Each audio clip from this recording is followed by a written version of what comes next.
is a fight. So whatever happens, happens.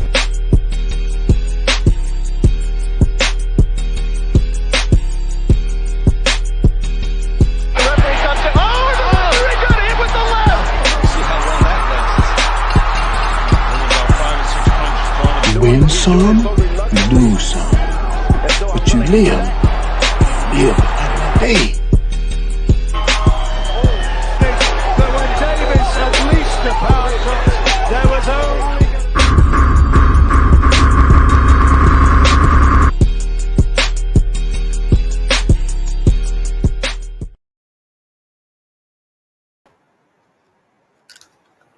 Man, what's good? What's good with y'all, man? Got my nigga Hot Rod in this bitch. Kush, what's poppin'? Got the Smollett. Hey, don't get on him too hard, man. Hey, give me one little second. I'm about to turn. We're gonna turn up.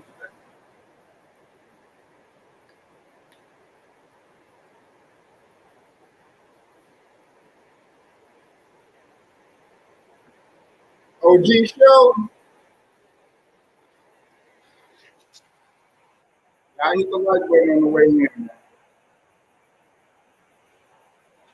I'm gonna drop the link early, man. You know, I'm gonna drop the link a little early, man. Hey. Yeah. Man, what's popping with everybody sliding through, man? Hot Rod, man. Mr. Turn Up one time, man. Top of the morning with you. OG, man. I got my Cali niggas in here today, man. I got the Cali squad in here today, man. They in here early, man. Salute to Kush, OG Show, and the Bull Ride. Salute to Dr. Smollett. Man, I want to know what y'all thought about the fights last night. What y'all thought about them fights, man. The top ranked card, I damn near forgot about it with Janibek on it, which... Yeah, man. Well, we'll just start on him because that's really the only fight that I watched on that card. I did see Senicia Estrada too, but I wasn't too, I wasn't really, I knew she was gonna win. Her opponent had like 10 fights in total. She lost 2 of them and had a draw. It wasn't really none to look into, so the Janibek card, man. Yeah. I'm going to say Janibek not no boogeyman.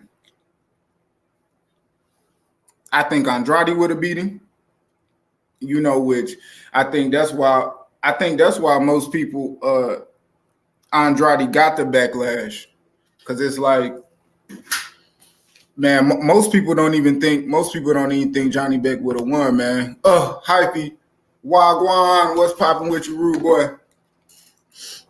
What's going on with you, man? So let me see. NGL, I only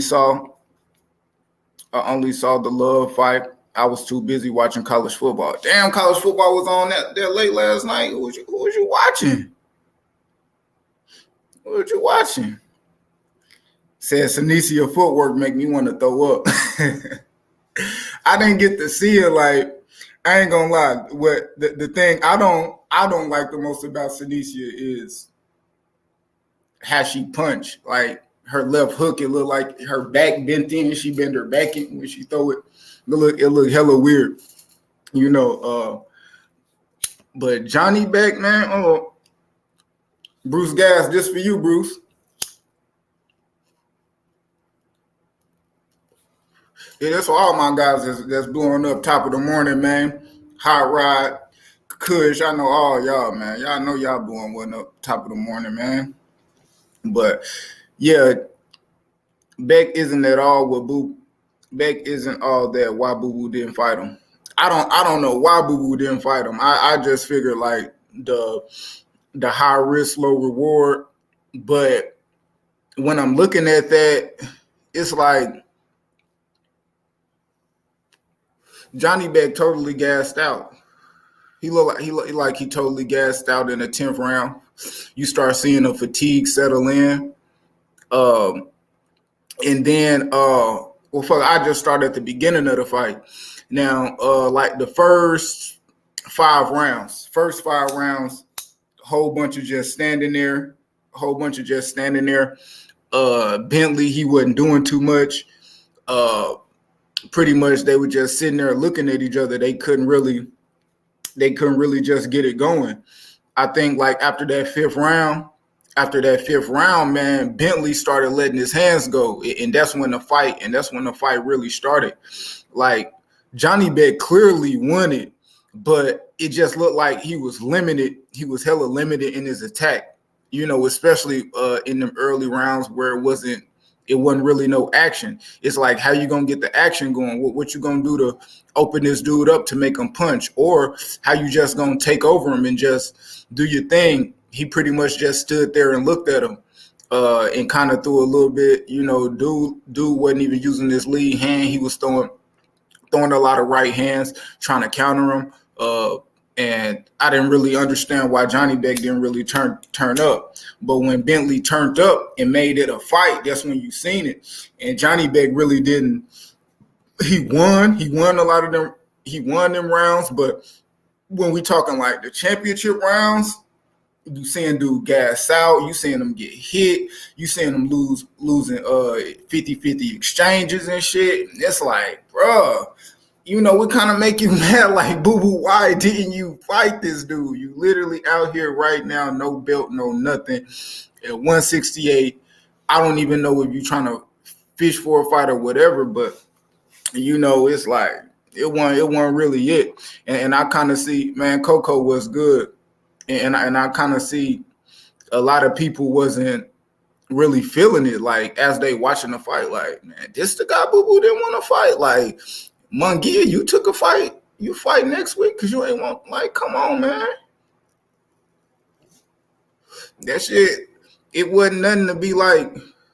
It was cool. You got your first stiff test. Is the first time I seen him go 12. I think he went 10 before, but I never seen him go 12, and you could tell he ain't had a tank for it.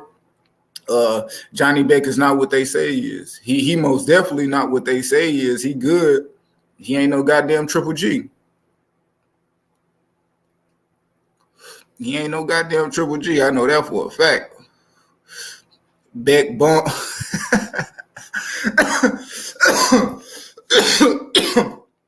Man, excuse me, man. Salute the Don, Coco the Don, man, the boy, the OG, man. We got some OGs in here, man.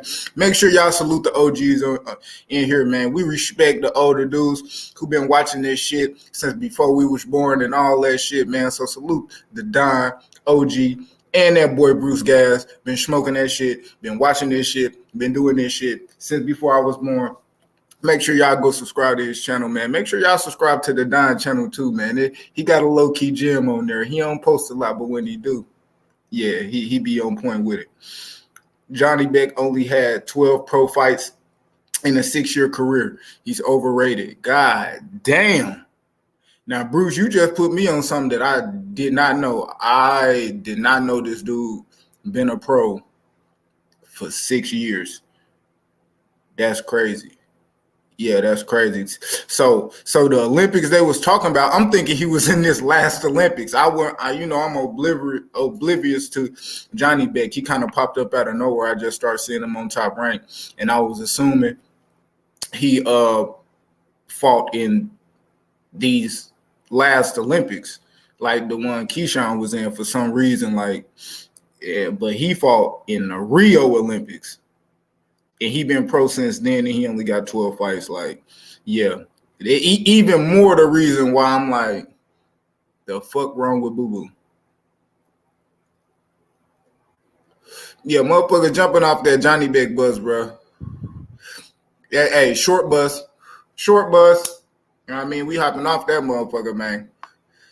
I mean, I wasn't totally sold on him because I always thought Boo-Boo could beat him.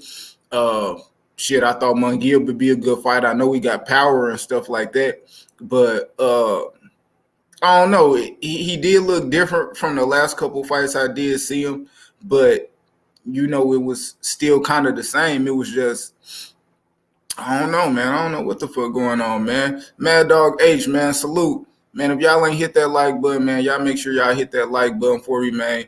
Gonna boost up this little algorithm, man. You know, let the people know that y'all fuck with the kid that did, a.k.a. Professor Finessa. Welcome to the lab. Y'all in that bitch too, man. Rock with your boy, man. Hit. Press the goddamn button!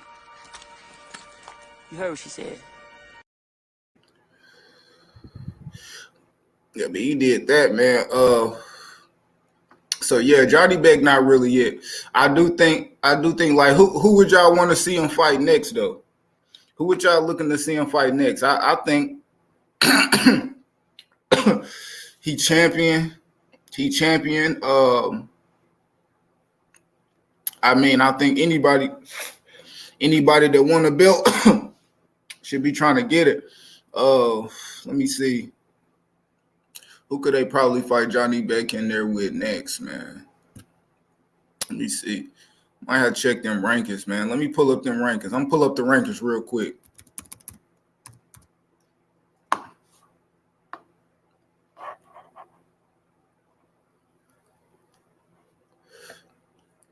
think they just updated them this month, too. So, let's see. He got that WBO thing, man. Let me see.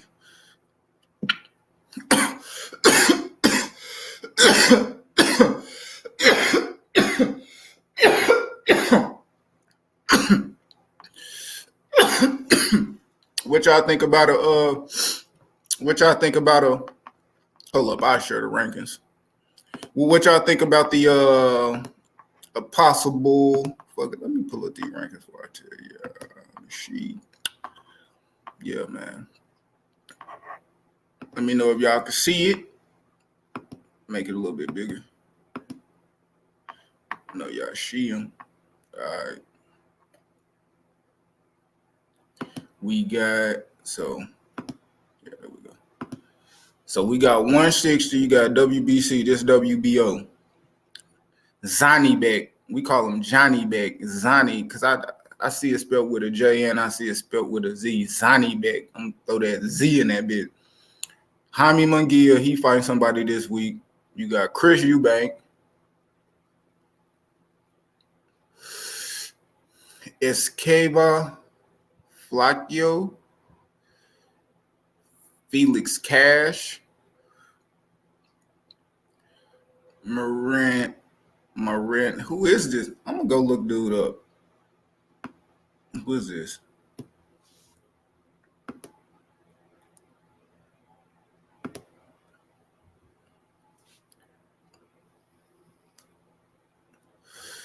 Who is this guy? Oh, look. My bad. Yeah, I don't know who that dude is. You need to get your hands on some edibles. Man, you know I do. That's my shit. I love me. I'm a weed dude. I don't do no other drugs. I do fuck with the edibles. I like edibles, and I like them shrooms. I love shrooms too, man. I do love them shrooms, man. So basically saying the Janibek gelato just don't get you, just don't got a good. The Janibek gelato ain't got no good high now. He ain't good smoke. Nah, he might be, bro. I think it might be that fight, man. Bentley, I think I don't know. I haven't never seen Bentley fight, but I'ma just assume, man, you know, that opponent was somebody good. I didn't like how he started off the fight. I guess he was just doing it to see what he had for the later rounds, you know, test him in them championship rounds, and he really tested Janibek in them championship rounds. But he lost the whole front end of the fight. So I mean, it did show you what Janibek had. But it let you know that he was limited in his approach due to the lack of activity with his opponent. And I think sometimes in which we see with a lot of boxers, it's like it's like they in there with somebody. They in there with somebody who's not doing a lot, not punching a lot, and they blame how the opponent fought for how they look, which is understandable. But when we talking about a boxing IQ and and really just being able to put on a show in the ring, your attack, your offense to a opponent, I feel like you should have more. I feel like the only time you look good in a fight shouldn't be like just because somebody giving you a fight. If somebody not standing there and do nothing, you knock their ass out. If only thing they could do is go in the high guard and shell up and kind of move around, that means you got to show your IQ and show that you could, kind of, and that's why I like Tank. And that's why I like Tank. You give a guys, a false sense of security. Like where the Philly shell come down. You lowering that lead hand to invite people to come in, so you could counter. You could counter, and you could bring some sort of offense to them. So me, it was cool. I did think Janibek won that 9-3. Janibek won that 9-3 for sure. And let me see. What else we got, man? But I'm gonna say Richardson Hitchins. How many of y'all watched that DAZN card? Matter of fact, I'm gonna just drop the link. I want to see what y'all. Anybody want to come in? OG Show, Rodney, man, tell me what y'all thought about.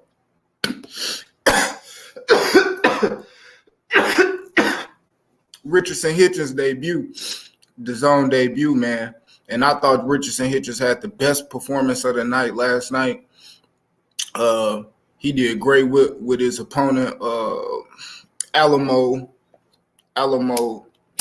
Not too familiar with dude. Have seen him fight one time, when he lost, which was his last fight. But other than that, man, hey, I seen Richardson Hitchins put on the show and put 140 and kind of put 140 on notice. As far as looking at him to be one of them guys and kind of showing that he literally just beat this dude and made him quit on the stool on some Lomachenko shit. Clearly outbox him. Dude could do nothing with him at any of them rounds at any time. Like, Richardson Hitchins was accurate, man. Beautiful jab, man. Y'all like Devin Haney jab. Yeah. I want to see Richardson Hitchins way more active. Richardson hit chins, man. If you ain't know, man, he hit chins, man. So he did a hell of a performance. I think he stole the show with the performance that he did. Can't call it a masterclass. The opponent, that's what you expect from an opponent that he got in there with. But man, you talking about whooping somebody ass from pillar to post, straight boxing clinic, man. And, I think the boxing fans can appreciate that fight, man. Especially if you was able to see it before the Montano Love fight, which a lot of people had stuff to say about that Montano Love fight. He did get dropped. He got dropped early in that fight, man, which I always, man, I done seen like four. I done seen, has it four? I done seen like four Richardson hit, not Richardson Hitchens, but like four of Montana Love fights. Okay, tell mommy do it, or I'll do it here in a second. Let's see. Yeah, but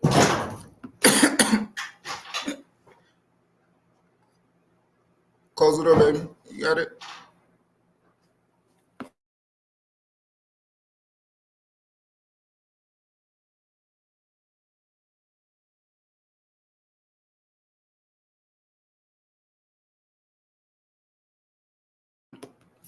Mr. Paz, salute. What's good with you, bro? How you doing? You know what I mean? Saying what's up to everybody. Mr. Paz, salute. Top of the morning. But like them fights that I seen Hitchins, Montana Love in, he done got dropped. Shit. I think when he fought Baranchik, that was the first fight I seen him in. I got to see Montana Love in, and shit, he got hurt like 2 times, 2 good times in that fight. He knocked Baranchik out, but every fight after that, I think he got dropped other than the one after that. I know his last 2 fights, I done seen him get dropped, and it's like, you know, he boxed good. He did push his ass out the ring. Like, I don't know what the fuck he was thinking, bro. I honestly don't know what dude was thinking, man. Montana Love, he got dropped early in that fight. Dude was gonna make it rugged. You know, I just think, bro, why would you still be pushing dude over the pushing dude over the ring, and after the ref right there breaking it up, you know, initiating y'all to break up, and like you push him. So that shit, he got DQ'd. I ain't gonna lie, I want some bread. I want some bread on that.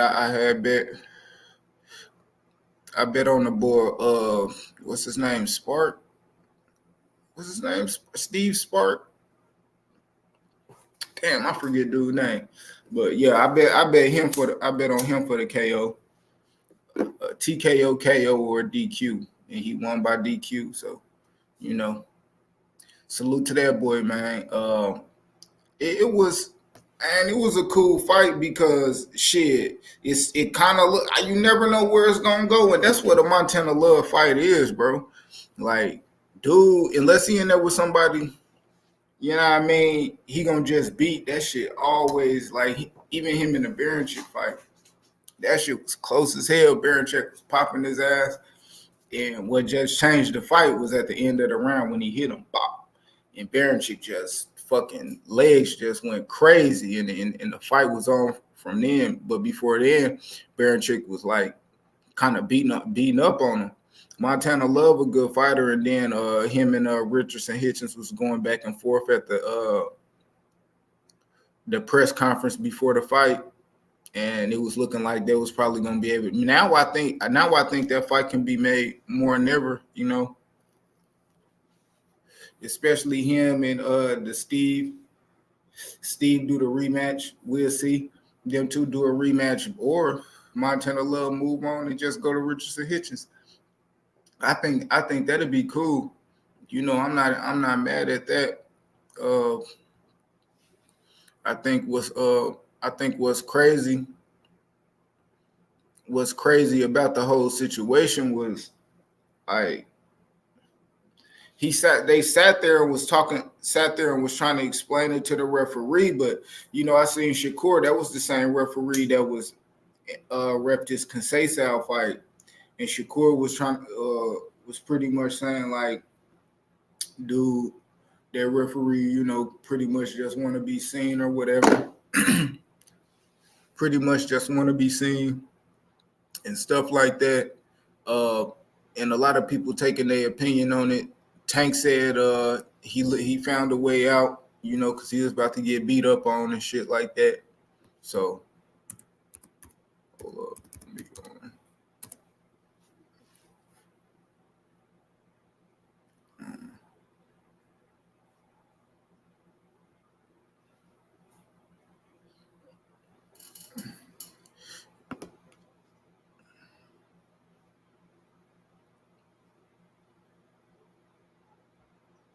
Hold up, my bad. I'm going to the Shakur Twitter. Okay, now, and Eddie Hearn did too. I didn't watch it long enough to actually see what Eddie Hearn actually said. So I matter of fact, nah, I ain't gonna pull it up, man. The DAZN they be flagging shit, man. Let me see. We can do this though. Yeah, the DAZN be flagging shit. They flagged my last video. But, shit. But yeah, said same terrible ref I had in my last fight. Y'all need to get rid of his license, please. I think he wants the spotlight to be on him. I don't know. What do y'all think about the disqualification, man? Do y'all think he should have been disqualified? Do y'all think old boy kind of jumped out the ring a little bit? I did think he lifted his leg up to go out the ring, but I'm not saying he did it on purpose, because Montana Love was pushing all the way down on his head and shit like that, which I don't think was necessary, especially when they telling you to you know, like, stop that shit. So you got Keyshawn Davis, man. He got a fight coming up. Fucking like, pull up Tank Twitter, man.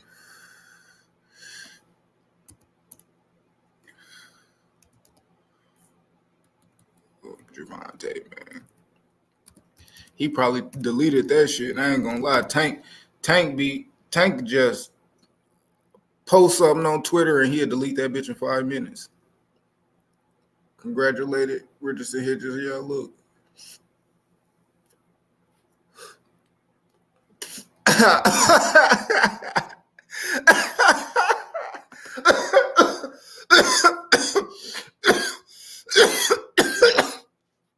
Hey, yo. Oh shit. This nigga Tank ill, dog. He went on Rolly Twitter and said, "How's your jaw?" Oh shit. Good. Oh shit, man. Tank a fool, man. That shit funny as hell, bro. Oh shit. Yeah. Oh shit, yeah. It's that nigga, how's your jaw? Oh shit. Man, hey, shout out to Tank, man. What the fuck? Dude, funny as hell. 2 fights last night had me. Hold on, put this up. 2 fights last night had me going, what the fuck, man? It was the Batiste Tapia. See, I didn't watch that fight. I heard that fight got stopped. See, I didn't watch it. I was listening to Boxing Gyms doing the commentary on it, man. I didn't even watch it. I heard they stopped that one kind of early or whatever. And that Montana Love, yeah. What's good with the Teach? How you doing, bro? Good morning, man. Top of the morning to you. Yeah, he needs to be suspended. You think Montana Love needs to be suspended? I don't know. I don't think it was that bad, bro. I don't know. I damn near probably would have let them fight again, man. You know what I mean? On me. Nah, Love did some whole shit. Love wanted out the fight after that cut. Hey. Hey, he probably did, man. I don't know, man. Montana Love, I done seen him take some nasty at, man. Barrington damn near flipped his ass with an uppercut, bro. He kept fighting. You know, I don't know, bro. I don't know. I do think he kind of wanted to fight. It was shit. I ain't tripping because I won money. I would have let it continue, but Montana Love tossed him over. I would have deducted a point. Yeah, facts. Yeah, I'd have did some shit like that. Facts. Took a point from me. Start the fight up. Get it in. You know what I mean? Shit. I think it was just getting good. They was warming up, man. Shit like that, man. Tank hit his ass with that. You gonna get the work. Facts. We gonna get this work, nigga. I killed you. Hold up. We gonna get this work. Facts, nigga. Hold up, nigga. Get this work, man. Real.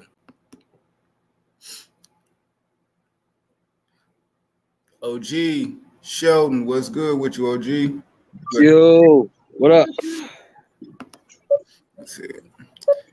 with the Matisse fight, Matisse had him hurt on several occasions, and he let dude recover every time. That was so crazy to wait. Oh shit! Oh, he was doing that. He was letting dude off the hook, playing with the food. So did What are you Matisse? talking about? The Matisse Tapia fight. You watched that fight? Yeah, I watched that fight. How that fight go? What happened in that fight? It was okay. I mean, you know, Matisse didn't have no kill switch. He didn't put his foot on the gas. He was supposed to. Yeah, some fighters don't have that. Like I'll say like a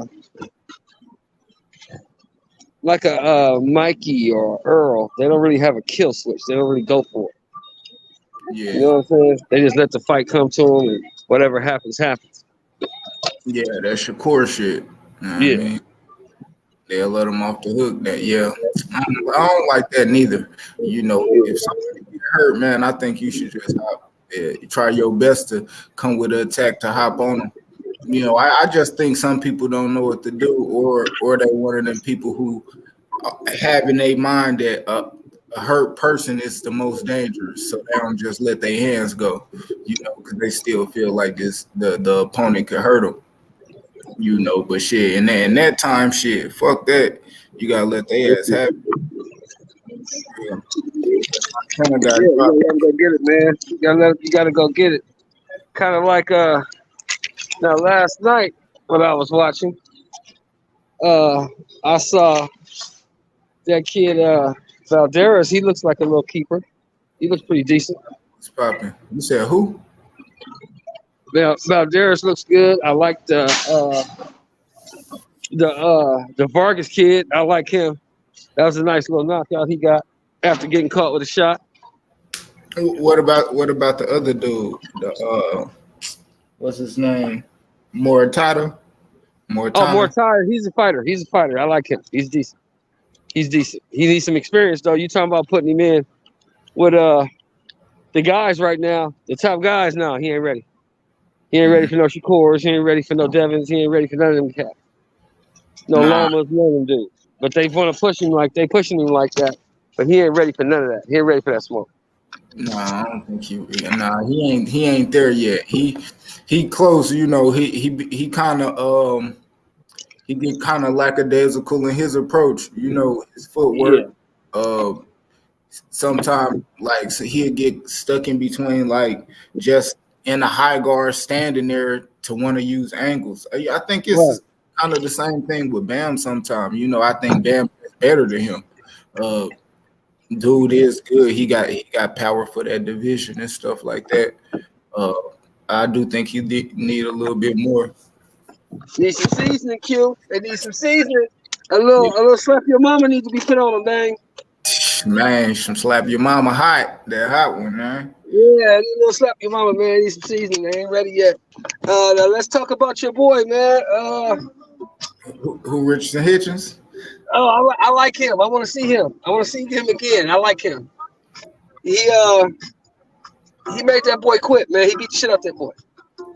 Yeah, he beat the shit out of him. He beat the shit out that boy, man. I don't care what nobody say. He beat the shit out that boy, made that boy quit. That boy was questioning why the fuck he was in that ring. That motherfucker, you know what to do.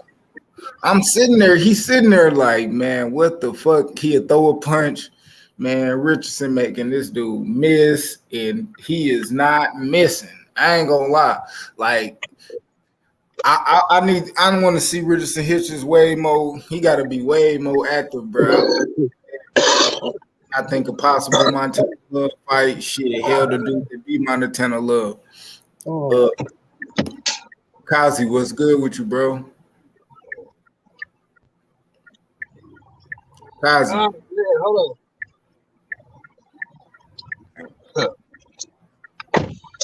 Yeah, Montano Richardson Hitchins, he needs to fight better competition. He needs to step up. Cause that dude there, he was fought last night. I don't know who he was supposed to be or what his record was, but he shouldn't even been in the ring with that cat. Now let's talk about Montana, man. I want you to tell me, Q, if you one of the dudes that put me up on this cat. What the fuck did you ever see in this dude? Shit, hey, he beat the shit out of Barichek. He had a good ass fight with him.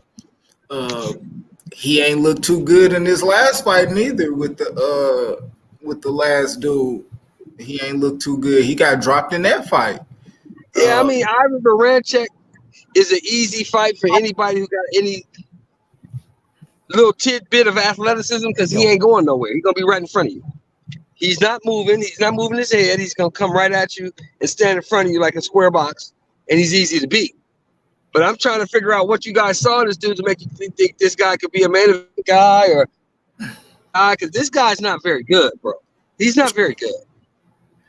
Shit, I ain't know what he was doing. I think, man, this still was kind of early.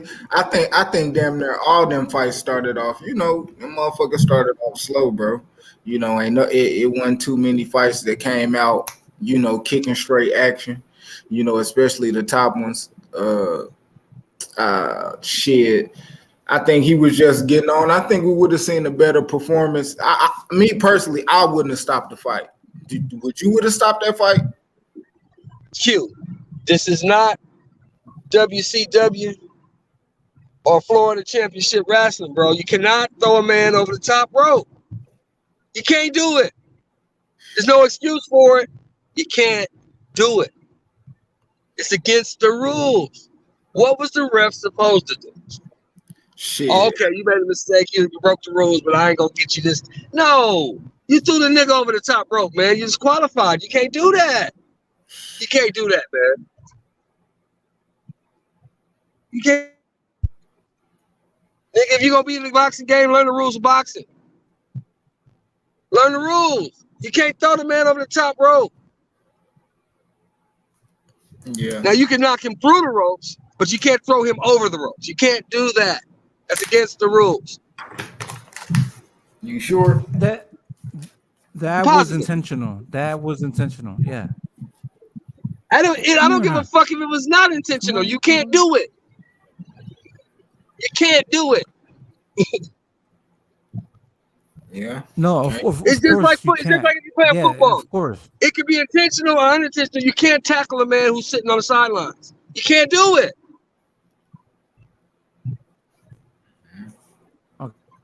Okay, so Shelton can hear me. Yeah, I got you. But that's the thing. You could see that Montana was frustrated. You could see that he was trying to look for certain things with. Go ahead, Cosby. Get out the kitchen. He finally got his opponent. It wasn't Janibek. I don't know why I'm thinking about Janibek, but Montana got his opponent up against the ropes, and then like he literally pushed like WWE put him over the ropes. That was beautiful on his behalf. If that was a skill, you know what I'm saying? Like that's tremendous, amazing. Oh, like shoulder lift him up. Oh shit! You know what I'm saying? Like, Vince McMahon always looking for talent. Go over there. Yeah. Vince is always looking for new talent. Go over there. You and your dog, go over there. Hold up, go ahead. You can't do that if you're gonna be a boxer. Yeah, no, definitely you can't. And the ref, that's the thing with the ref, right? The ref was the one that made the decision, and that's what they're supposed to do. The refs are supposed to make those calls. If they see something that is not a part of boxing, they make that call. They make that judgment. And that's what he did. You know what I'm saying? Because everybody's shitting on the fucking ref, and they're looking at the ref like, it was, premature or blah, blah, blah. No, he saw something that wasn't. Say it wasn't over the ropes. It was against the fucking rules. That's what he said. Yeah, you can't. It's against the rules of boxing. You can't do that shit. Yeah, hold up. We got some real ones in the building, man. Hold up. Man, we got Nazay, what's popping? Neff, what's popping? He said this is not Royal Rumble. Hold up, but check what my boy T said, man. The commentary wanted Hitchins to be more exciting. It was ignoring listening to them. And man, they doing the same shit when they was fighting too, man. Them motherfuckers be bullshit. And man, that's really all them motherfuckers. I mean, I do understand motherfuckers. And they do love knockouts and shit. I love knockouts too. Stoppages. And he got the stoppage. You know, so people got to sit down and you know what I mean, understand. No pun intended. It's a method to the goddamn madness. He beat the Ask shit. Teach who was the commentators. Ask Teach who was the commentators. Who was the commentators? I had the shit on mute. You know what I mean? I don't even watch the Because I commentators. had on mute too. I had on mute too. I didn't know who the commentators were, but who were they? Love has never impressed me. Fake Stephen Fulton. Yeah, Montana Love ain't shit, bro. I've been telling you. Dude, You said when you always say I'm an OG hater when I say that shit. I tell you that nigga ain't shit. I mean, it's on this morning for. I mean, you already know I'm gonna stream the fuck out of it. I mean, it was. I mean, I'm like, really. Matter of fact, I'm probably not. I don't know. That nigga's bum. Yeah, on me, Nazay. This shit not Royal Rumble. I think Montana Love found that shit out last night. Your ass got a motherfucking loss on your shit. A DQL, bro. Come on, bro. That was some stupid. Yeah, that brings your stock down. Shit. Name out there, like nobody wants to see this guy. Like no, like I'm saying, like you know what I mean. Like nobody's gonna try to. Did I have a single plastic set, regular black and mild, please? It's called in the World Rumble. Regular. Yeah. There we go. He said over the ropes. It was, let me see. The over the rope shows me mentally weak. Y'all think he'll mentally weak? That situation. I mean, he was frustrated. No, yeah, the ref fucked that shit up middle of. No. But if you look at the scenario, look at the fight. You know what I'm saying? Like he was getting frustrated. He didn't know what to do with this guy. Yeah, dude was a big. Oh, OG. Hold on. Go ahead, go, Kazi. I'm about to bring the OG Bruce Gas up here. Salute, brothers. Salute, Bruce. What's up, my man? What's up, Kazi, your mic, is you talking? No, that was Shelton. Can you catch him? Yeah, outside in the car there. Bruce G. How you doing, bro?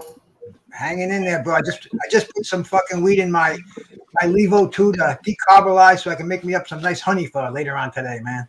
Oh shit! I'll tell you, Q, that fucking smoking is getting to me, bro. I'm like you. I'm coughing all over the place. I'm fucking spitting out these minnows every fucking minute. I said, fuck that, man. I'm gonna get into the eating stages of it, the next level, bro. Hell yeah, way better. Me personally, better high. It gets you higher. Yeah. People don't like it, but that's like, I love that shit. I got 7 generations of weed smoke in my belt, bro. And this is and edibles are the way to go, man. Edibles are definitely the way to go. But getting back to that fight last night, that Montana Love fight, bro. You know, that kind of reminded me a little bit of the Mike Tyson, Evander Holyfield bite. See, I think that the doctor, first of all, he was unprepared. He comes up there, he doesn't even have his gauze with him. And so, I mean, a doctor's not supposed to talk to a fighter, not supposed to reason with him. He's just supposed to check that cut, let the fight continue or stop the fight. And right there, you could see there was a lot of hometown shit going on. And I think that referee, I think he overreacted. I think what he should have done is reassess the situation, realize that this Sparks kid, he went over that ropes, man. He landed on his feet. He was ready to come back in the ring. I mean, no harm, no foul. It wasn't like when Bernard Hopkins fell out of the ring against Joe Smith. I mean, he was ready to go. And I think he just blew it. He made that call, and it was like the commissioner at ringside heard that, Eddie Hearn heard that, and that was it, man. He opened his mouth too fast. I think he should have reassessed the situation. A 2-point foul, a severe Bruce, come on, man. You know you can't put a man over the top rope, Bruce. That's against the rules. You can't do that. I know that, man. I think a 2-point penalty. Hey, Evander Holyfield didn't get Tyson didn't get disqualified until the second time he bit Evander Holyfield's ear.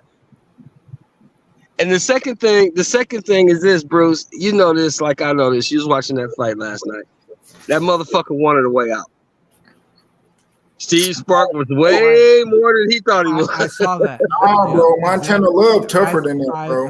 I think Montana Love wanted a way out last night. I disagree with you, Q. He wanted a way out. He was frustrated. He needed to get up out of there. This dude is better than I thought. He's whooping my ass. Let me get the fuck up out of here. No, he got dropped, bro. That's not the first time I seen him get dropped, bro. He done got This is dropped. the first time I seen him in there with a dude.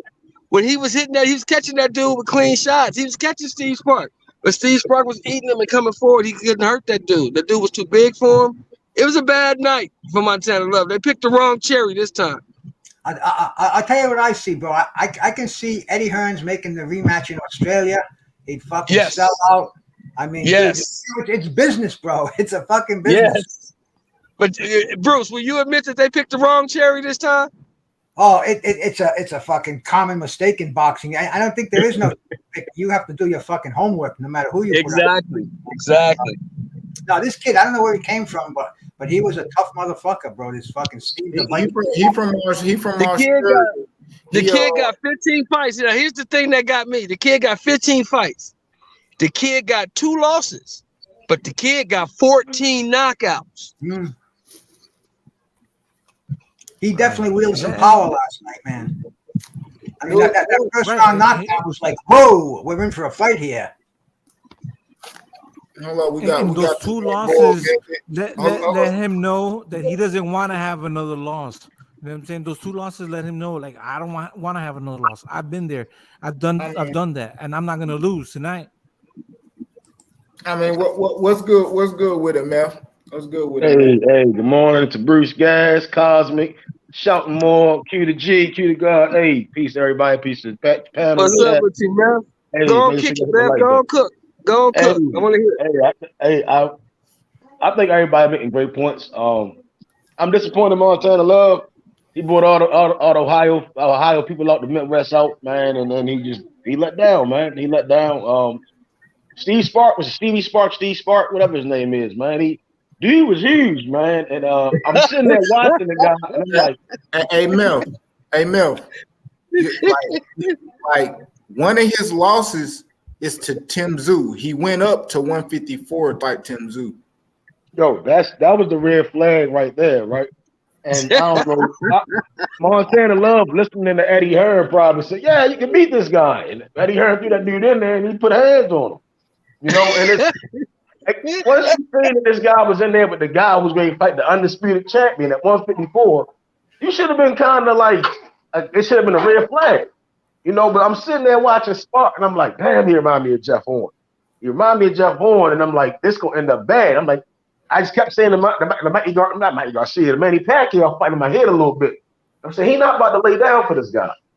And then Montana Love, once he got hit and he slid down the ropes, I was like, yeah, this is over. This is over.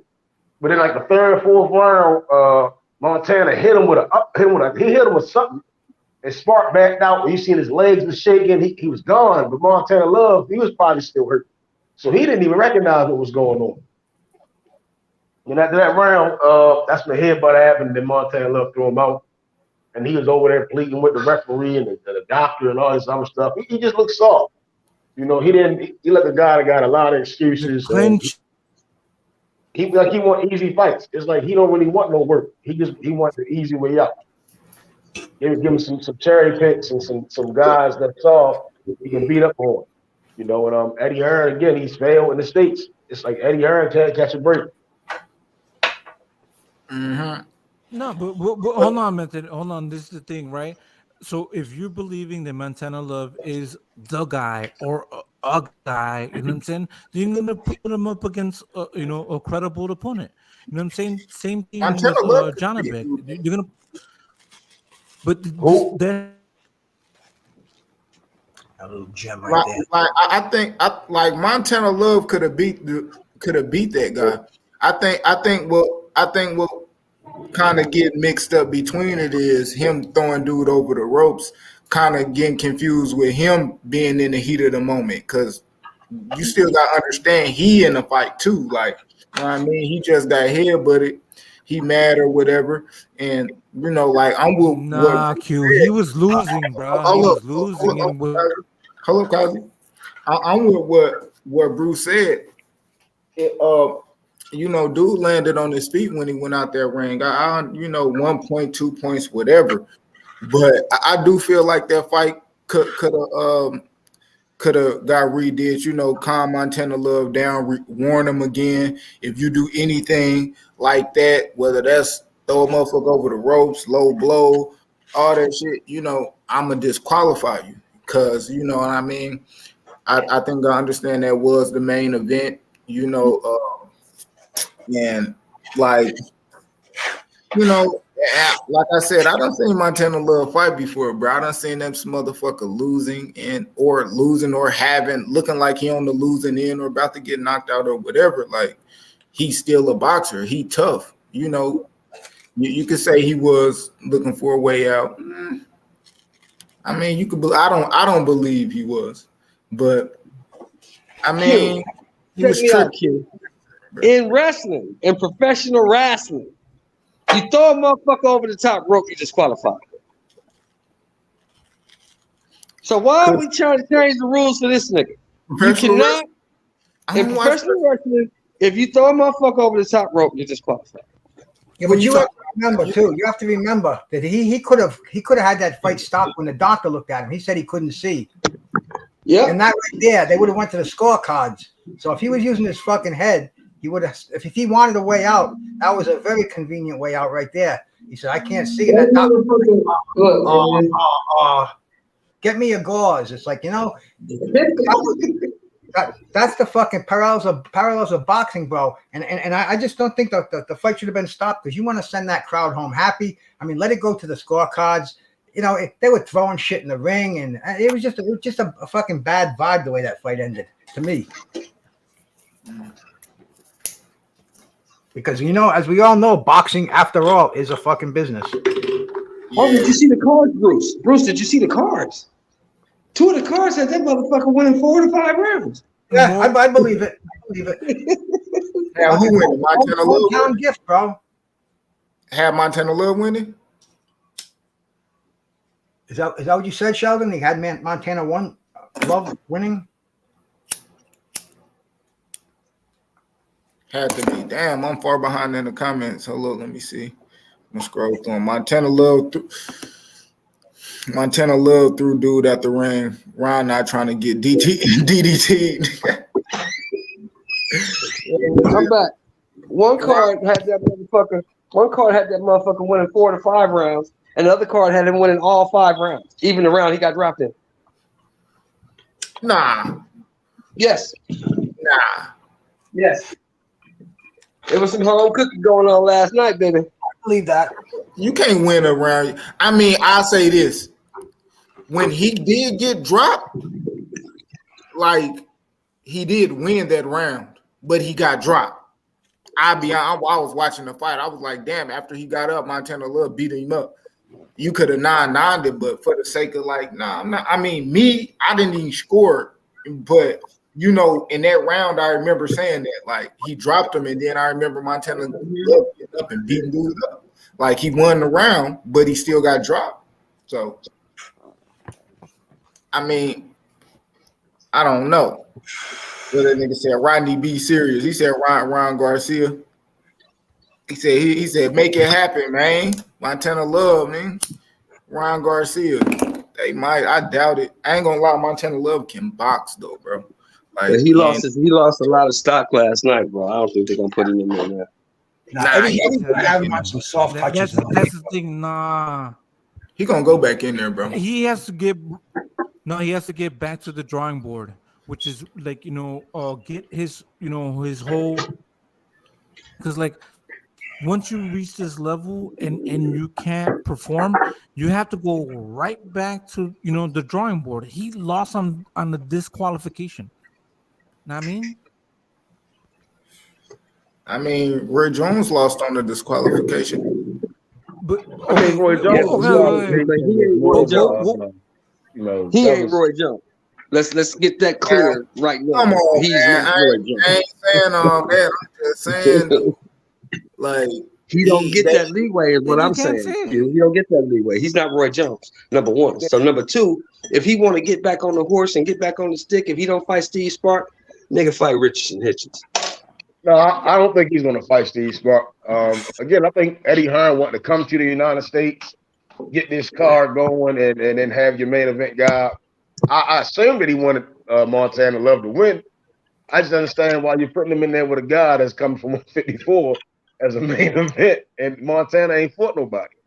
I mean, he knocked out Baranchik, but Baranchik was already beat up by Josh Taylor, stopped by Zapata, and then you just kind of threw. And Belichick is an easy target. He gonna stand right in front of you. You ain't got to do much.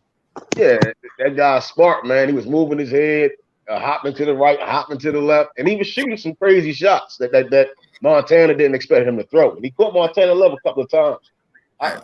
Prior to that, before, I mean, it was like 5th round, 6th round. It was one of them rounds that I just was like, Montana, he kind of just want to wait around and let a guy do something. He want to counter punch, and it's just hard to do that as you move up in competition. And Spark, he's not even the top of the competition. He just is too damn big for him.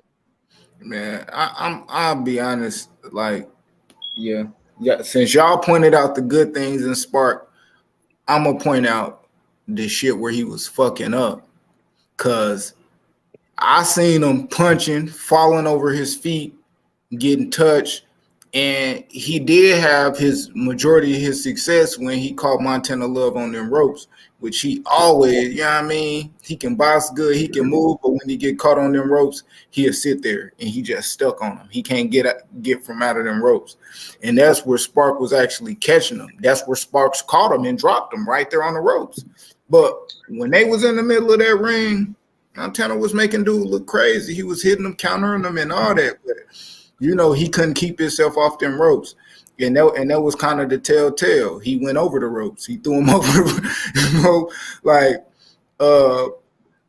I think that shit was facts. Like, feed Montana Love to Hitchins, man. You got to build a fighter, and I like the fact that Hitchins made that boy quit. I mean, salute to TJ, man. Salute to Knockout, man. What's up with y'all? And Sparks was good, man. He a rematch dude. Like, he tough. He big, he tough, but dude not a good boxer. Like Jeff Horn, not Jeff Horn, but Montana Love is a better boxer than that. He always had a suspect gas tank. So when I heard Montana Love say, like, after the fight, I was going to take him into deep waters, I'm like, shit, your ass will be in deep waters too. Because you know what I mean? It would have been a fight, and if Montana was going to lose, it would have been by knockout. If Spark was going to win that fight, it wasn't going to be on the cards. It would have been by knockout. Like, he wasn't outboxing no Montana Love, bro. Like, I wouldn't say he was. I think he was just pointing him.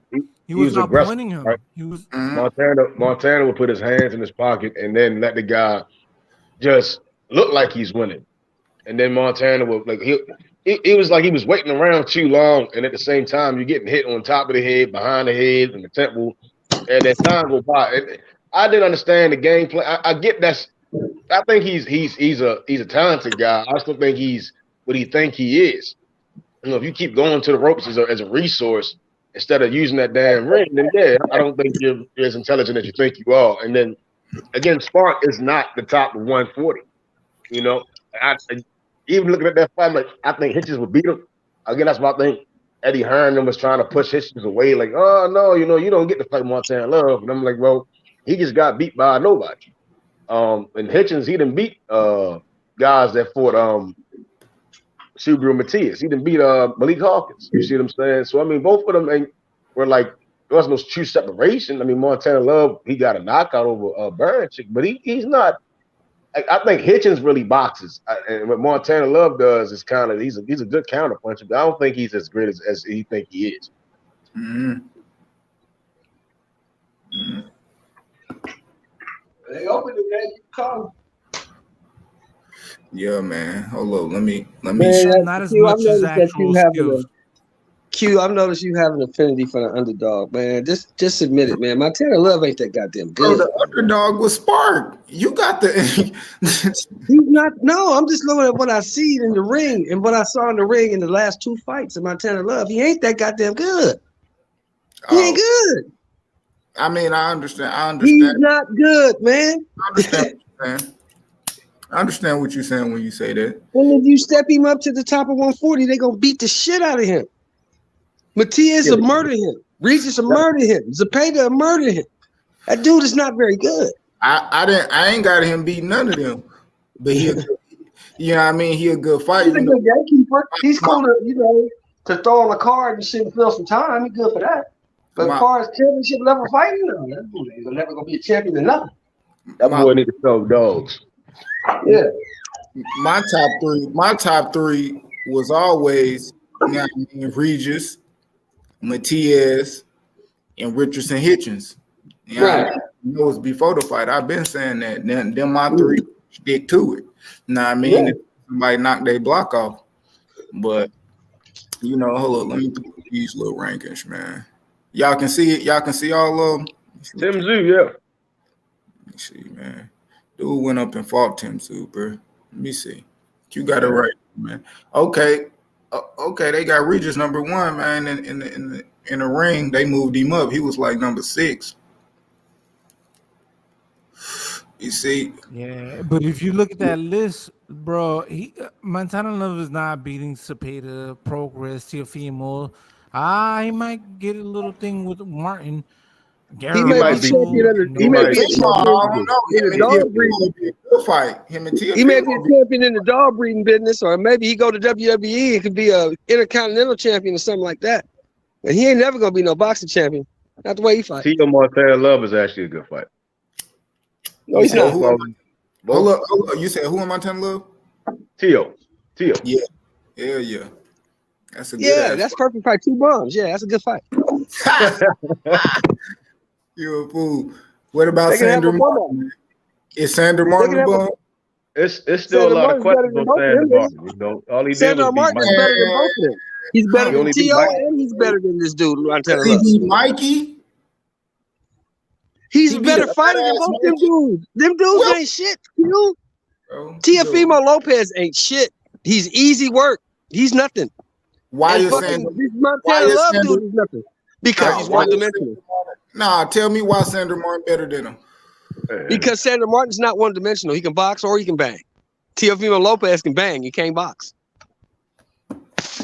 Man. I think all right, so I'll put Sandra Martin, Tio, Montana Love, and Barboza all in that like a 4 around in the same area than everybody else. You know, then like Postal, you know, believe them guys and all that. But Post, I mean, yeah, I think they could beat them older guys at 140.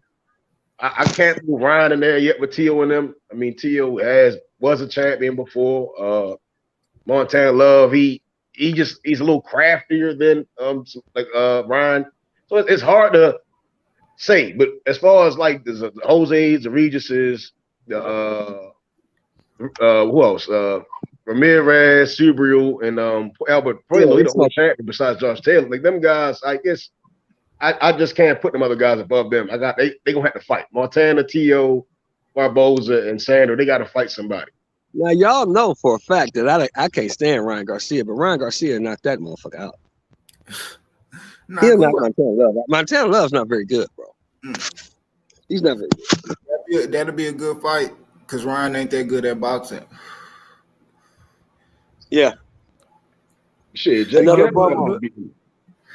Catterall should get propped. Jack Catterall not no little dude. So that's why the fight should be interesting. Oh, Jack Catterall he's all the way down there. He's all the way down there, Jack Catterall. Sandra Martin, you know, the guys like all the way down there. Jack Catterall will beat the shit out of Montana. Sandra Martin ranked 15 in the motherfucking IBF. Well, what about Brandon Lee? Brandon Lee. Comeback fight, put his ass in there with Sandor Martin. See what happens. Brandon Lee is ranked in what's this? The IBF, and he 11. Let me see if you're anywhere else. No, he only ranked in the IBF. Brandon Lee. That's a good fight for him. That's a good fight for him. If he can get that fight, that's a good fight for him. He ain't Put him in there with Brandon Lee. He ain't getting that fight. Put him in there with Brandon Lee. PBC only, man.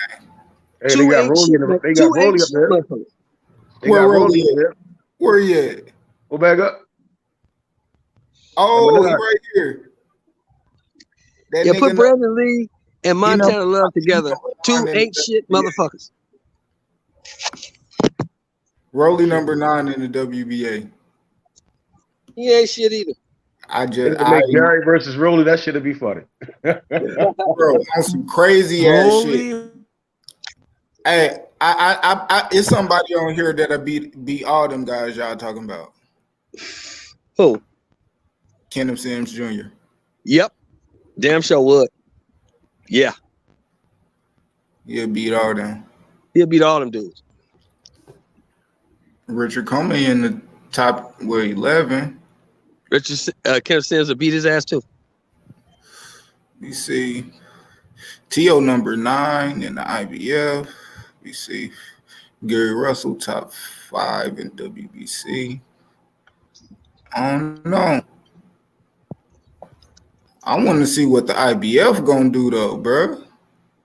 He fighting Ponce. Jameis Ponce. No, Ponce gonna beat his ass.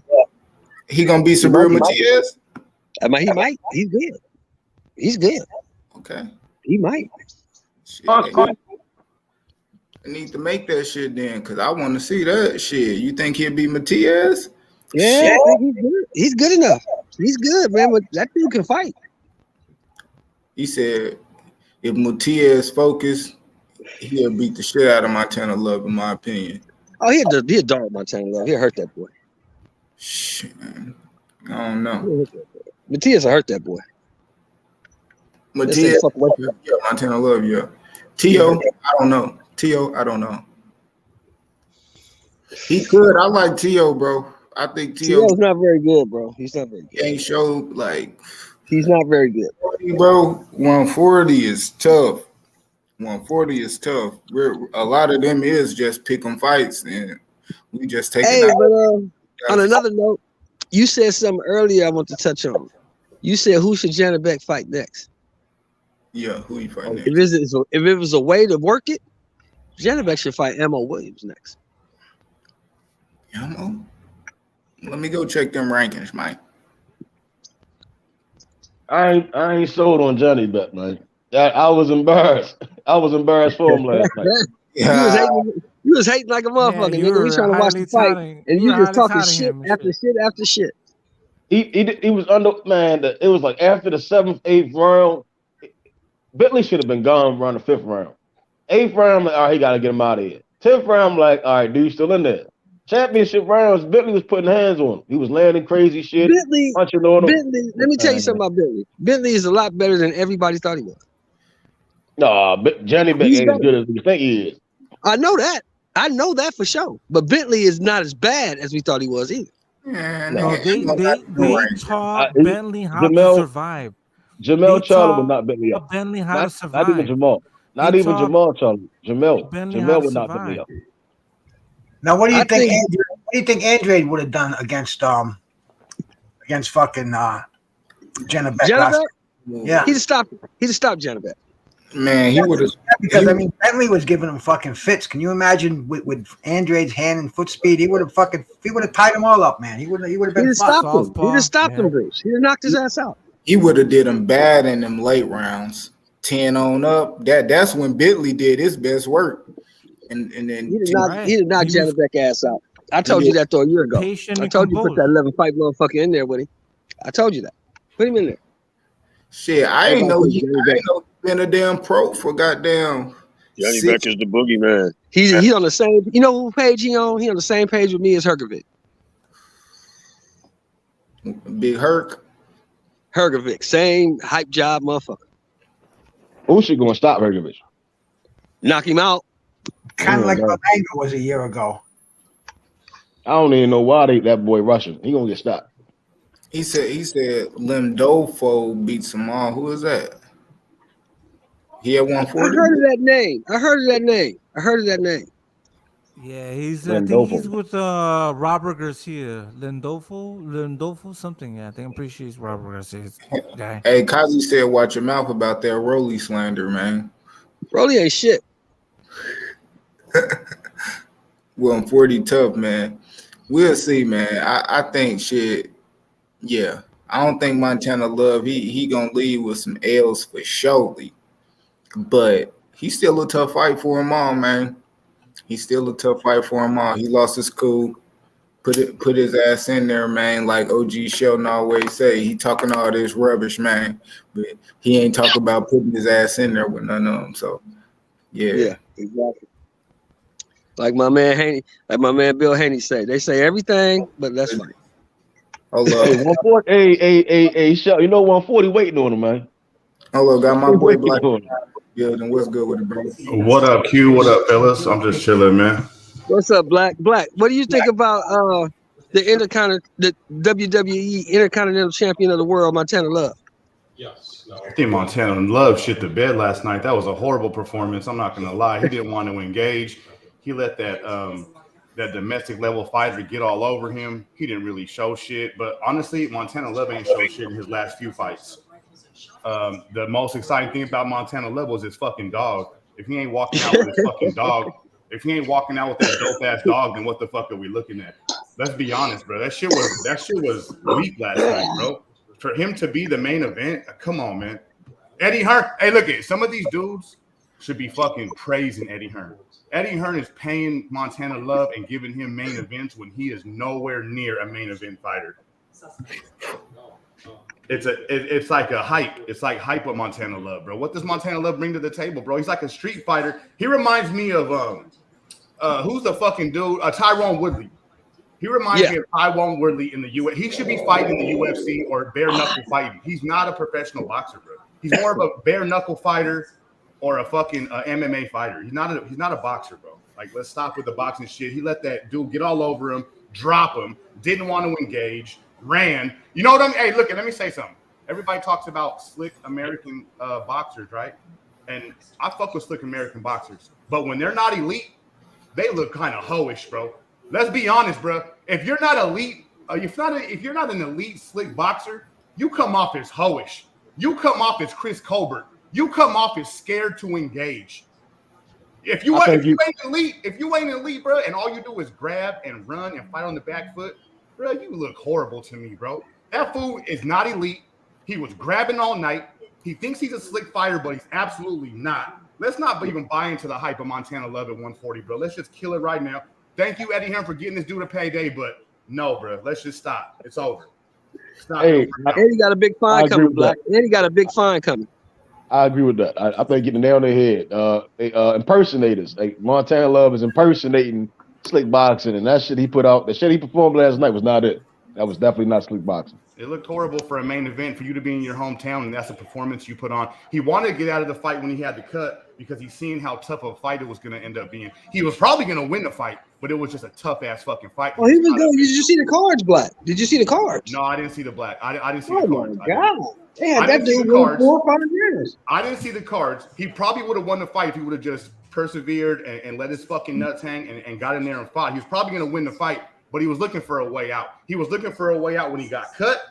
And then when he got dirty, then he got dirty. But you want to know what, bro? They were blaming the other dude for being dirty. Bro, he was holding all night. And his fucking his trainer was telling him to hold. If you listen to what the trainer's instructions in the corner, the trainer was telling him, hit him with a 1-2, come underneath and grab him. Hit him with a 1-2, come underneath and grab him. So if you're telling your fighter to do, illegal shit, which I don't really give a fuck about, and you're going to be fighting dirty like that and holding every chance you get, well then, bro, don't get mad at the other fighter when the fight starts getting dirty and it turns into a fucking dirty ass fight.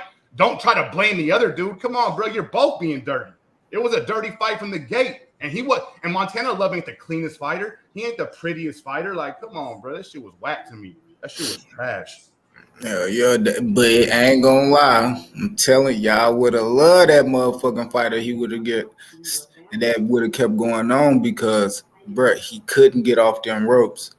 And I'm watching this shit on mute, like, oh shit, Montana Love, he in the middle of the ring for 20 seconds or so, but oh boy, bringing constant pressure, and even though I seen him, he was missing, he was looking hella uncoordinated at times and all that shit. Montana Love always ended up on them ropes. You know what I mean? His sense of direction in the ring was none and void. You know what I mean? Null and void. So that would have ended up being a good ass, rough ass fight because shit, Montana Love, he was gonna swing too. He was gonna get his ass blasted, and when he went down, you could tell how he got knocked down. Man, he hit that boy directly on the chin, and that lead foot gave the fuck out, and nigga fell on his face like, man, shit. That and he hurt, and he hurt Spark in a little bit in that little bit in like the next round, and shit, bruh. That was gonna be a good ass fight. Montana Love, I think they should have let that shit keep going, bro. I ain't gonna lie, like shit. That it was better, more entertaining than that damn Janibek fight and shit. The fight should have been allowed to continue on. They should have just took a point from him or something or whatever the fuck. I don't think the fight should have ended right then and there. I definitely don't think the fight should have ended. I think so. But hold on. No, man, I want to see that shit, bro. Based on the rules, though, you wanted to see the outcome we always talking about grit and want to see dog and shit like that. Man, Montana Love, regardless if he wanted to quit, cur out that bitch, we would have had to see that shit. Let me see that shit. Make you go through that adversity. He wanted to quit. Yeah, let everybody see you quit in front of your home fucking town, bro. You know what I mean? No, but so let me say something. Let me say something. Shelton, please. This is the thing, though, right? It's up to the ref. The ref doesn't see the audience. He doesn't see any of the stuff. He sees what's going on in the ring. He sees that Montana Love is clinching, holding, and then he's doing rough tactics, and he's trying to find ways to get out of the fight. So when he throws the fucking opponent over the fucking rope,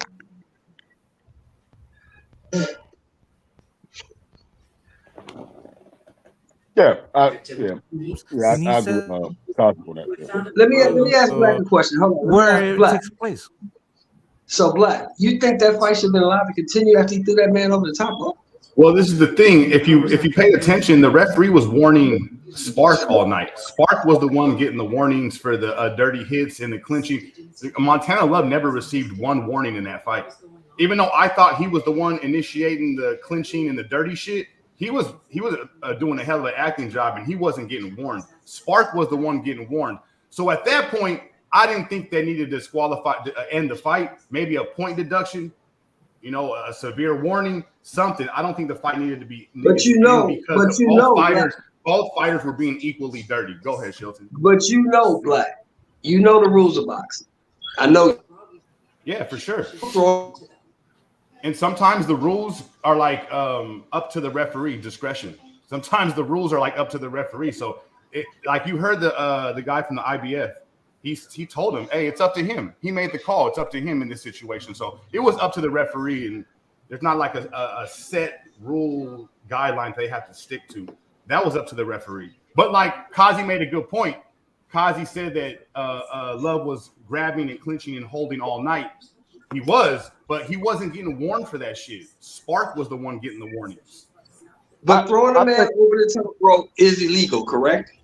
Yes. Yeah, for sure. Okay. I'm just a boxing fan that would love to see the fight continue on. You know what I mean? Right? I was kind of done with the fight, man. It was like, what was that, the sixth round, that final round?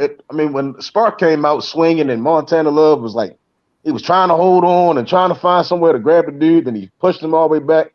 Then you seen the ref try to break the shit up, and Montana kept pushing the dude out the ring.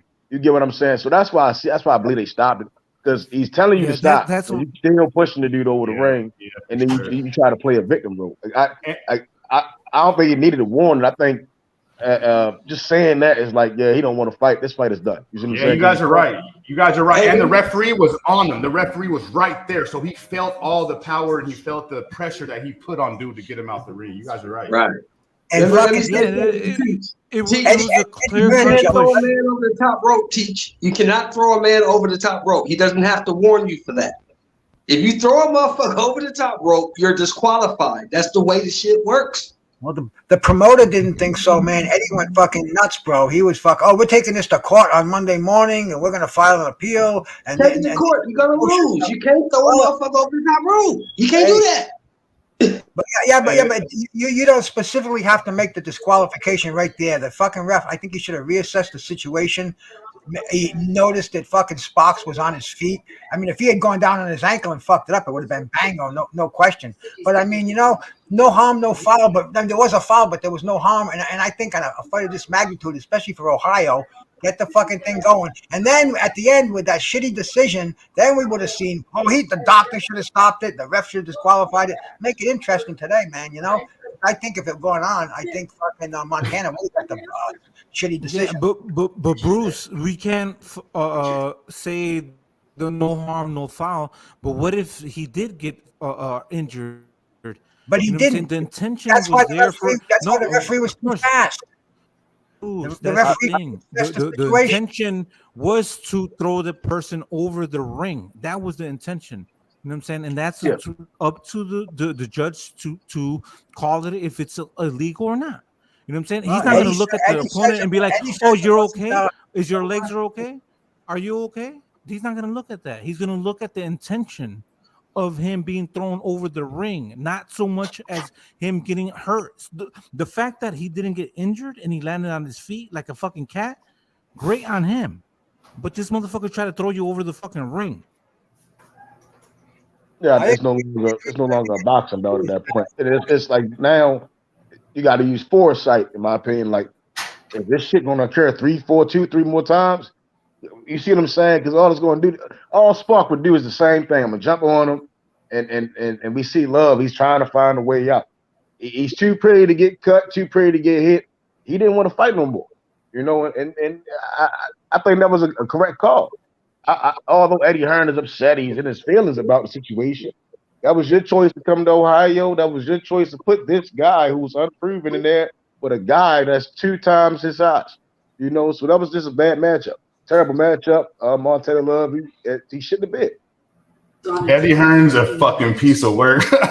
Last night he had me dying. Last night, you see Eddie Hearn go to work. Eddie Hearn went to work. Them camera came on. He was on both sides. He was on your side. I'm on your side. Hey, I'm Eddie Hearn played the good guy. He was trying to just be on everybody's side. He's a fucking piece of work last night, man. Fucking Eddie Hearn. Yeah, but that's the thing. Like we have rules. All of these people placed in their position to do their calls, right? So we have to respect the referee. The referee, I've seen him in many fights. It's not like a regular ass motherfucker. I've seen him in many fights. He's called good calls on good fights.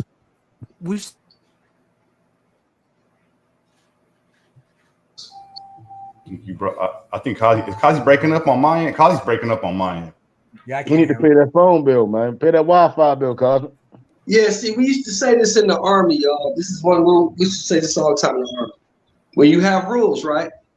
The rules have to apply evenly to everyone, or the rules apply to no one. If you have rules, they got to apply. It doesn't make a difference if you're at home, if you're the main event guy. The rules have to apply to everyone, or the rules apply to no one. That's the way it should be. But in this society, the fucking golden rule is he who has the gold rules, bro. The A-side rules. The A-side rules. That's a fact. But that last night, there was no excuse for that. I don't give a fuck what's going on in the fight. You cannot throw a man over the top rope. This is not motherfucking Mid-South wrestling. You can't do that. Hey, Q, real quick, can I get my take on Janibek? The high job, yeah. I hear a lot of people, picking Janibek apart today. And I watched last night, and I didn't see nothing special. I seen a solid little fighter. But from no matter what I've seen and what I'm hearing, this is my thought as I'm watching Janibek fight. This is my thought process. Why the fuck is this dude walking around with Demetrius Andrade's belt? Why does this dude got Demetrius Andrade's belt? This dude's not scary. Demetrius Andrade could probably beat this fucking dude. Why does he have Demetrius Andrade's belt? So look at everybody's talking shit about Janibek today, calling him whatever they want to call him, and I'm not disagreeing with none of that shit. But because of the way Demetrius Andrade moved in the sport of boxing, now we got this dude Janibek walking around looking like a fucking boogeyman. And in a few weeks, we're gonna have Zach Parker fight John Ryder, and the winner of that fight is gonna, get popularity. And where's Andrade in all this? Andrade is letting these dudes live. Andrade is giving his popularity away. He's giving his position away in the sport, and I don't get it. So I hear a lot of people saying Andrade would beat this fucking dude. I probably agree. But until Andre really thinks believes in himself the way we do, this is what we get. This is what we get. Now Janibek is the new whatever fucking boogeyman at 160. But really, bro, that's Andre's belt. Andre is letting this dude shine. Andre is letting Zach Parker shine. These dudes are shining because he won't fight him when he needs to just get in the ring and beat these fucking dudes. Well, think about this too, Black. Think about this part too, right?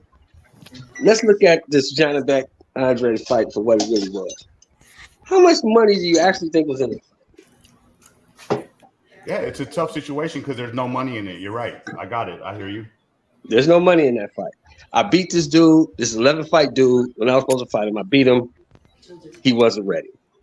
If some miraculous thing happens and I lose to this dude, then my career's over. So why do I take the chance of fucking with this dude for no money? You gonna pay me to beat up on this dude? I'll beat up on this dude. But you gotta pay me to do it. This dude is I get it from that standpoint, but that's not the standpoint I'm in. I'm in the fan standpoint. So that shit looks horrible from where I stand. And I see a dude in Janibek. I see a dude in Janibek walking around Demetrius Andre's belt. That's all I see. I see Demetrius Andre walking around the sport with no belt, no identity. He don't know his position in the sport. He hasn't fought in over a year. And yeah, I get it, brother. Ain't no money in it, but whose fault is that? The sport got to keep moving on, and we got to rate the sport for what they give us inside the ring. And if you ain't gonna fight and you're gonna give your belts up to this dude, well then I gotta rate this dude, and I gotta look at you kind of sideways, like, why the fuck did you give your belts up to this dude? You know, and then they're gonna say, oh, it has something to do with money. Well, shit, that ain't, you know, that I'm not here for the money part. That's not my money. I can only rate what I see inside the ring.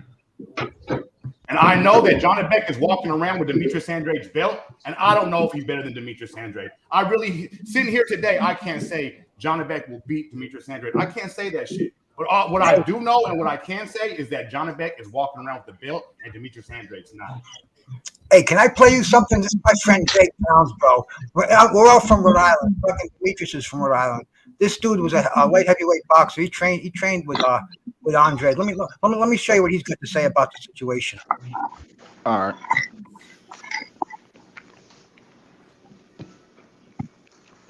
What, you sharing your screen? Yeah, well, Bruce pulls that up. I'm gonna be honest. We really shouldn't even be talking about Janibek right now, bro. He should have been another name on Demetrius Andre's resume.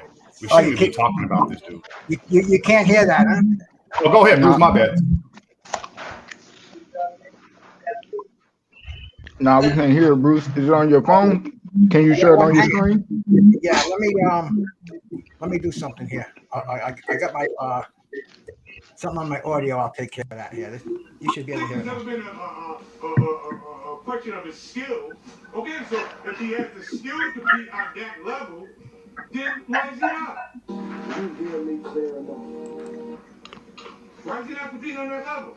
Why if he don't have anybody on his resume? Because you guys always bring up his resume. You know, somebody on his resume. Who's he fought since Bonarosa, whatever. Which, by the way, I think you guys are sleeping on Bonarosa. When he fought Bonarosa, and I don't pronounce his name right here, but anyway, when he fought Bonarosa, Bonarosa was a fair fighter. I mean, you guys are sleeping. That guy was like a.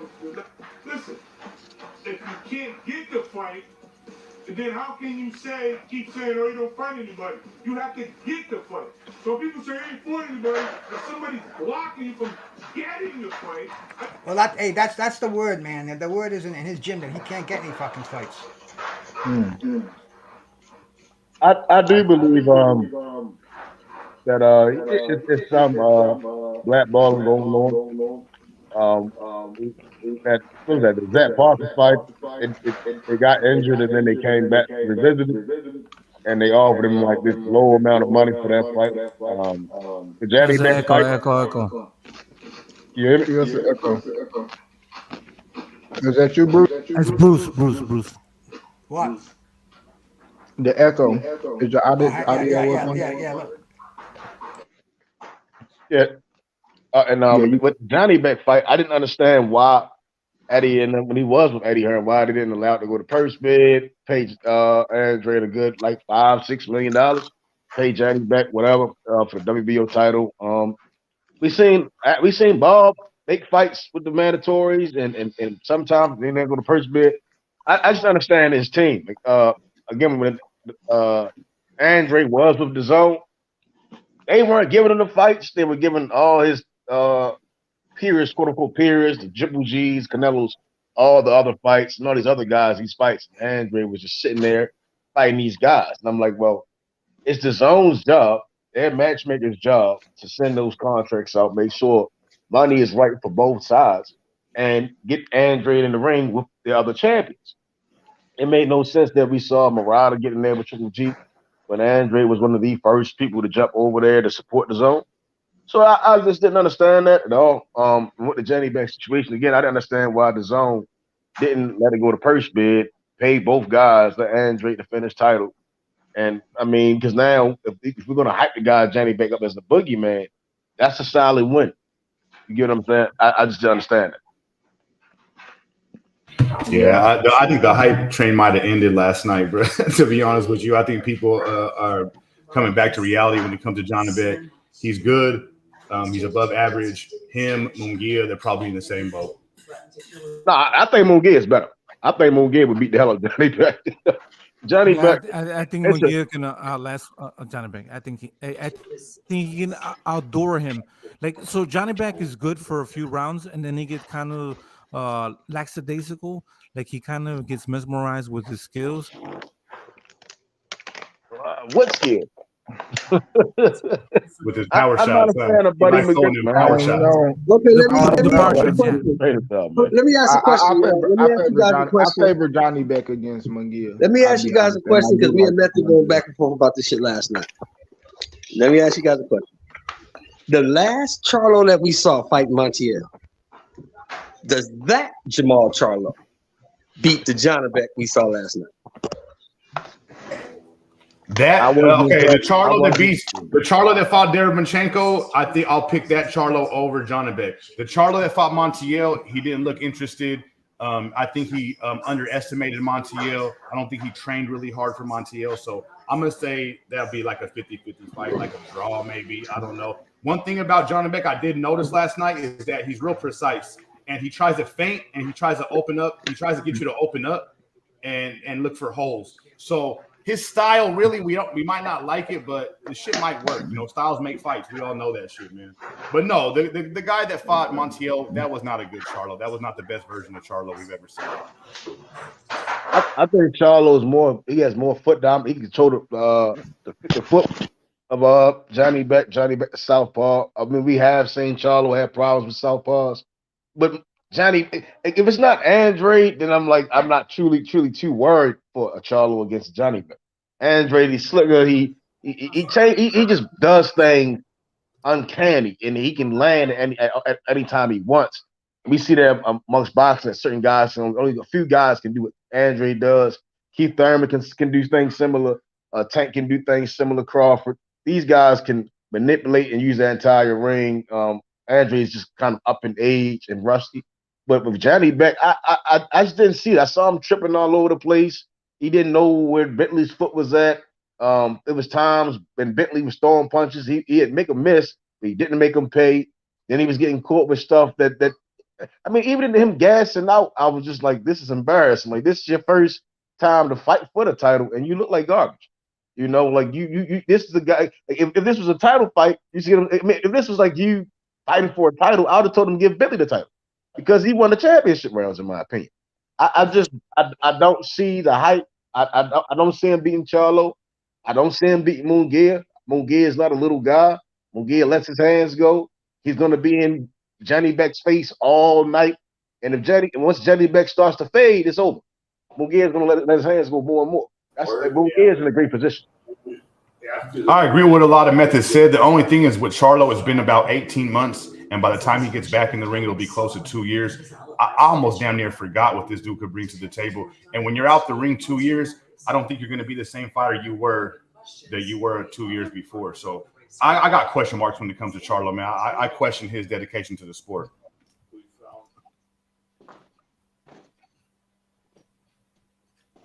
I question whether he's got some fucking injuries, man. Because, you know, these boxers, we don't understand. They have a fucking shelf life. And we're overextending their careers as it is. And Charlo, man, how many fucking amateur fights he has? And in the pros, I don't know, man. I think he's got some fucking nagging injury going on. And I think it's the same thing with Andrade, man. You know, it's I think we're expecting too much longevity out of these fighters, bro. You know, they're just going into their late 30s, and I mean, dude, it's Hey, salute everybody. Hey, salute OD. What up, OD? What's going down? One The thing overdose. that I want. What's up? What's going One on? thing- Nah. Man, I was gonna say about Andrade, bro. If that motherfucker wouldn't pull out the Jamel fight, bro, this situation wouldn't happen for his ass. Pulling out for fights, bro, that's his stupid ass fault. He's in this situation, bro. You can't feel sorry for this motherfucker. If Munguia don't get his ass in gear, bro, he's gonna be the same fucking way, bro. Shit, Munguia passing up championship fights. Yes. That's what I'm saying, bro. That's what I'm fucking saying. If Munguia don't put his ass in gear like that, he's gonna be 2.0, dog. Andrade 2.0. I don't see that. I think Munguia probably is the most promising. He's in a division that's lackluster. 160, 168 is okay. But as long as Munguia can make 160, we got an old Triple G. We got a Charlo people who have questions about. We got Andrade off in the Netherlands somewhere, and then we got just Janibek, bro. Yeah, but they already gonna say it, bro. Munguia's already #1 mandatory for fucking Janibek. That fight needs to happen next year. There's no buts and there's no why, bro. If Top Rank and Golden Boy can do something, bro, and this bitch can go first bit, we're gonna have a fight next year. I'm not. Again, Munguia is young, right? I'm not stressed. I think Oscar has most of his guys are the younger guys. Only guy that I think has issues would be Virgil because he's younger, but he's in one of the glamour divisions where there's a lot of talent circling around him. But when it comes to like 160, Munguia is the guy that he's trained by Eric Morales. He combinates. He has good. He comes with a package, and he doesn't get tired. He gets better as the rounds go by. I'm not really. He does get tired. He gets tired, bro. When he throws a lot of combinations, you can tell he gets out when he throws a lot of combinations. Look what Gabriel Sada what he did. When he was throwing combinations, he got some good combination punches. But then after that, he gets gassed out when he uses all his power. Yeah, but he the most active out of all of them too, and that's why I always said that I like Munguia. Because I look at Munguia when I look at the state of boxing at 160 and 168. You know that them two divisions so damn boring. You just can't look at one fighter or how I judge a fighter, which all of them not being active. But you have to judge, Like, Q. You have to judge the fact that this motherfucker don't want no smoke, and he keep turning down championship opportunities. You mean? You're not him, but his fucking team, Shelton. He turned down that the Andrade shit for sure. You know, and then the Janibek shit, I seen that they had announced them to fight, and then Janibek had a fight, and then Munguia fight this next week. So hopefully they, after Munguia do the fight, they probably could try to set something up or whatever. We can kind of see what they doing down there. I appreciate you, Bruce G, man. And but he is the most active, and I fuck with him being active. All them other people, they ain't really that active. Andrade, he don't really fight that much. Shit, Charlo really don't fight that much. I mean, is like, I don't really know, bro. And then it ain't really like no real standouts in that division other than the guys that's holding the belt, So with them not fighting each other, Berlanga. Man, can I tell y'all guys, bro? I never thought highly about Andrade, bro. I never thought highly about that guy. He can fight. I think, man, you can't. Yeah, like the guy that I saw last night with Janibek. Oh, we can all have our speculations of why the fight didn't happen, but when I'm seeing style for style, I got Andre dropping him early on, getting up on the rounds, and then both of them going to get tired, and then it's going to turn into just you hit me, I hit you type fight. And then I see Andre winning the championship rounds. He's not a bum by far. I do think he's had bad management. Going to zone is always a buzzkill for anybody's career. If you really see you about some smoke and you really want some fights, the zone is not about that. They have one MO, break into the U.S. market, by any means necessary.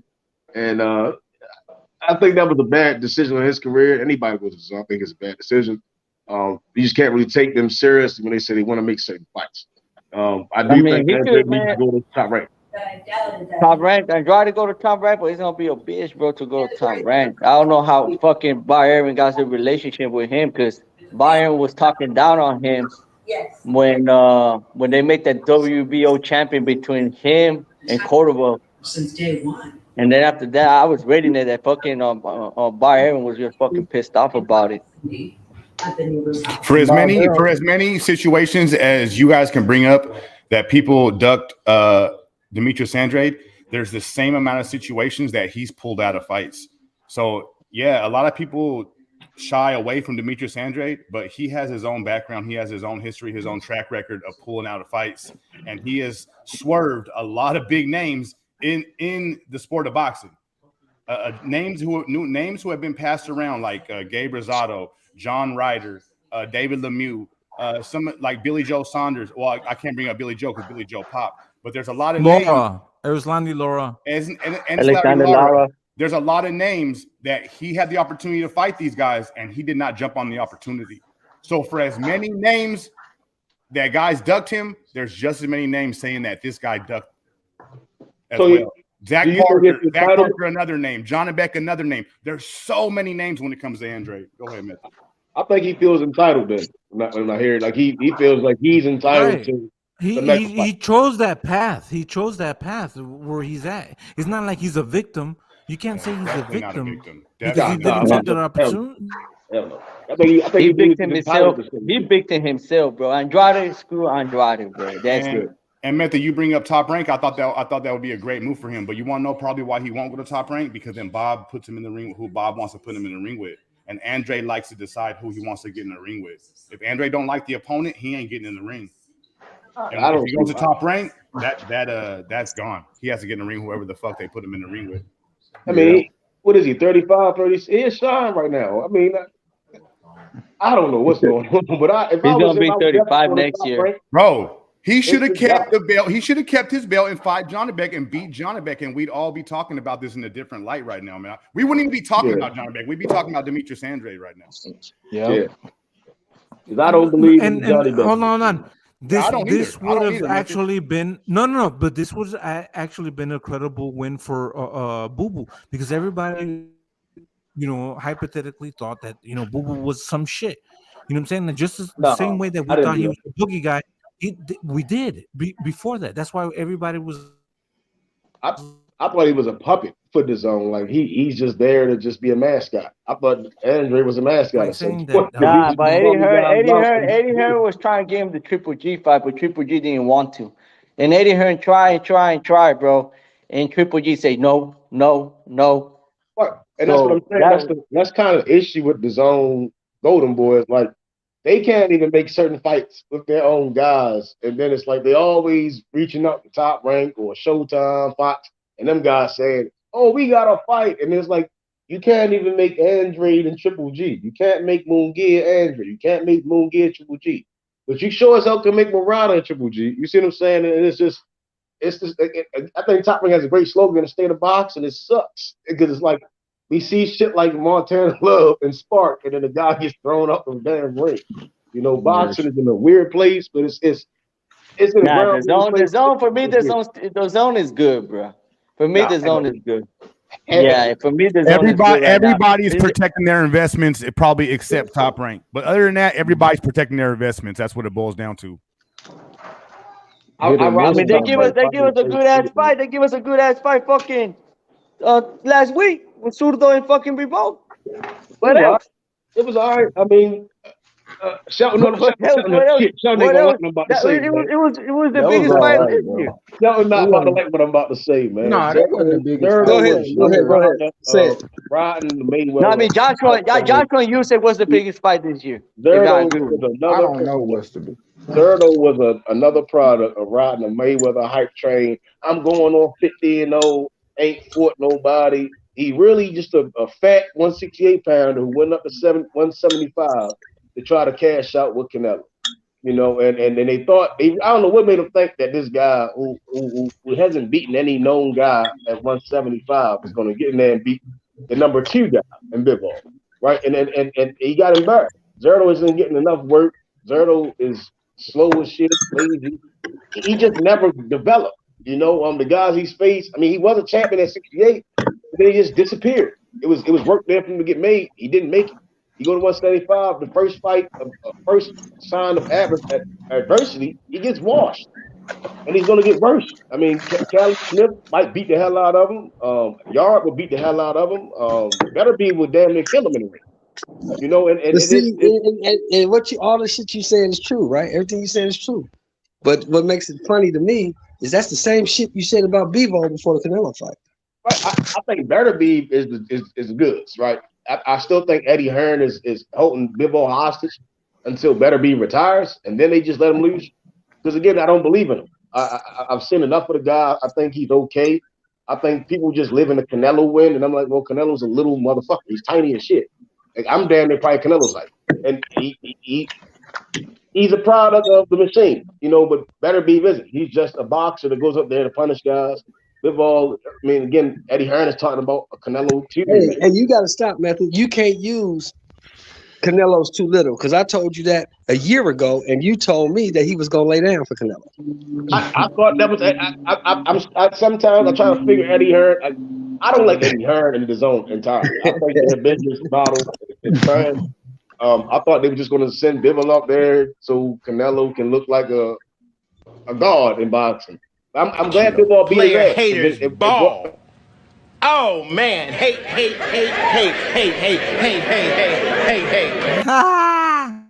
Man, you corny. Hey. I'm going to hate you. You hate my nigga Eddie Hearn. No. Hey, I do not like that nigga. Did you call Bivol a Eurobum? Did you call Bivol a Eurobum before the fight? No, I just don't think he's that good. I think Beterbiev is really good. Man, I bet Bivol will fucking beat Beterbiev in circles, bro. He not that type footwork to do all that. Shit. I'll say this about that fight. If Beterbiev allows Bivol to box, he loses. Man, okay, look what he did. Man, Marcus Brown, I mean, look, what's his name? Alexander and Marcus Brown was having success, bro, against Beterbiev. You know what I'm saying? Yeah. They were having success. They were boxing the fuck out of him. He was until Beterbiev got pissed. I know too. Until Beterbiev got pissed, right? Yep. And when he got pissed, what happened to Marcus Brown? He got knocked the fuck out. Brown got with Derek James, and he was already a dirty fighter. He was fighting a little bit more dirty. He bust Beterbiev head open and then got the hell beat out of him. Bozic was the guy that damn near killed Adonis Stevenson, and he was a guy. I mean, and then he went up there and he got stopped. I didn't see him really. I watched the fight again, and I'm like, Beterbiev was on his head. He was on his helmet. Damn near the but he was.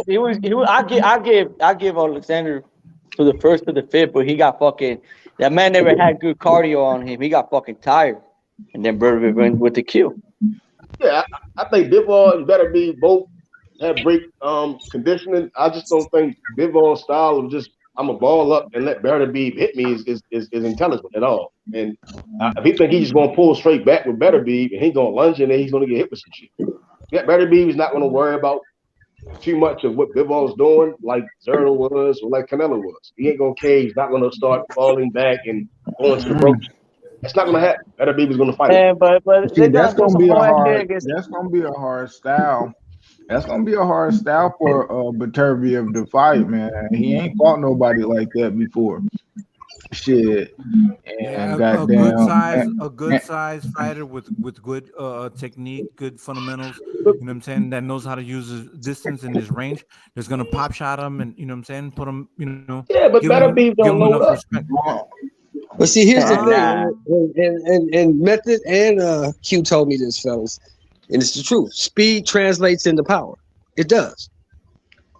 Speed translates into power. When you fast so much faster. He was so much faster than Zerto. That Zerto couldn't get nothing off, and he got hit with so many shots that he couldn't come forward because he didn't want to get knocked out. Because he would have got knocked out if he kept coming forward. That's why he backed up. the majority of that fight. He's staying on the back foot. If he would have opened up, he would have got his ass knocked out like he almost did in the 12th round. He almost got his ass stopped in the 12th. That's what happened. So when he fights Beterbiev, Method is absolutely right. Beterbiev don't care about none of that shit. He's coming forward. He want to fight. He seen what Canelo did. He put that boy on the ropes, was banging on him, arms all bruised up. That's still he seen that Joe Smith fight. He done seen a couple of them fights. Man, he like, okay. I mean, you let your hands go, but you ain't got no kill switch. I believe in better be to stop this guy. But Beterbiev, his mindset is the thing, Method. His mindset is different. Beterbiev, you have to beat him. You got to stop him. He's really knocking out like heavyweights. Bivol is legitimately facing back-to-back guys coming from 47 and 68. Zerno is legitimately he's an obese like a heavyweight, bro. He's just fat and he's a little, man. That'll be nothing to play with, man. I think that's why I can't wait till the fight happens. Eddie needs to get out the way, let Bivol go. He got two destructions coming. He gonna destroy Anthony Yarde. He gonna knock him out, and he's gonna knock out Callum Smith too. He gonna beat his ass. Damn, we got 2 fights before we ain't never gonna get to that fight. You got 2 fights, that's 2 years. One fight a year. 2025 before we get to that. But you know, before this, will be 42 years old. I thought unification trump mandatories, bro.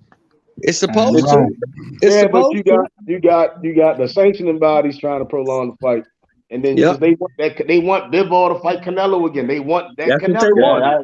That's what I'm about to say. That's what I'm about to say. They want fucking people to fight Canelo. They don't care, bro. It's the fans going. Hold up, Method. I want that fight. I want Canelo to go up there and get his ass mollywhopped one more time, so they can get off the Canelo train. Go up there and get your ass kicked. They want Bivol to get out of 75, go down to 68, which is goofy as hell, bro. Canelo, why we can't get Canelo needs to fight. Canelo needs to fight Benavidez, bro. End of the day. When have we gotten the best fights in boxing? Come on, talk to me. Talk to me. When have we gotten the best fights in boxing? When have we? Like how? Wait, Mr. Shelton. When have we? We got the best fights in boxing in the 70s, in the 80s, and the 90s. That's not a good fight. Tank go knock that motherfucker out. He keep his chin in the air. Come on now, dog. Come on, man. Like, bro, like. Y'all swore this dog shit then, cause I don't got to worry about this. I'd rather see Ryan Garcia fight Montano Love. That's a more competitive fight. Cause if I can't get Beterbiev and Bivol, then I can't get Crawford and Spence. Nigga, y'all sport is terrible. Y'all sport is trash. It is a bad state. Boxing in the hell yeah, I know, man. It's getting bad, bro. They can't even promise Earl and Terrence no guarantees. Hey Q, you got the best skits in the game, bro. Yeah, that's what I'm telling you. Rod, just do like me, man. Just do like me. Focus on the NFL, man. Fuck boxing, because you're not gonna get the fight. Nah, don't do that. Look, see, you the type of motherfucker Terrence Crawford talk about. You the type of motherfucker Terrence Crawford talk about. Look. Well, you know I'm gonna watch the fights, man. But Rodney over here wishing on a star, talking about he want to get the best fight in the best. That shit ain't gonna happen. It ain't happened since the 90s, bro. It's not gonna happen. You mean 2000s? You mean 2000s? 2010 to up. There was some good fights still. Top right where to control all the boxing. Thurman versus Barrios. And you know, Method, I probably I don't care about that network shit, whatever. But I probably have to agree with you on that. ESPN probably going to take over where you gonna legit see the best versus the best, bro. Because the other networks not doing it, man. Bro, ESPN been killing them, bro. Like they already ahead of the game. They connected with an app. Everything going to an app. They already got the ball rolling and know the ins and outs of how it is working off an app. Hey Q, you want to know one of the biggest differences in ESPN and the other the other promotional companies is they don't invest into boxers. They invest into the sport of boxing. That's the difference, bro. That's the difference. And their investments into the sport of boxing has given us the big fights and keep people coming back to ESPN to watch the big fights. And other companies, PBC and DAZN, they invest into their superstars. So they got to protect their investments. Like look at the fighters yesterday, like Remy Morotoya. fucking Emiliano Vargas, bro. Carlos Valderas too. He got knocked out, but he looking good. He looked good yesterday. You know? Yeah, talking shit. No, what fight was you watching? Valderas knocked out Sanchez, didn't he? No, you was talking about before. He got knocked out before. He got knocked out. Carlos Valderas got knocked out before. He got knocked out before. He knocked that motherfucker out. Yeah, he got better, bro. He did a good thing over Buddy McCurt. Put him in there, bro. What weight he get? 126? 135. 135. I'm cool off that dude. I'm not sold on that dude. Nah, but he did good yesterday, bro. Yeah, His right. defense got his defense is getting there a little bit. You know, I'm not gonna say he's getting a little bit, but man, it's gonna be stacked at fucking top rank, bro. I'm gonna tell you who they building up though, OD. I'm gonna tell you who they gonna start building up. Who? Emiliano Vargas. They gonna start building that kid. Oh yeah, definitely. They're gonna build that motherfucker up, bro. They're gonna turn him into a big fucking star. He got the name. He gonna get knocked the fuck out. Oh my God! Salute. They gonna knock Vargas ass up, man. Salute. Cool. You ain't man. been doing the He gonna get education, bro. You ain't been doing the education. It doesn't hurt having a legend Hey, bro, and a two-time he's world still champion in your 18 corner years either. old and he's still gonna fucking develop, bro. He ain't gonna be just like that, homeboy. Hey, OD, it don't hurt having a legend and a two-time world champion in your corner either. That shit don't help, man. And he That shit don't hurt. That shit don't hurt, man. though. He cool, but when he get in there, if he at 35 and they line up with Keyshawn, he getting stopped, man. Shit. I don't think so. They gonna keep him far away from Keyshawn, bro. You don't know how to game. Nah, fucking Keyshawn is gonna be 147 around that time. They line Keyshawn. Listen, method. They line Keyshawn up for Andy Cruz. They line him up for Andy Cruz, bro. Hold up, Sheldon. Hey, they keep him far away from Keyshawn, but how far can they keep him away from Tiger, Abdullah, motherfucking? He got to fight with him. Yeah, what's the other? Yeah, they got too many, and that's why, and that's like what Black and Brown saying, bro. Like at top rank, bro, it ain't gonna be no. I'm picking my favorite, bro. Like with a when you talking about they damn near got all the guys at the top of 35. And then they got all the guys coming up, bro. It ain't no playing no favorites. Y'all gonna have to fight each other. Believe that. I see y'all. I see y'all on Instagram chopping it up. I know, I know, bro. Look how they're talking down to fucking Emiliano Vargas, bro. Why y'all talking down to the young kid now? Look at. I know, but he's barely beginning, Shelton boy. Y'all talking down to the young kid. No. I ain't talking down on him, man. I'm just saying he gonna get stopped. Yeah, but he's just taking pro five, bro. We gotta wait to the future. Y'all talk down to a young fella. I ain't gotta wait. I ain't gotta wait until he's gonna get stopped. You gotta listen to what I'm saying, OD. Don't listen to Method because he's a hater. You gotta listen to what I'm saying. Oh, I know about Method, bro. He's a hater. I ain't nothing new about that. I'm not hating. I'm just saying. I'm looking.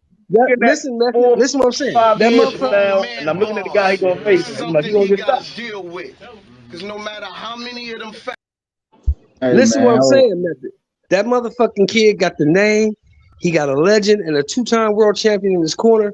Bob sees dollar signs. He gonna build this kid up, keep him away from all of them other dudes until he has to.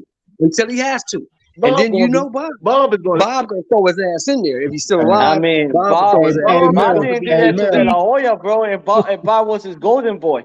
I mean, Oscar De La Hoya was his golden boy. Hey, I'm gonna let y'all know, bro. All these guys we talking about undefeated. Them niggas ain't gonna be undefeated forever. Exactly. That's all I'm saying. I see Keyshawn losing in the future. I see Shakur losing. I see Emiliano Vargas losing. Raymond Montoya losing. I'm gonna see all these motherfuckers losing, bro. It's gonna be like a little carousel all against fighting each other, bro. And that's a good thing. And that's a fucking good thing. I think one nigga makes it through the gauntlet. Shakur, my nigga Schofield. He gonna make it through the gauntlet, goddammit. Switch hit next time. gonna make it through the gauntlet. Hey, bro, it's too early to be smoking that much weed, man. Bob don't care about that, man. You know, Bob don't have an emotional attachment to these fighters, bro. Hey, when I look at Schofield, I see the same thing OD was saying about Vargas. He's so young, it's hard to rate him. Same thing with Vargas. Same thing with Schofield, bro. He's so fucking young, bro. It's hard to rate him. I can't rate Schofield yet. He looks like a little boy when he fights.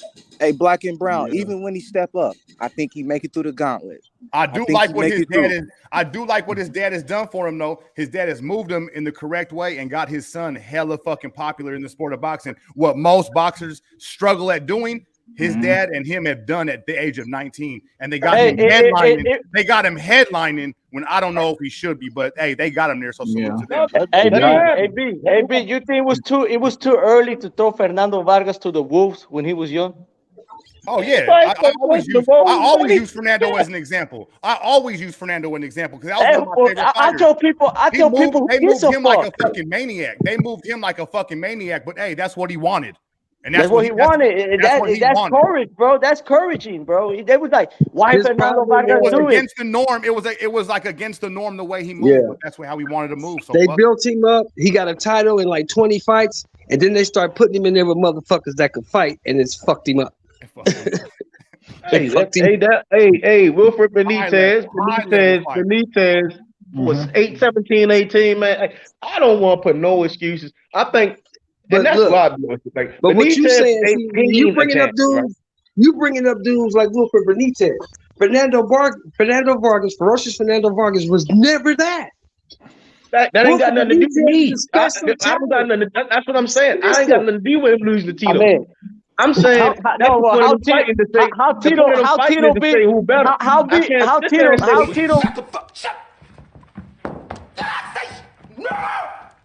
Oh shit! Say it again. Say something else. Oh, say something else. Say something. Hey, hold on. Hey, let Mev go in there because he the one got y'all turned up. Hey, let him go and then y'all catch it after him. Hey, and that's all I'm saying is Benitez was young. He went in there. He got the job done. Him and Leonard face off. He couldn't get it done then, but when he went back and hit the double back and go fight Duran, he got the job done again. Fernando Vargas. Yeah, he may have been younger, but the point of them fighting is the thing, well, who really better? You see what I'm saying? So he went out there, he wanted to fight Tito, he wanted to fight De La Hoya and them. Him losing ain't got nothing to do. Because again, when he beat the other guys, nobody had nothing to say. But when he get in there with other guys, they so happily stop him. But they gotta do what I don't understand that. I think that's the excuses. Like, we just want to the biggest win for Vargas weekend, right? You acting like Vargas was on the level of a Wilfred Benitez. He wasn't that. He was never that. I'm saying Benitez won. Compare them guys. You just gotta look at like what happened. Like you can't be like, oh, he on this level. It don't matter what level they on. It's still pushing them guys to be something. Just like when we looking at Tio winning, being unified in what 14, 15 fights. Shakur having a belt at 15, 16. Lomachenko getting a belt at 3 fights. Like, bro, it's a rarity. It's a rarity. Like, I mean, I ain't gonna say it. No, I ain't gonna say it ain't a rarity because all that shit just happened. You know, but it's like in nowadays it's not. But I look at it and say, bro, like Tio not on day level, but Tio the one he beat Lomachenko and he was unified before Shakur was. So none of that really don't matter. But you keep glossing over the fact, Q. You keep glossing over the fact, Q, that Lomachenko was never really what they said he was. He never was. That's what I'm saying. It don't matter what if they really was or if they wasn't. They still was able to do some shit, you know. And if they wasn't, they did it. More, I'm gonna have to disagree with you. So you don't think Loma he got talent? No, let me jump in. You know what happened? OD is he went up to 135 and became just regular at 135. If we would stayed at 126 and stayed at 130, he might have had a chance to becoming really what they trying to say he was. But once he went to 135, bro, he became just normal. My bad. At least the guys we mentioning, right? The guys we mentioning, they not Montana Love. And that's what I'm trying to say. Is like the guys we talking about, Fernando Vargas and Lomachenko, these guys really got the job done, and they did it on their terms, and it gets some of the best guys. Montana Love just got disqualified throwing a dude out the motherfucking ring. It's just levels to the shit. Some guys are just better. Again, Yeah. I do think I disagree that Fernando Vargas is moving fast. I mean, he beat Corte. I'm looking at it. I had to make sure I get my dates and times and fighters right. He's beating some great guys that was able to beat some of the guys that he lost to. You see what I'm saying? It just styles make fights, and then sometimes it just come down to willpower. You know, shit, and that's how I look at it. I take away from Tito when I say Fernando Vargas wasn't ready. But he was ready to beat Wiki. He was ready to beat Corte. No, you know what it was? If they went back to back method, they didn't fucking spread his shit out, bro. They threw him in killers every fucking year for like 4 years in a row. He had to fight another killer. They should have spread that shit out. That's the only thing. That's the only thing I see is they just threw him in there quick style. You got popular, all right, go fight all the dogs back to back now. I don't know. Like they're gonna do Isaac Cruz a little bit, maybe, or maybe you know how see how Isaac Cruz fought Tank, right? And then they're gonna give him a few fights to build himself back up, and then probably fight Tank again, like kind of like that, man. They got to. And that's what I was telling somebody last night. That's what I was telling somebody last night. This dude is famous for losing, and now he's getting the ability to pick his fights. Yeah, exactly. Pitbull He's got famous for losing. I same shit, Hilton. I say the same shit. Man, yeah, I can't put Fernando. You see what I'm saying? I respect Fernando for not doing that shit there, because again, he after he took those L's, he still kept winning. You see what I'm saying?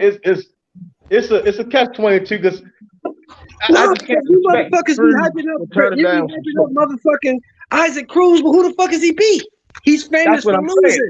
At least Fernando beat some guys, and at the same time, he gave Tito hell. He gave De La Hoya problem. Like he wasn't no scrub. That's all I'm saying. Isaac Cruz is gonna give all them dudes hell too. Watch, Isaac Cruz is gonna be the next Fernando. I don't know, man. If he fight the winner Martin Rivera, I don't know. You know, it depends what he going to do. If he just sitting around waiting on the Tank sweepstakes, yeah, he gonna get knocked out. I know. Nah, fuck that. I think that's what he's waiting on. I actually think that's what he's waiting on. I think he doesn't want to fuck up this opportunity for him to get that chance to fight Tank again. I think that's what he's waiting on. I think that's the plan. I mean, if that's all of his team and all the people behind him are talking about. If that's his opportunity he looking at, I mean, I guess that shit cool. But if we looking at Isaac Cruz, man, like he a tough fight for, I guess, Frank Martin, Michelle Rivera. I don't know, and they actually kind of questionable a little bit to me too. I mean, Frank Martin, I guess Michelle Rivera. I mean, he ranked high, but he ain't never fought nobody in the top 10, man. It's crazy. If Isaac Cruz had put him against Martin or Rivera, the winner out of those two motherfuckers, I think Cruz will beat him. I don't know. I think Frank Martin might beat him. I mean, because he got a jab, but hell, I mean, I don't know. Those are good fights, though, Q. Hey, Q, them are good fights, bro. Them three fighters, they're like on the same level. They're in the same boat, bro. Those are all three good fights. Doesn't matter how you wrap it up. And let me ask Method, because he's a Tank fan. For me, I don't think any of those guys, Michelle Rivera, Frank Martin, even Pitbull Cruz, they're not on Tank Davis's level. For me, Tank Davis is on a whole nother level. So, Method, would you accept the rematch with Pitbull Cruz, or do you want to see your boy go and fight bigger and better talent? Because to me, Tank is on a different level.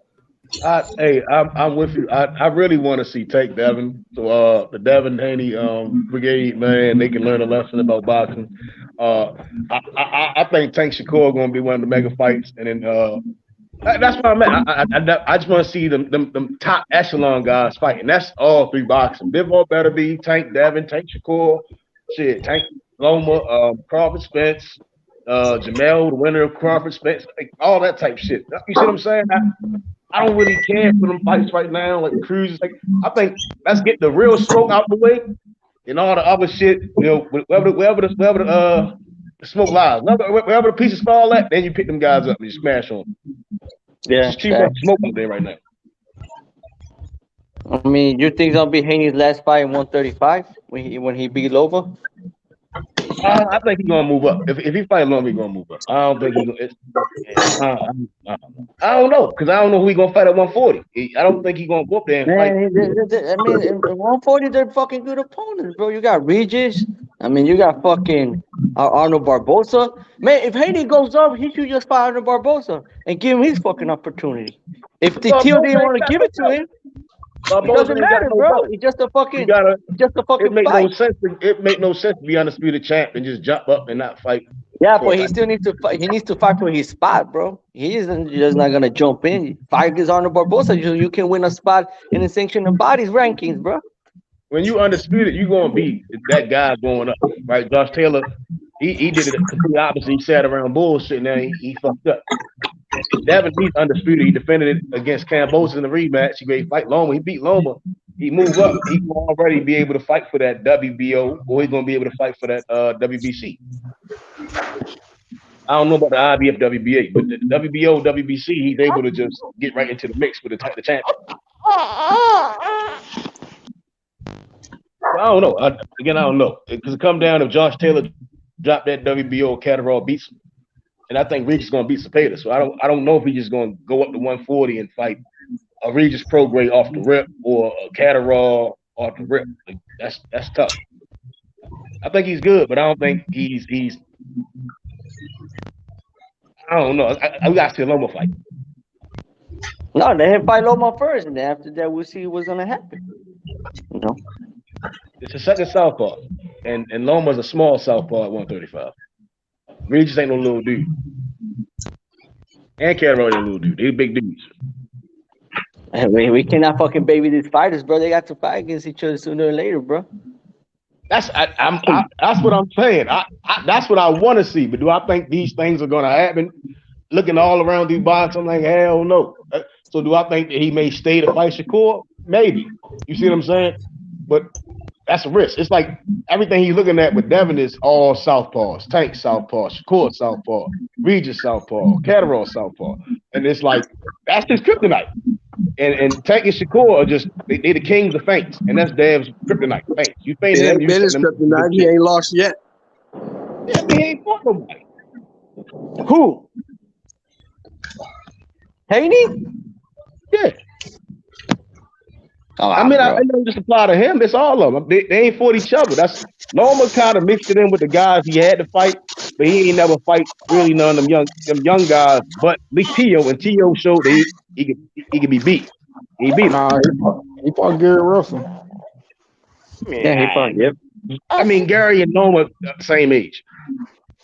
You see what I'm saying? Yeah, but everybody thought Gary Russell was gonna be Loma in that fight. Right. He was the favorite to be Loma. But I'm saying they're the same age, right? They're the same age. Olympic pedigree.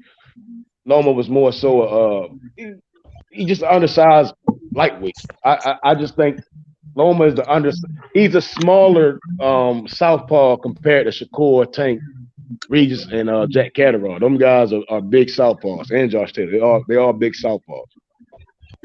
I heard you guys talking about Tiafimo a second ago. I wasn't listening, but let me just give you my take. I think his excuse for not fighting Barbosa is weak as fuck. I don't understand why he wouldn't want to fight Barbosa. Method, I heard you say he was undisputed or unified at 135, but the fact we say about Haney being no, he don't want to fight Barbosa because he don't want to fight Haney. You see, Haney is everybody's nightmare. Somebody like Tio and all these other characters y'all talking about. Tio don't want nothing with Haney. That's why he don't want nothing with Barbosa, because that's the ideal fight. What are you talking about, Ayo? I just wanted to see the Tiafimo Barbosa fight, so Tiafimo can officially solidify himself at 140. To me, the Compa fight, it was a comeback fight. You get back on the winning track. All right, cool. I accepted that fight. But now the Pedraza fight's almost worthless. It's a throwaway fight. And for a kid like Tio, who has already built himself up so high, like, bro, why are you going back down to Pedraza when you got Barbosa right there? Us boxing fans, we're going to give you more respect for beating Barbosa than Pedraza. So the reason is, I'm almost done. The reason is he's trying to get that Josh Taylor fight. But Josh Taylor's not going to fight this dude, bro. That Josh Taylor fight is a fucking fairy tale that they've been believing in for the last year and a half. Their whole career has been about Josh Taylor since they beat Lomachenko. And look what's happened. Nothing. It's not going to get to that point, bro. Stop chasing Josh Taylor. You're not going to get that fight. Just go get back to work. You hit 140, hit the reset button, and now start fighting champions or contenders at 140. Clean up 140. I think trying to go straight to the top to 140 is it's a fucking fairy tale. Right. Black and brown. That was the thing. With Teofimo, they thought they were gonna go to 140, immediately get that fucking fight with Josh Taylor, and become undisputed all over again. That was like a fucking hype dream. Bro, they have to fucking touch back down to earth and fucking realize that that's not the Exactly, way it Kazi. works. That shit was never gonna happen, Kazi. I don't know why they were chasing that bullshit. He gonna wind up having to fight Jose Ramirez. Devin Haney is the Catterall, one that should fight Jose Ramirez, in my opinion. Method, I think that's a great fucking matchup. It's the young Devin Haney coming up fighting the full-grown ass Jose Ramirez at 140, the established boxer at 140. I think it's a great fucking matchup. Jose Ramirez versus Devin Haney is the perfect matchup. Both top-ranked fighters. Run that shit. Yeah. For the number one spot for the number one contender at the WBC. You know. Shit, I can give y'all two other perfect matchups. Yeah, if Taylor drops his belt, right? Yeah, Taylor can drop his belt. I can give y'all two other perfect matchups, and this something that came out of Bill Haney mouth. He said Regis. If Regis could win and get that WBC strap, you can go straight to a title, which I think that's what undisputed champs should do. They should get a straight shot to the title if possible. You know what I mean? If you can't, then you get somebody where you could fight for a vacant title. You know, and I think maybe him and Tio for a WBO vacant title if Josh Taylor drop his bet after Catterall, which I think he probably gonna do. Or if it's somebody that don't got a title, yeah, the Barbosa fight, cool. Or, you know what I mean? You could go back home to the zone. I seen Richardson Hitchins. Y'all had a little back and forth. Your daddy want to call him a bitch. Shit like that. You know, I like authentic smoke. You know what I mean? That fake smoke I don't really like. You know, it's cool when you can go out there and you fight somebody because they the best. That's cool. But when you got shit like your daddy calling somebody out, say that smoke, you whoop their ass. When your daddy calling somebody a bitch, or just like him and Tio, y'all was right in front of each other. You know, Tio said, when I knock this nigga out, we gonna see what y'all talking about. I still want to see that. So, you know, me, I think them good fights. You know, Barbosa might be the last, you know, on my list. I think Barbosa, I think Tio got an answer to him, bro. You know, I think Tio got an answer to that. I'll be honest. You know, they the one calling each other out their name. You know, that man Barbosa called you a bitch and called your daddy a whole sack of bitches, and you ain't do nothing about it.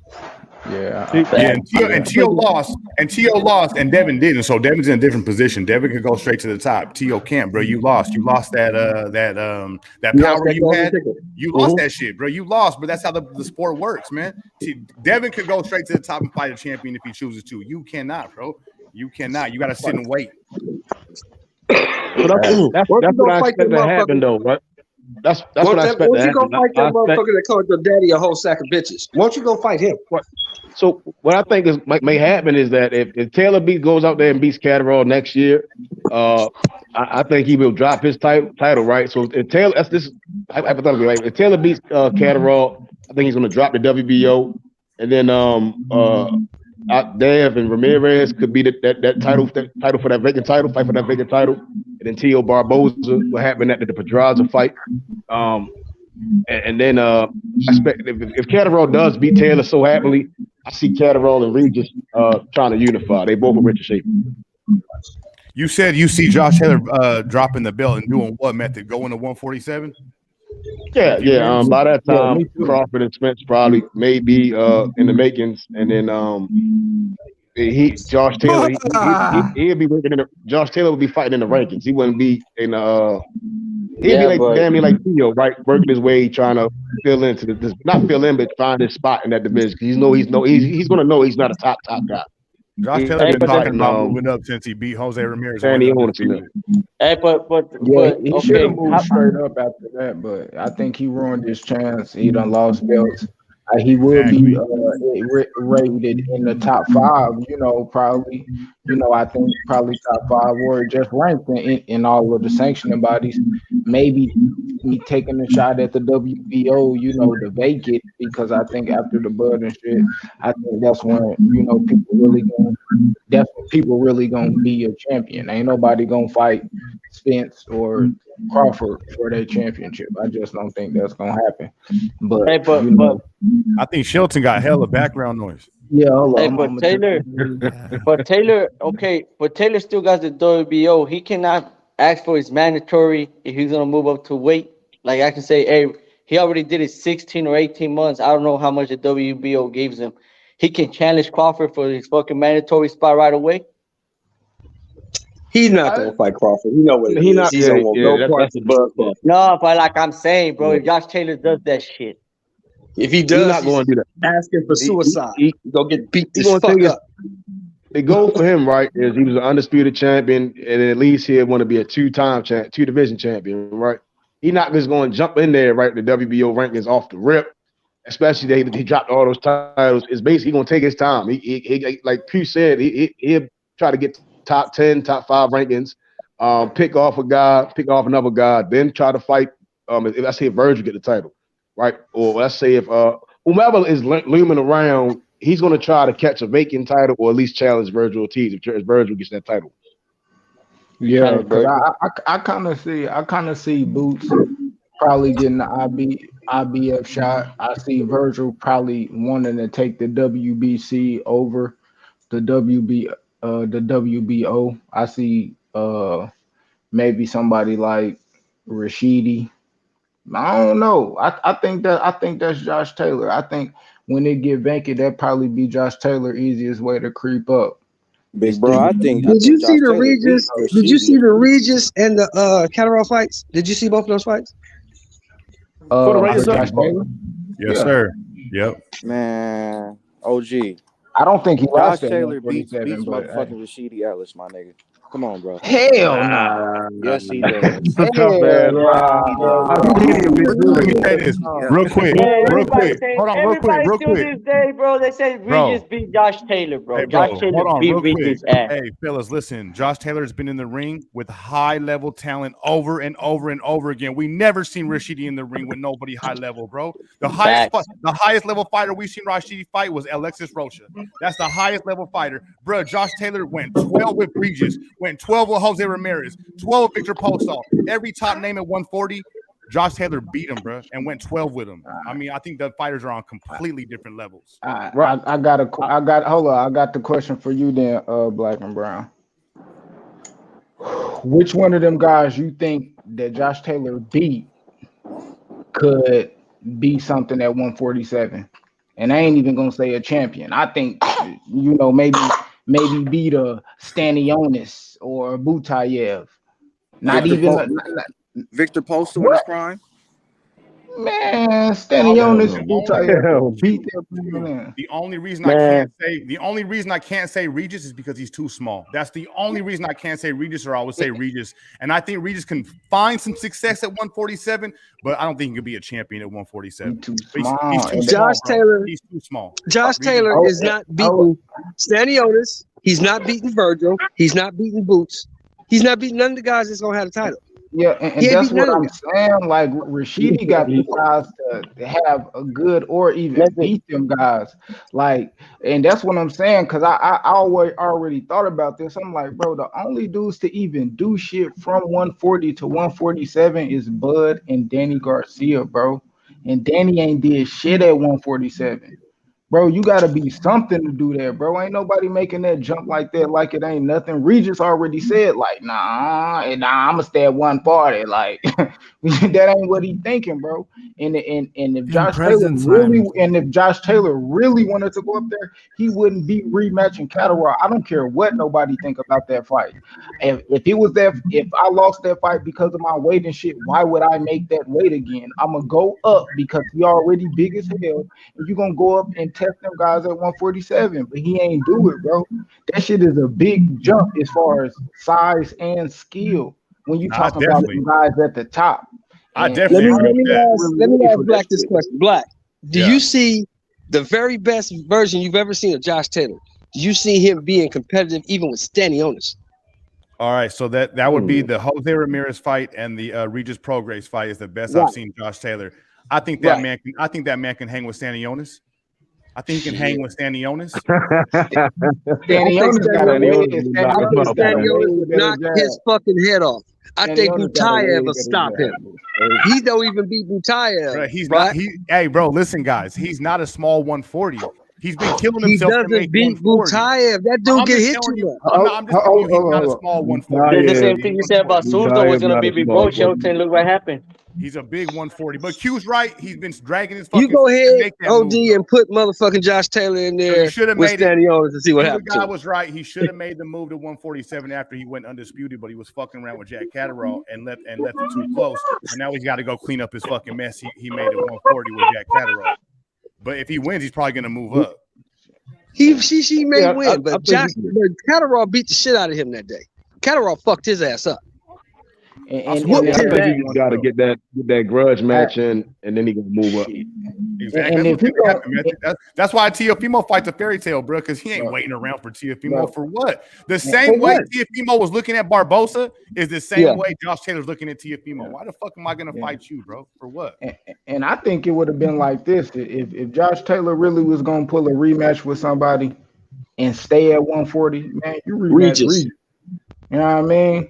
Regis or Ramirez, Regis or Ramirez, whichever one makes more money for you guys. Regis or Ramirez, I would say. I'll go to Regis because you could run that back end over there. I think Regis was a more competitive fight that people some people had it a draw. Some people thought Regis won. Some people thought Josh Taylor won.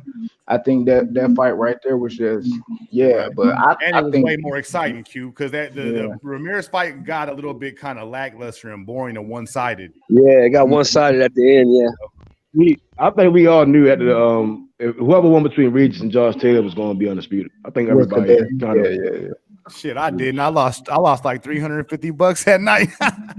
I thought Jose Ramirez was gonna beat Josh Taylor, bro. I swear to God, I lost. Hell no. Jose Ramirez was gonna beat his ass too. I lost money.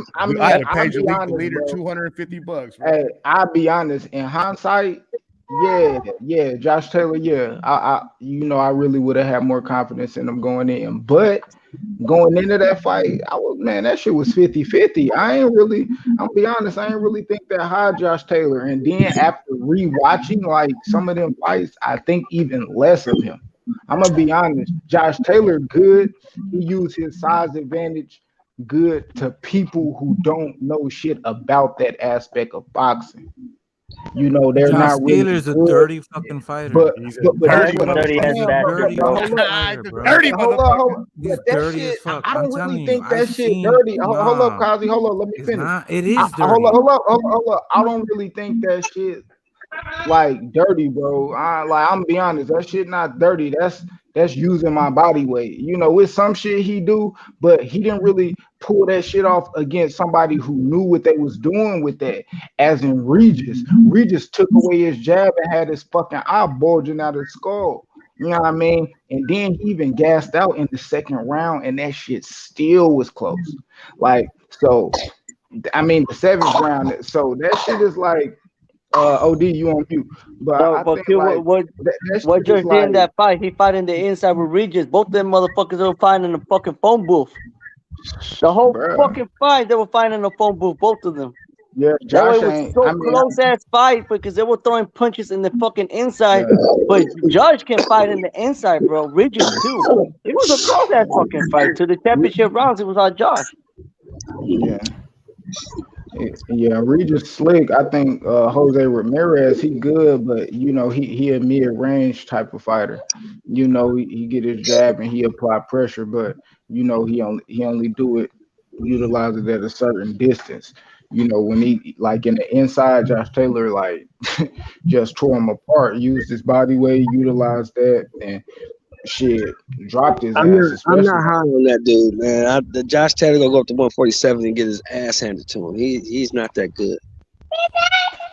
Right. Yeah, I do think he's a dirty fighter though, because he's hella dirty in that OG, if he's not that good, then his contemporaries must not be that good then, because you fought them all.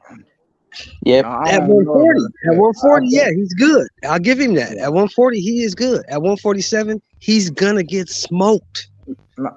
Hey, tell me why you think he a dirty fighter. Like tell me what why is he dirty? You think? I'll go first really What you quick think? because I seen Yeah. the shit. You know, when he's dirty out the clinch, he's intelligent and he will outsmart the referee. If you got a lazy referee, he's going to take full advantage of it. If your referee does not get in and break up the clinch physically, if he's just telling you to break, Josh Taylor's going to throw punches and he's going to take advantage of a weak, sloppy referee. I've seen him do it. Now, if the referee asserts himself and physically gets in there and breaks up the clinch, then Josh Taylor's in the clear. But if not, Josh Taylor's going to take advantage of that shit. Like he did like Jose Ramirez. Like he did to Jose Ramirez.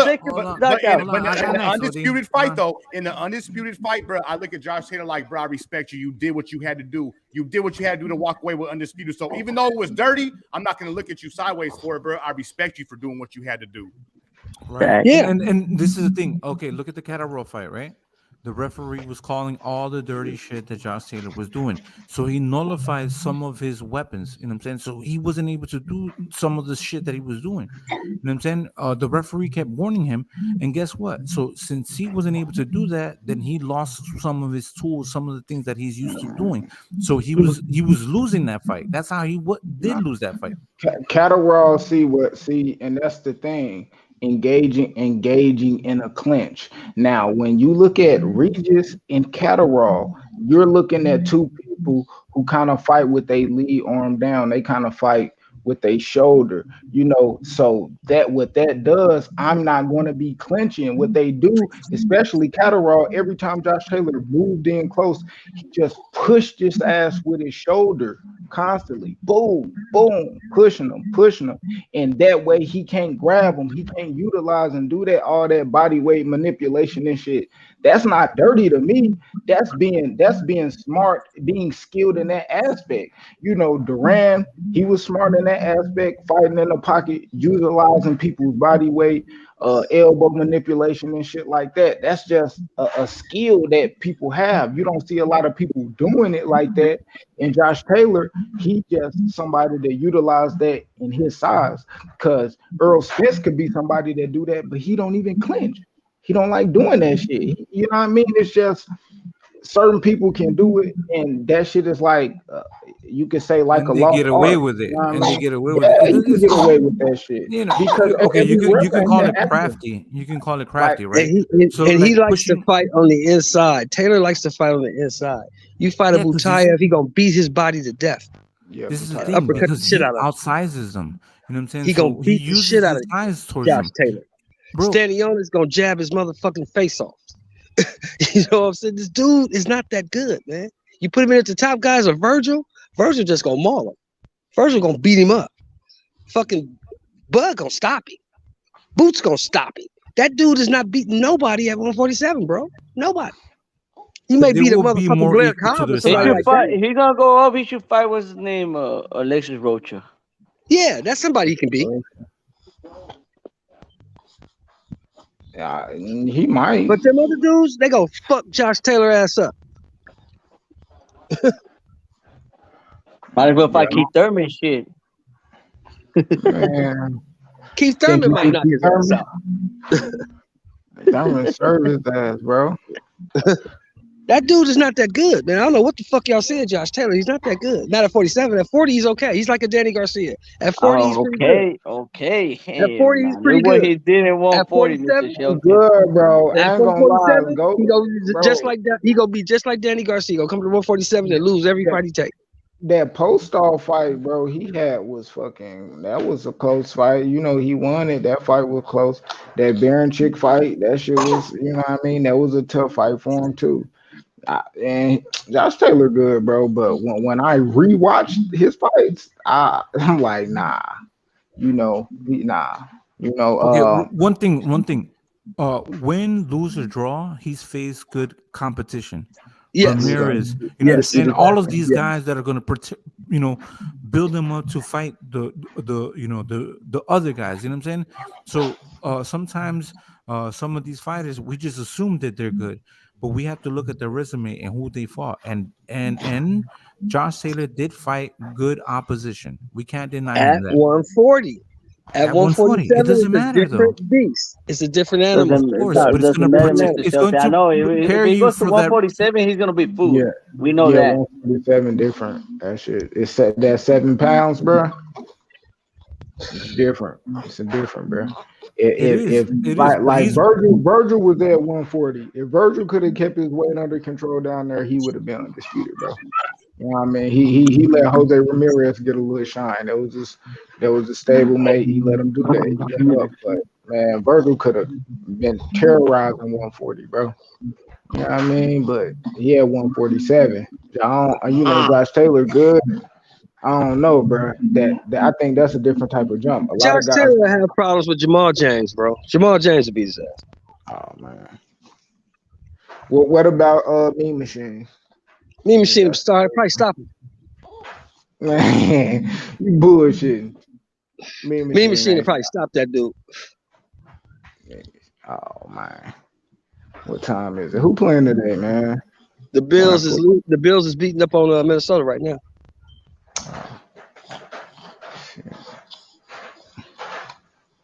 Look, man, but all right. So the best significant moment of tonight's boxing, well, yesterday's boxing, Montana Love. You know what I'm saying? Pursuing his WWE career. You know what I'm saying? Shout out to him. You know what I'm saying? Yeah. Some would say that. I say Richardson Hitchins, his DAZN debut. I think he had the best performance of the. I gotta go watch that fight. I'm gonna go watch it. He put on a nice little boxing clinic. I like that. Montana Love. If that fight would have finished, I think that would have been like fight. That would have been that war, bro. But man, I guess, bro. That dude was gonna beat Montana. He's probably gonna stop Love. That dude's probably gonna stop Love. And that would have been that shit would have been good. We would have got to see it, but we didn't see that, bro. We seen the but Love didn't want to get stopped. He was trying to look for a way to fucking get the fuck out of there. I don't know. I mean, I don't know, bro. And if y'all want to apply the ref for giving them that way out, man, I think he should have let his ass. I think he should have let his ass go, bro. No, they couldn't, man. The rules got to apply to everybody. You can't throw a motherfucker over the top, bro. You just can't do that. That's not boxing. That's, man, poor decision by the ref, man. I'm with Eddie Hearn, bro. No, that was a good decision by the ref. That was a good decision by standing. That's why the ref told his corner, man, fuck you. I did what I had to do. That's not boxing. That's what the ref told him in the corner. Right. Think about the pressure that the fucking ref has to go through. He's dealing with his morals and his integrity. You know what I'm saying? He's not worried about promotional companies and the person that's fighting in the ring. He's judging it based on what happened. You threw this guy over the ring. I'm going to disqualify you. Simple.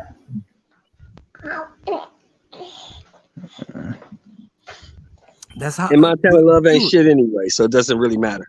But that's how the rules need to apply. It doesn't matter if you're a megastar or a regular ass Joe Schmo. You know what I'm saying? The rules apply to everybody. You know what I'm saying? That's how it should be.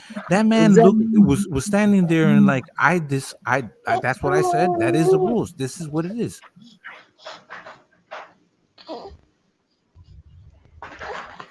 And he wasn't gonna win anyway. So what does it matter?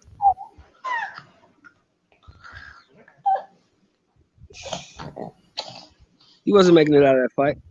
That dude was too much for him. Man, I don't know, bro. What do you think Jack Catterall? Not Jack Catterall. You think Josh Taylor beat David Afanesian? No. Pure's in the back. Pure's in the back. Oh, okay. Hold on. Yeah.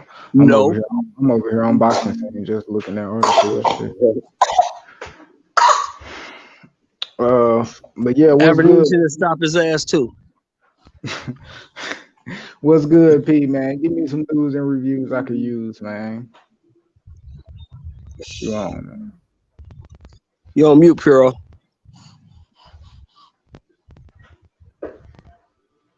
Okay, I guess go and jump in. I'm about to pull up this little article, man. I'm just lying down. We're gonna read some articles on boxing saying fuck it.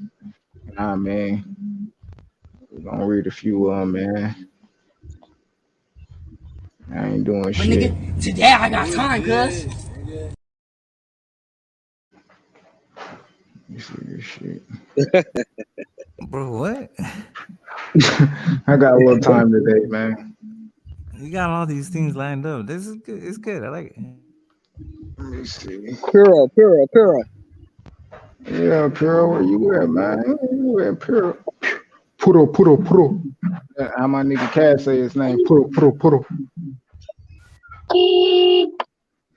Fuck, man, why she going, nigga? Somebody about to get ran. Oh, hey, you about to get hit by a car, my nigga? What you doing? Can y'all hear me? Man, we got you now, Puro. All right, cool. Yeah, my mic was fucking up. Sorry. Oh shit.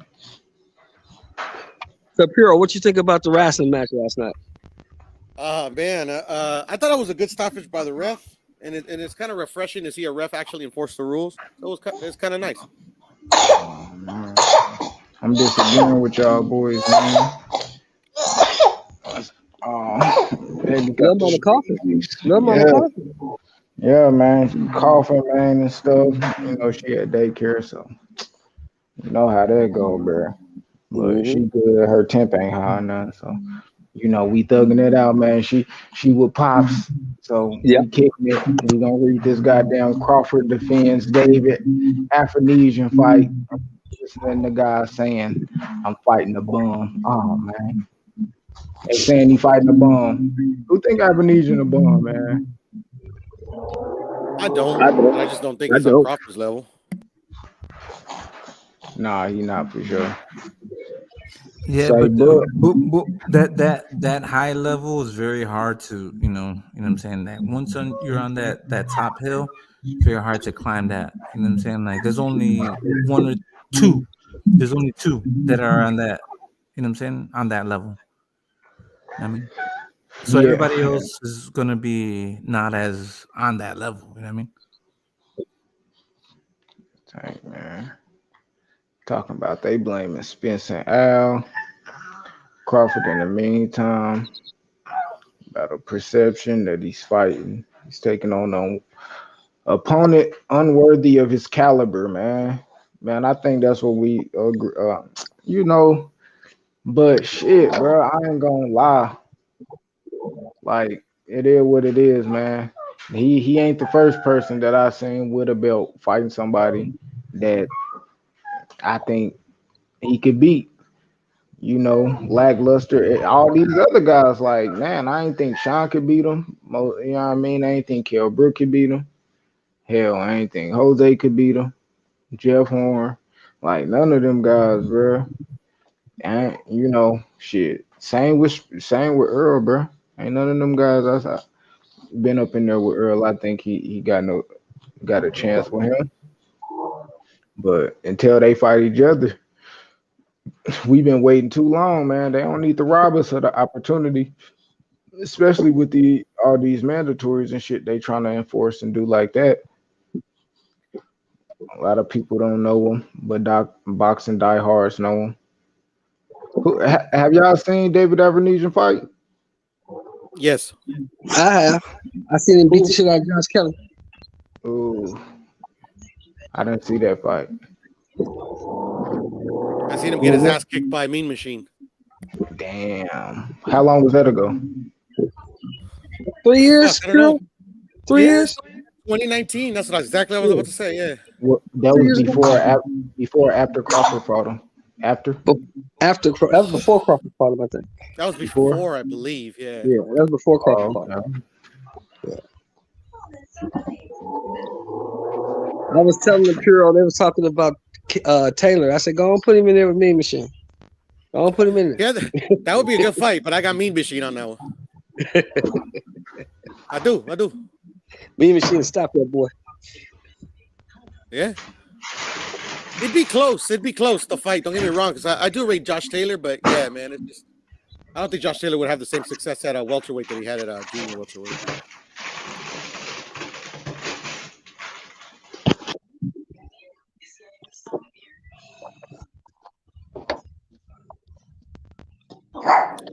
Even though I thought Regis won against Taylor, It was still a close fight, you know, because it could have gone either way, man. Josh Taylor could fight.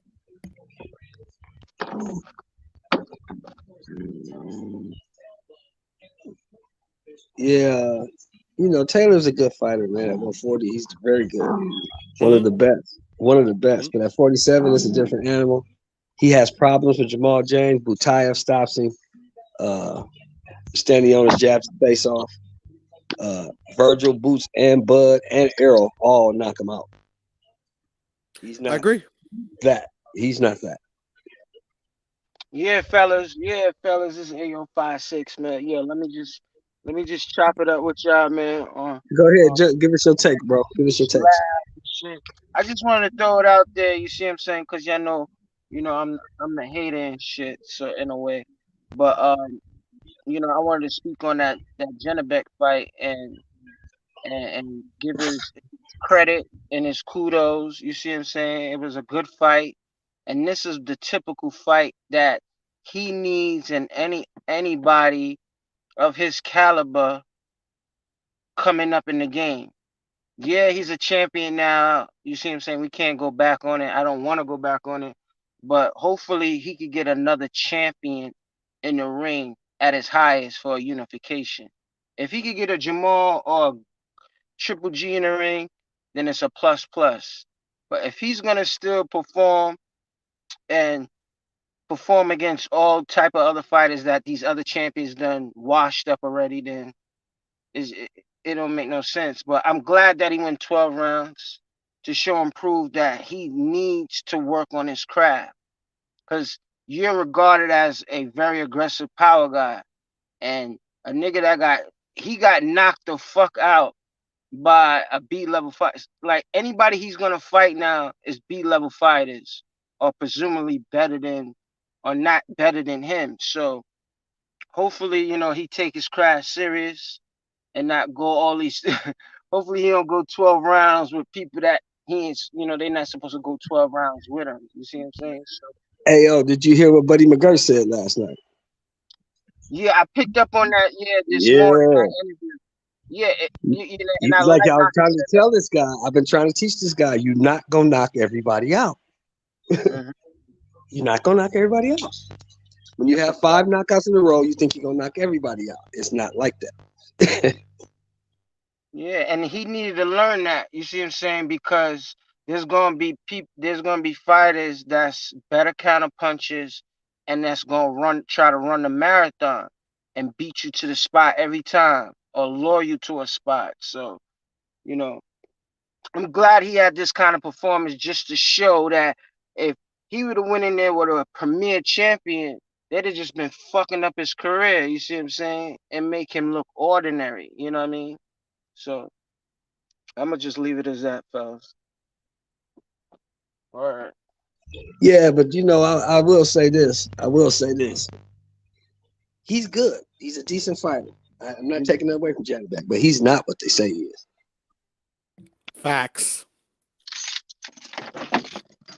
He remind me of like a Kovalev in a way, but much more active. You know what I mean? He throws his punches like Kovalev with dead weight. You know what I mean? Where he's always gonna have a puncher's chance to change the fight. But he's still an ordinary guy. He doesn't stand out uniquely.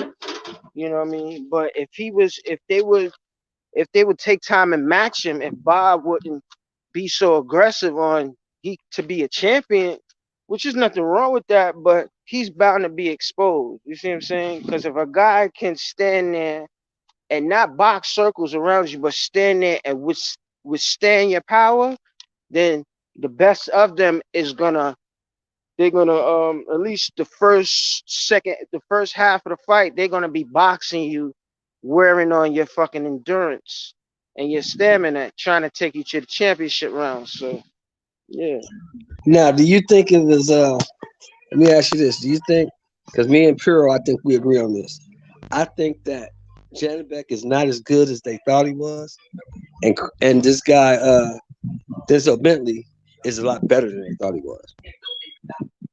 Yeah, I agree. You see what I'm saying? Because just like Buddy said, like mandatories and contend people who ain't got nothing to lose, like bring their fucking A game. You see what I'm saying? Like, even though they might not be that quality of fighter based on the look and on paper, but that's why, you know what I mean, we could speculate, but we love when they get in the ring and do what we, you see what I'm saying? Prove the doubters wrong. Yeah. But I like Janibek. You see what I'm saying? I like young aggressive fighters. You see what I'm saying? Like, because they're gonna get so many fights early in their career. They're gonna get so many fights compared to when they become, you know, experienced. Then it gets thicker. You see what I'm saying? You know, now you reach to another level where the fights you was getting before, you're not gonna just get. You know what I mean? And people are on their own little journeys and et cetera, et cetera. So it's like, you know, it's appreciated when you watch the journey, but when like guys like Lomachenko, you know, these niggas get a title shot, they second bout, you know what I mean, inside of 5 fights, you see what I'm saying? It makes the shit all murky and kind of weird, you know what I mean? It's like the expectations you can't even raise the expectations, you know what I mean? But you can just based on the competition, you know what I mean, and getting the competition in the ring, you know, for real. Yeah, really, you know, even though I might speak highly of Demetrius, I like Janibek. You see what I'm saying? But when the situation was when they was forcing the mandatory on him as if he didn't have a previous mandatory. Like, if one thing I would like the sanctioning bodies to clean up is for the example of when the champion and he's on the cusp of being a super champion, that whether he's not, even if he's not the super champion, if the number one mandatory does not fight, and you know, you give him another opportunity, if he does not fight, there shouldn't be no other person fighting as a mandatory unless they fight the guy. So, like, for example, if Janibek would have defeated Munguia, or if they fought to be, you know what I mean? It'd have made so much sense, you know, based on in the comparison of when he fought the guy that he defeated for the title. It's like, he ain't from here, and he's not a world-class individual. So it's, you know, those little things I'll be watching out for, like, you know. But hopefully Janibek can get the fights that we didn't get at 60, and he could become a star. I'm all for it. If he could get Jamal in the ring and Triple G and get Triple G out of there, you see what I'm saying? I could appreciate him becoming a star. You know what I mean? Like, get that guy out. He's a fraud.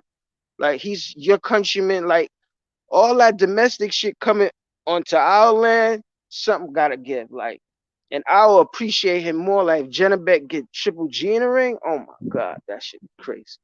So I'll big them up more if Bob and them could do what they do. But I don't see why they couldn't get Munguia and Janibek in the ring. You know, but I don't know why Bob don't want, you know, do business with De La Hoya or whatever the case might be. So what you think, Shelton? I just think that I think Triple G. Right? Yeah, I think Triple G won't fight him because he gonna say that's my countryman and I don't want to fight him. He already said that. That's what he gonna say. He already said it. Don't want no stiff competition. Triple G don't want to fight nobody like that. But look at his resume. Like, he's made it his home here, but your resume shows that you ain't fight your number one contender. The number one contender that you did defeat, he actually defeated you, but he got the nod. You see what I'm saying? Like, right. You ain't fight nobody in your domestic region. You know what I mean? It's just like, those things are important, like, you know, but who am I? What the fuck I know about that? No, you're right. You're absolutely right. He should definitely fight that guy. It shouldn't be, huh? My bad. Go ahead, brother. Yeah, go ahead, bro. No, I was just gonna say, Triple G's defense, he never said nothing like that. Janibek did. Oh, Janibek said he don't want to fight Triple G. Yes. Well, there it is. He don't want to fight his OG.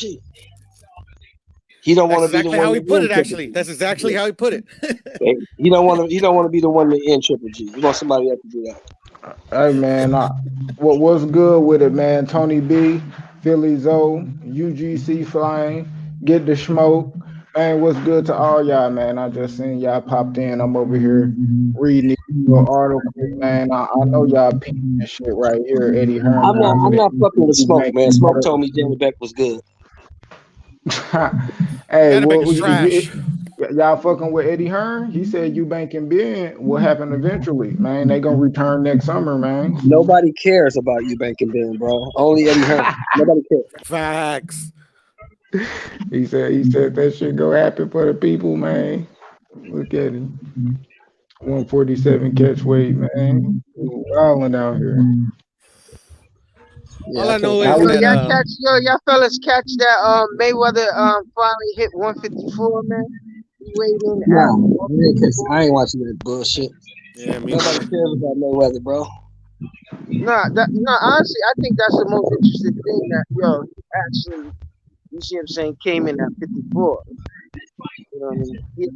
He fighting a motherfucking pizza delivery guy. Who cares? Yep. Yeah, I get that too.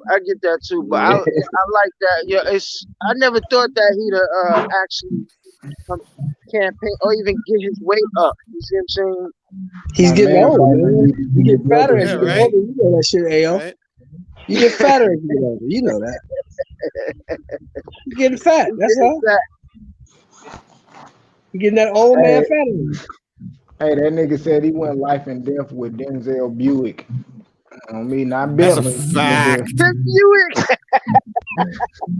Everybody gives Jamal shit because of Montiel, man. I'm giving this motherfucker shit. I mean, man, went life and death with that motherfucker. I think that motherfucker Denzel Bentley beats Montiel. I still say that. I think Montiel beats fucking Janibek. Montiel's terrible. Yeah, he's not that good, man. But he got that power. Yeah, something Bentley didn't have. He's terrible because motherfucking Thomas Adames just smoked his punk ass. Just mollywop. Yeah, we was there watching it. Remember? Yeah, I know. I remember. He said we was there watching it. I seen that first-hand ass whooping on deck, like my boy World Combat Sports be saying on deck. He was definitely the first time he got hit by Thomas Adames. He was like, "No." That was right. First hard shot. Yeah, he was like, "Oh no, I'm gotta lay down. I ain't fucking with this dude." Yeah, I ain't gonna lie. That fight was that was a good ass stoppage, man. I'm like, yeah, I gotta see Charlo fight, dude. That was good. He said I never said anything about Janibek. Yes, you did, motherfucker. You told me Janibek was the boogeyman. You was on the same page as Skin, Smoke. Stop lying. Oh shit. Oh, Smoke, you already know you gonna hit that link, man. Yeah, Smoke was lying. He told me Janibek was good. Demetrius Andre ducked Janibek, and he said all that weirdo shit. Demetrius did duck Janibek. Come on now, dog. Come on, man. Like, bro, like.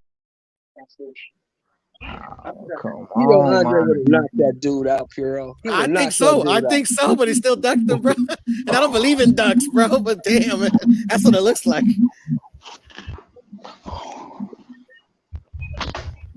Fuck it.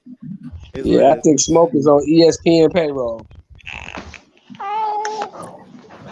I just don't care too much for email champions, bro, and I'm glad he got exposed, to be honest. He ain't on ESPN payroll. Sure. He got the dude. He thought Janibek was the monster. Nah, a Smoke don't fuck with Bob. I don't know. Smoke don't, man. He's the same motherfucker told me that Hergovich was good. Oh, damn, Smoke told you that? Smoke told me Hergovich was good. We saw that he wasn't good. Before the Big Bang, right? He was like, yeah, Hergovich that guy. Went in there and got his ass scoop popped in that bitch, my man. I'm like, damn.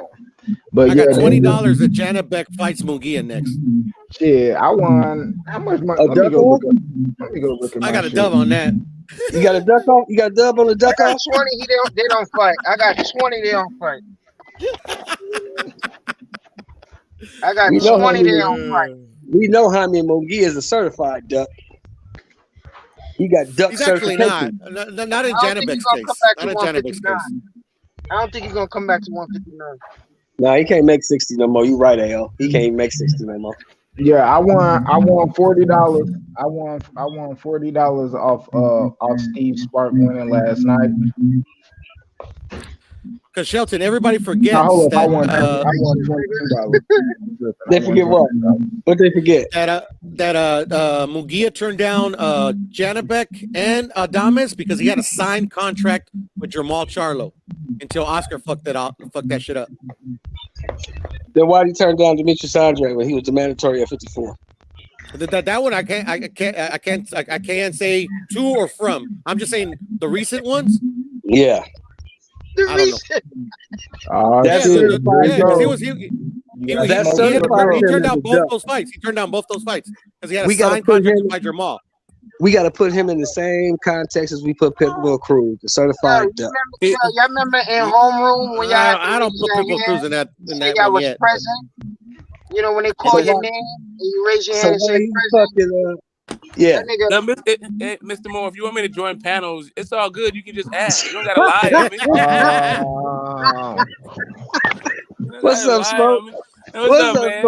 What's up, man? I've seen Janibek fight one time in my life. It was his last fight. It was against a complete can. Like I've never said anything. I've never mentioned Janibek. Hey, I've seen be Denzel honest, Bentley Smoke. fight a lot. That I like wasn't Denzel no Bentley. can. Hey, hold on. Let me ask Smoke this. Smoke, when did you turn the fight? Did you watch the whole fight, or when did you just say fuck this shit and turn it off?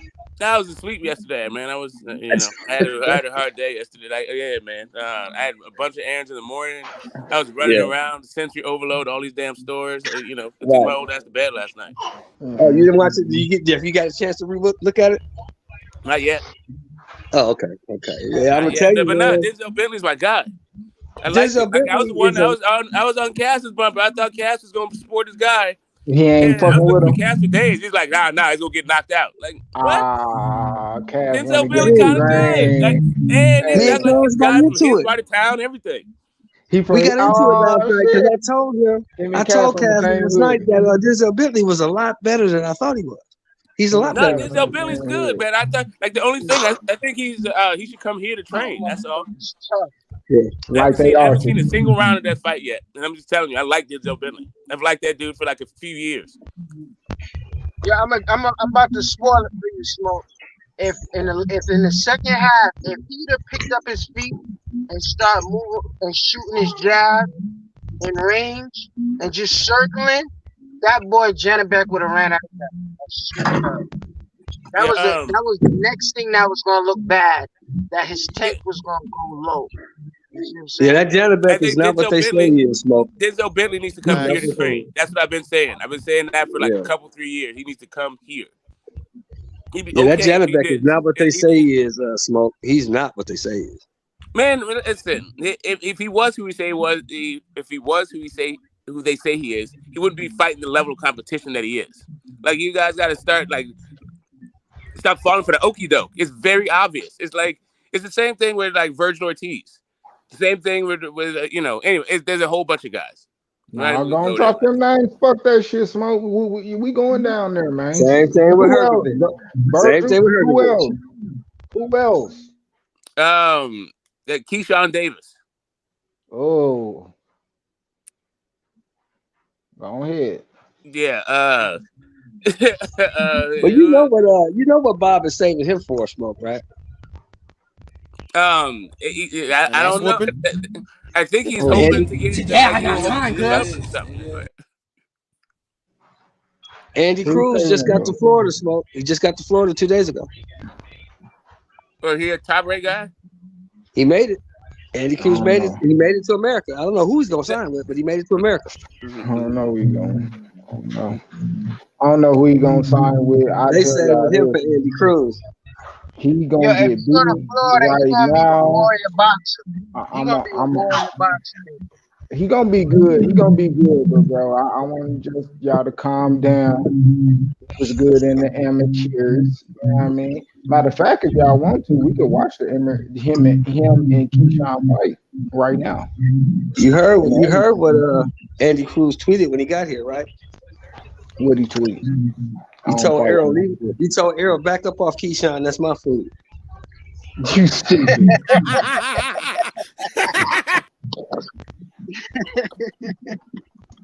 Yeah, Keyshawn alone. That's my food. You stupid, man.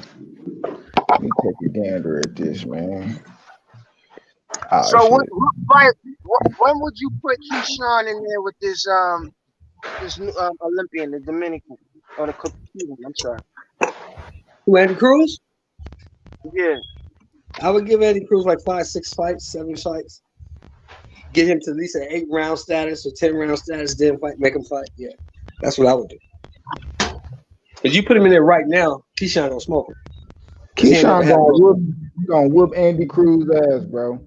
Keyshawn got a pro style. Andy Cruz, we talking amateur style, man. You know what I mean? He's good. But come on, man. You talking about somebody who got a break down type of approach. Matter of fact, what you think Andy Cruz gonna say when he hear round 5? He never heard that shit before.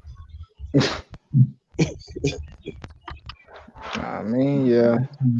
I'm saying you hear that. Yeah, and I am ready to see them boys get in there and do their thing. That shit gonna be funny.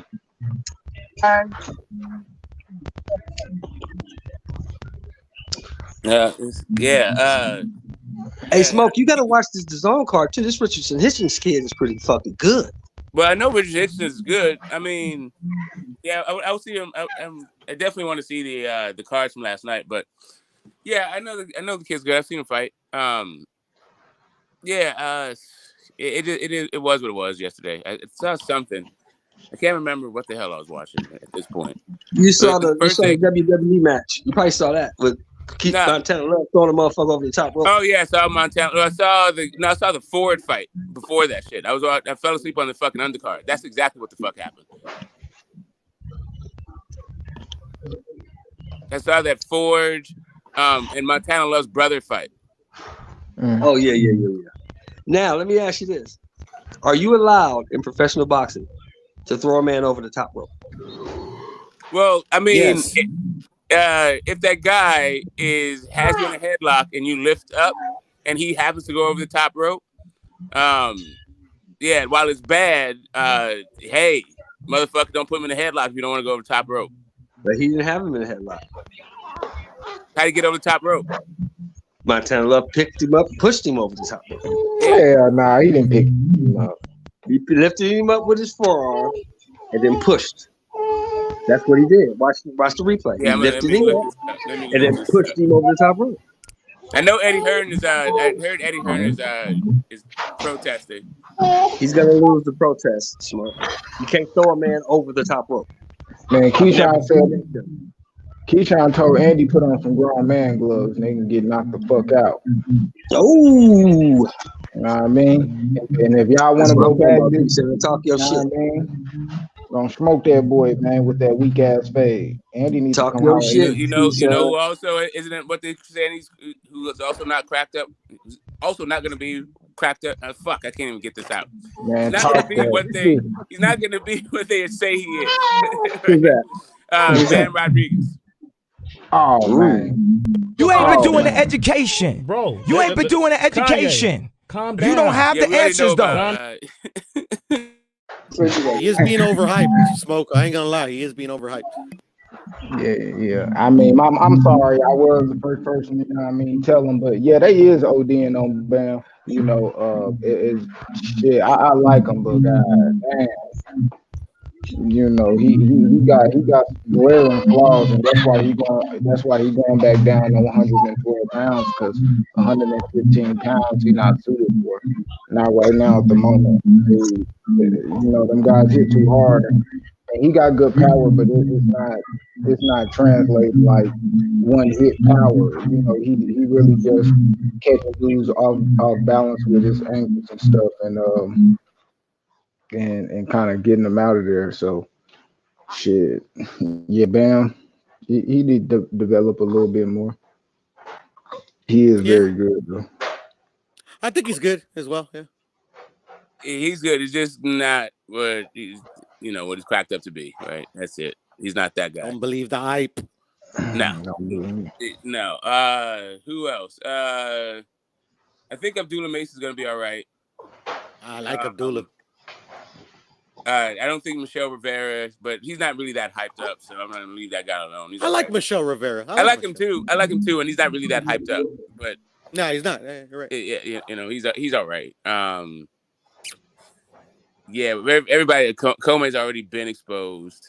I think Loma is like looked at being like low key being outed as food. Isaac Cruz is like, I don't want Shakur, I want Loma.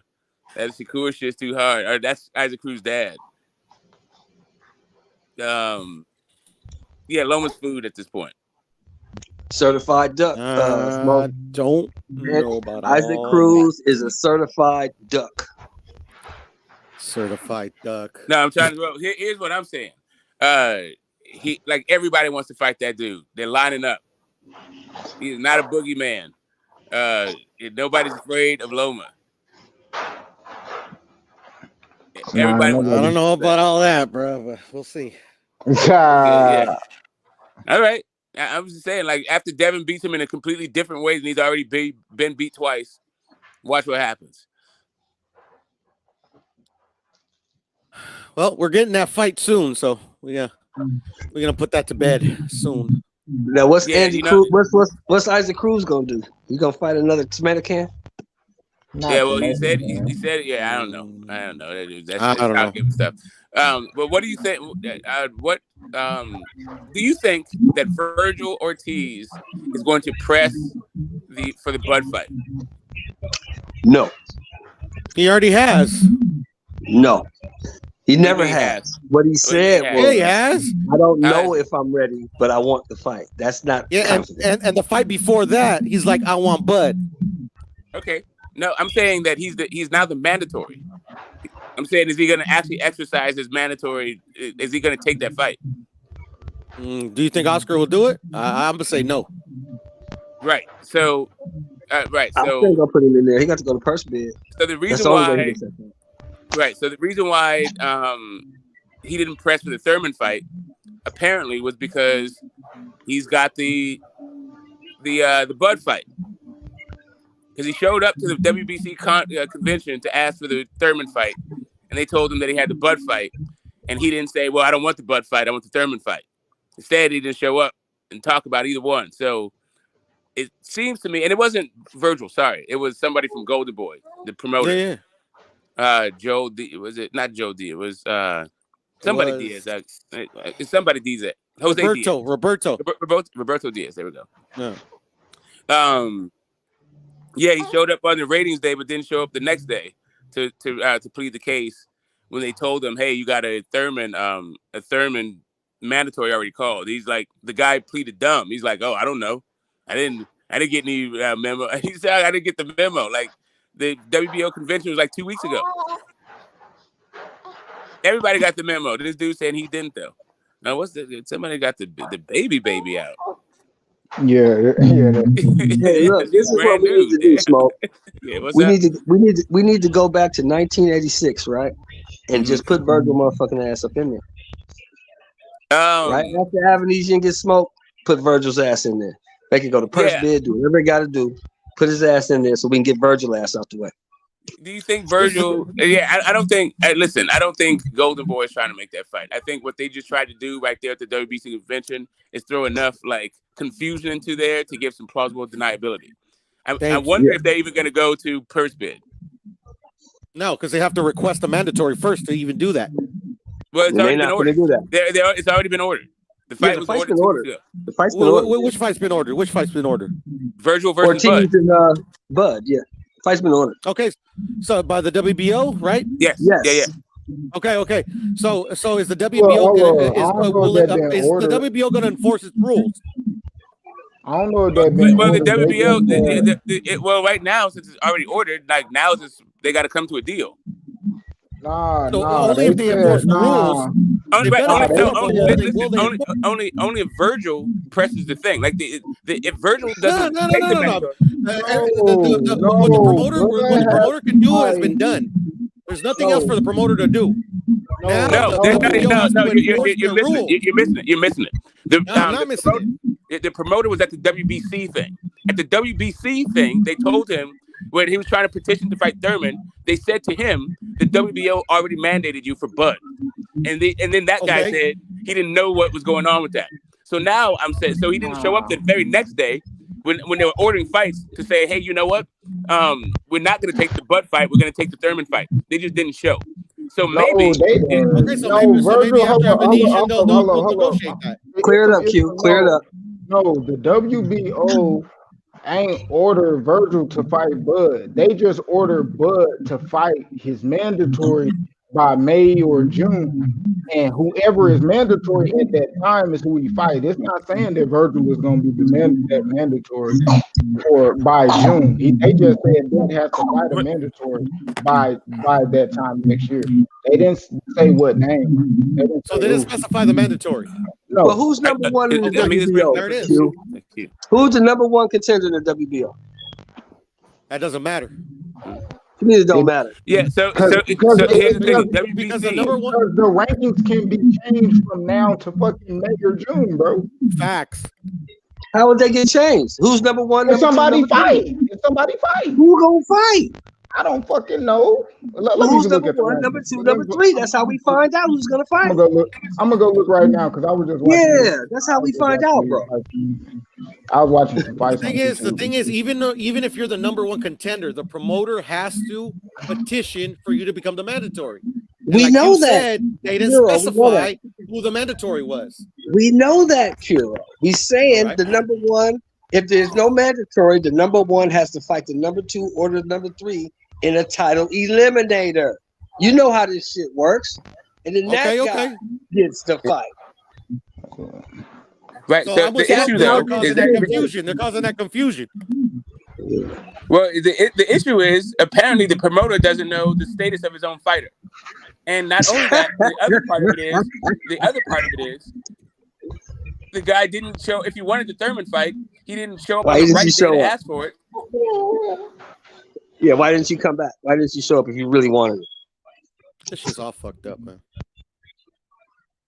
That's what I'm saying. Like, really, it sounds as though it's a mess over at Golden Boy. Well, Thurman wasn't gonna fight him anyway. Thurman got a Spence fight in his back pocket. Well, that was the whole point about showing up to WBC so that Virgil could fight Thurman, and Thurman didn't have a free shot.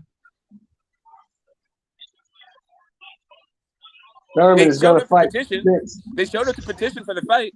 They just showed up on the wrong damn day. Who's number one? Who's number one? Right now, I'm pulling them up. It's Virgil, Boots, and Thurman. Okay, so Virgil has to fight either Boots or Thurman for a title eliminator to get the WBO shot.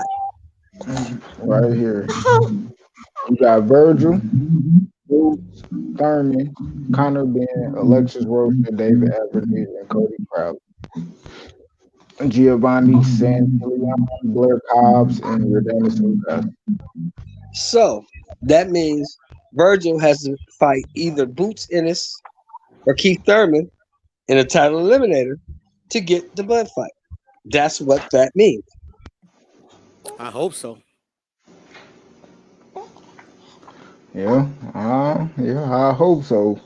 Shit, yeah, right. Hold up, Q. I'll be right back. I'm breaking up. I'll be right back, though. Yeah. Okay. The question is, Q and Puro, does Virgil want to fight either of those guys?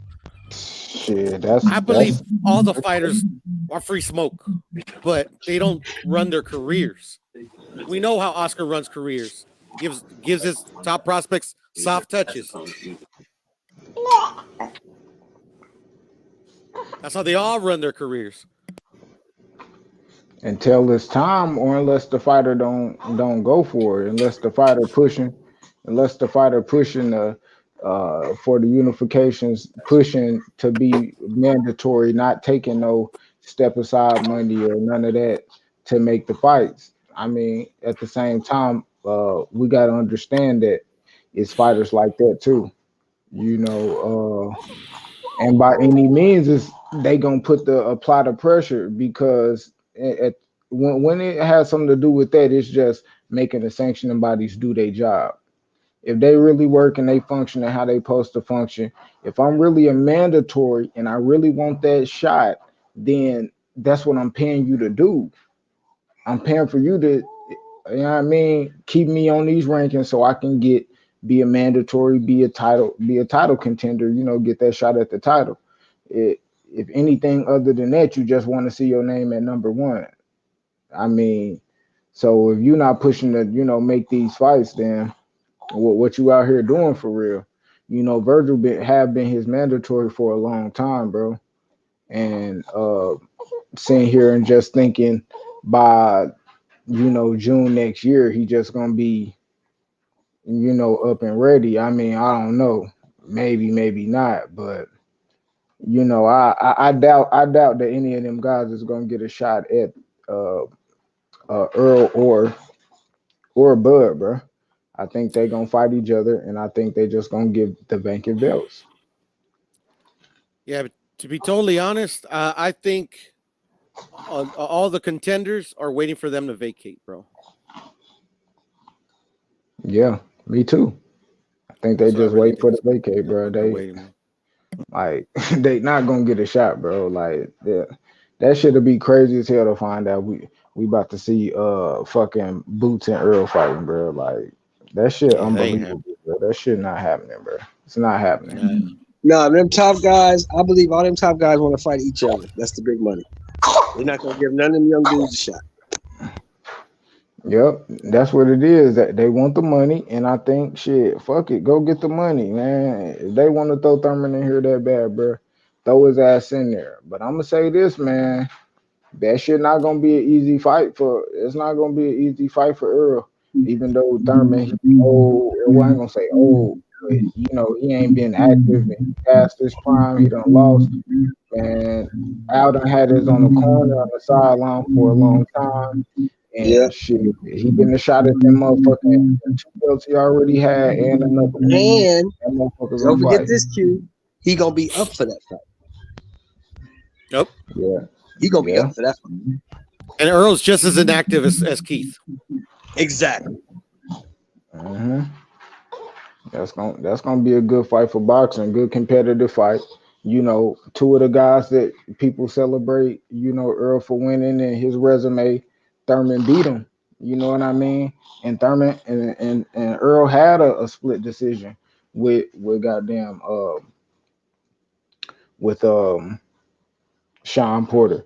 You know, he had that good fight with Danny Garcia, which was a better Danny Garcia than Earl fought, you know, a rich ass depressed motherfucker like Earl would say. So I think, man, shit, Thurman getting up in there with him, that's gonna be Thurman gonna come alive. Thurman gonna come alive for that fight. That shit, I think it could, man, it could pop. It could go both ways, to be honest. Yeah, I was gonna ask you, do you possibly think it could be an upset? I think it will But be. here's the question: are they gonna acquiesce to Thurman and make it in his home, the Barclays Center, or are they gonna make him fight Earl in Texas? He'll be in Texas. Shit, nah, I don't know. I think this next fight, Earl can't fight in Texas, bro. Like, dude, fighting Texas too much. Like, dude, like, come on, man. That's where the money's at for Earl, though. That's where the money's at for Earl. Bro, but if he really a star, why do you have to fight in Texas to make money? If you really a star like everybody say you is, pay-per-view. Yeah, why you gotta fight in Texas? Bro, you go fight in the Barclays Center where Keith Thurman carried the PBC for 2 years at the Barclays Center. Did he not, Puro? But that's the thing, though. Earl's a great fighter. He's not a star. They say he's a star, though. They say he the cash A cow. lot of He things. outsold They say a Canelo. lot of things. They say a lot of things. You What else know, when Earl was when he was very promising when he beat Bundu. Bundu. He broke records against Bundu. He broke records against Bundu. Yeah. Nobody even care about that fight because don't nobody really care about Earl resume. I'll say Lamont Peterson on up. That's the only part. That's the only part of Earl career that his fans care about. They don't care about none before. Just that on up. None and else matters. Leonard Bundu, they forget Leonard Bundu was on NBC on Super Bowl Sunday. No, yeah, it broke records for a boxing match. I think it was like viewed by 4.6 million people. Yeah, because we was all on NBC getting ready to watch Super Bowl. Yeah, for sure. And they just threw that fight in there. That was smart. They threw it in there and we watched it. Very, very smart.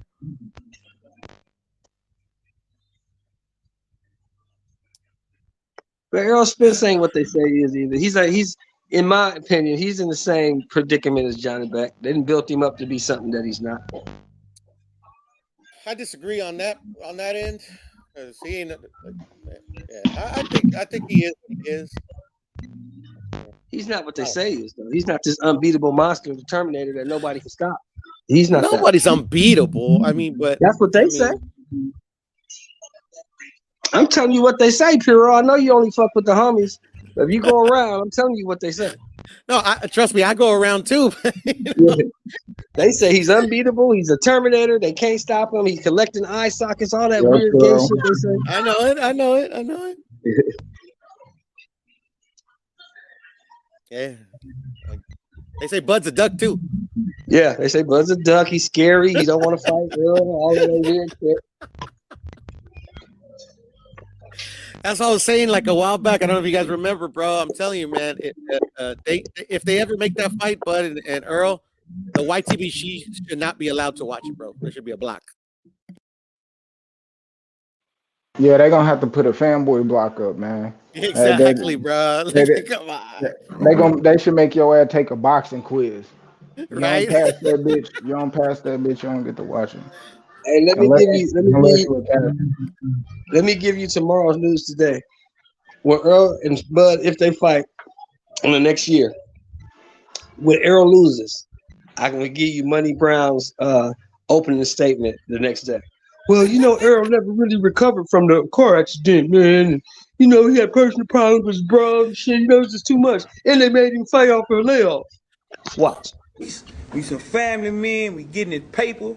You know what I'm talking about? And I had to put that out there, bun, because a lot of niggas doing a lot of fugazi shit out here, man. Because a lot of niggas doing a lot of fugazi shit out here, man. You know what I'm saying? These niggas, they flip-floppy, they pitching and they catching. They pitching and they catching. I'm doing that shit, man. Hey, Puro, they need to stop that shit, man. Hey, don't you guys think it's... Don't you guys think, be honest, don't you guys think that the worship for Errol Spence is borderline homosexual? Possibly. He said possibly. Pure stupid. I'm just joking around, but I mean, like, if you got to think about it, it may be true. I'm bullshit. Yeah, exactly. A man is not supposed to love another man that much. Not one you ain't related to. Exactly.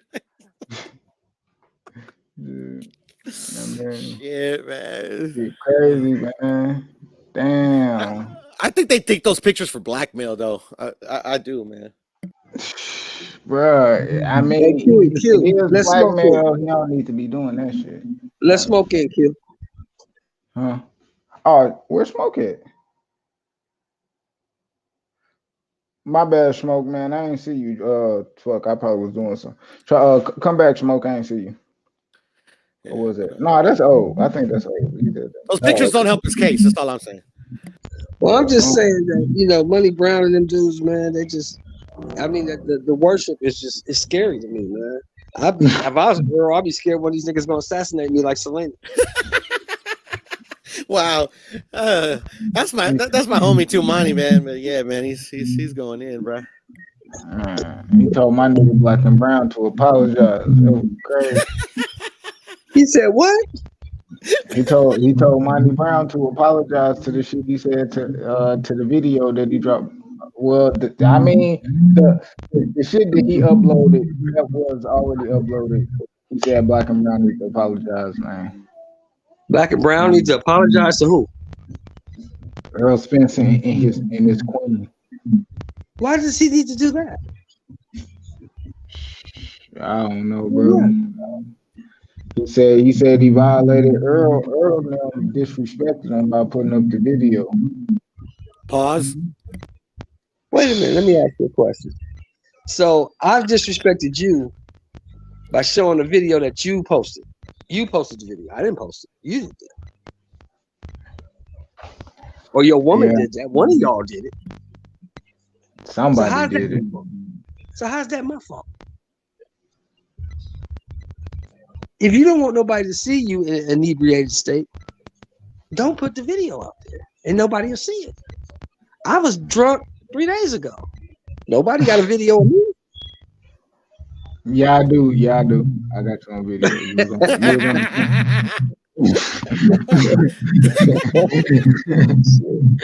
Hey, y'all be surprised what some of us do on these lives, bro. It's crazy. Yeah, I was drunk at work though, girl. That's the difference. Oh shit! Don't say that. Don't say that. On the kids list, damn. Yeah, drunk as a motherfucker. Nobody saw nothing. See? Oh shit! Shelton does this on himself and shit. Did I keep my shit private, bro? The only way you know is because I told you.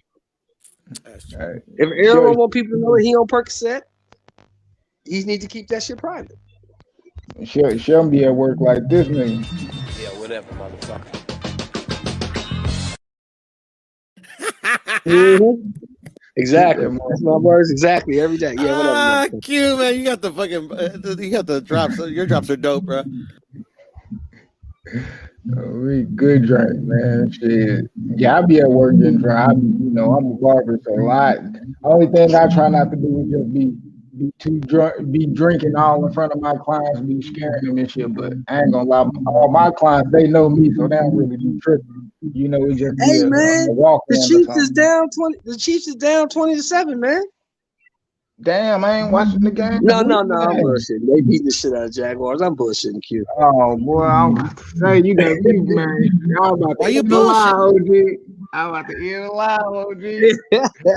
I'm bullshitting, man. They beating the shit out of Jaguars.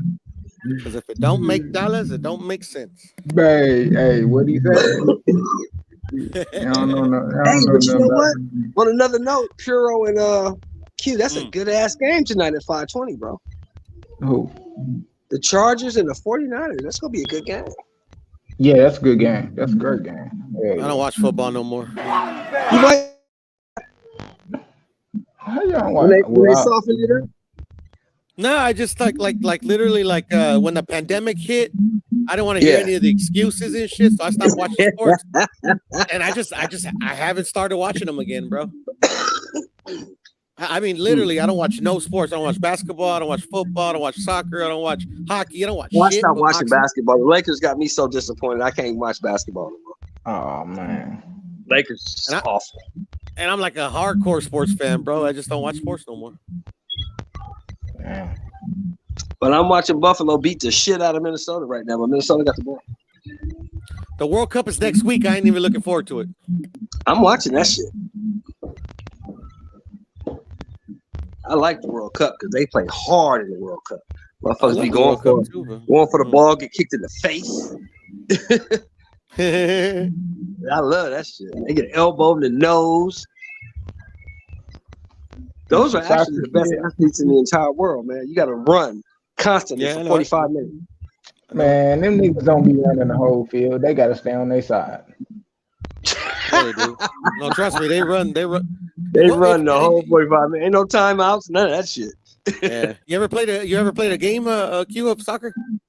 Never. When I was young. Yeah, trust me, bro. Play one time, bro. You gonna know what's up. Yeah. I played it in 5th, 6th grade. We used to do that shit.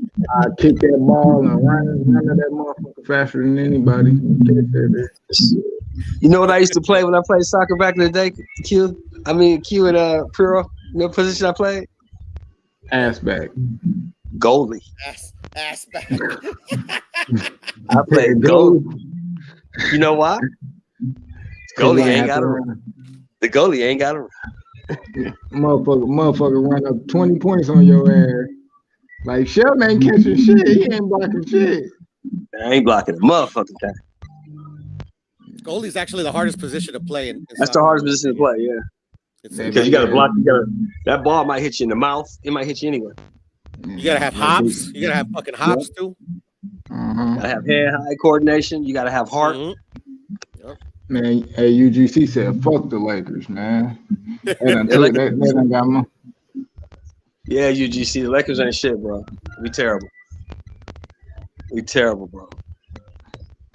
They need to trade all three of them motherfuckers, man, to get something for them. Damn, man. I feel sorry for the Lakers fans, but then again, I don't. Y'all asked for it. Y'all want an AD. Y'all, I don't know if y'all want a LeBron. Y'all be mad at LeBron.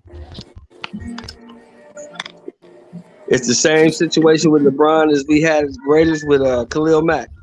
Shit, we had him last year. We wasn't shit with him, so why would we keep him?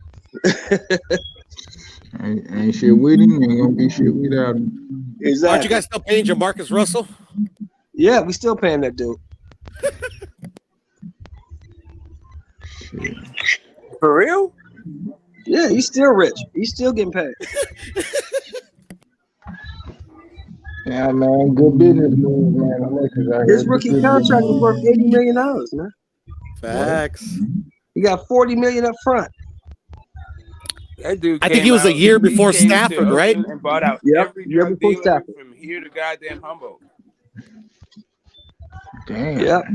That motherfucker was the year before Stafford. Yep. He's still getting paid by the Raiders.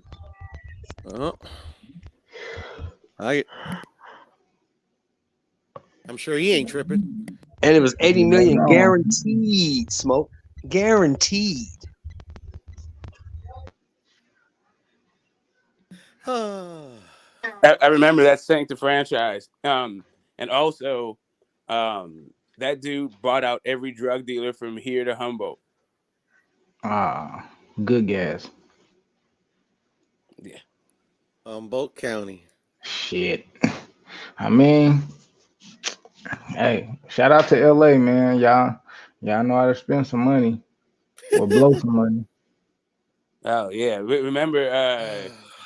What was that guy Turrier? Anyway, yeah, we buy like so. The Warriors traditionally overpaid for booty ass Laker talent, and then the Vegas trips. I mean, I don't know what the hell we do with our money. Sacramento Kings, like they never spent their money well. Vlade Divac needs to be fired. I don't get how that dude still has a job. Yeah, I don't know, man. He did dodge a Boogie Cousins bullet though. Everybody was saying give Boogie a max contract. He dodged that shit. Yeah, I love Vlade Divac, bro. We got Kobe because of Vlade Divac. He said, I love him. You just got Kobe because of him. Shit. Hey. Yeah, well, we fucking lost the goddamn. We lost the finals because of this fucking punk ass, and then we had to listen to Michael Jordan's Lottie was the bullshit best thing that ever happened to 6 us, years. man. Lottie got us championships in that trade. In the trade, yeah, but when he was actually wearing a uniform, he cost us a goddamn final. Damn sure did. Facts. Damn sure did. And he definitely cost Sacramento their first fucking berth in the fucking finals. Yeah, he should have grabbed that rebound. Yeah, he said, slap that shit out. Slap that shit to Big Shot Bob. Yep. The rest is history. Yeah, I won money. I won money off my brother off that fucking series.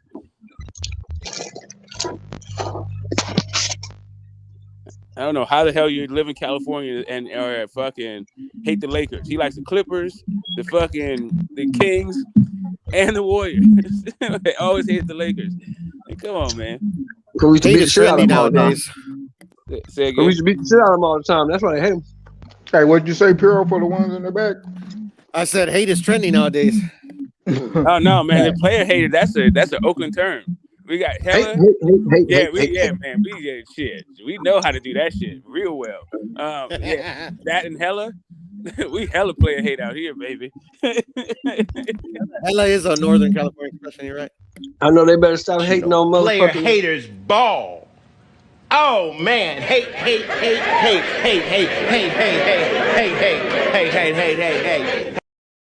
Hey, I'm in here with the OG Cali Syndicate. Yeah, man. Hate like no other. Hey, I know one thing, Q. They better stop hating on Justin Fields. He coming into his own, bro. It ain't just sun and switches. Hopefully, man. That they got a horrible front office though. Yeah, they do. We'll He see. might have to want to leave in Chicago. He got to leave Chicago. What's that debate you have coming up this week, Q? What are you debating? Did you hear me? Am I breaking up? No, who I ain't got no debate. Oh, I saw a knockout thing where I thought you were debating knockout. Was that old? Oh yeah, that's old. Okay, yeah. I was about to say you're about to get robbed again, Q. Yeah, I got a debate. I already beat him. I got a debate for you, Q. Who's more exciting, Montana Love or the dog?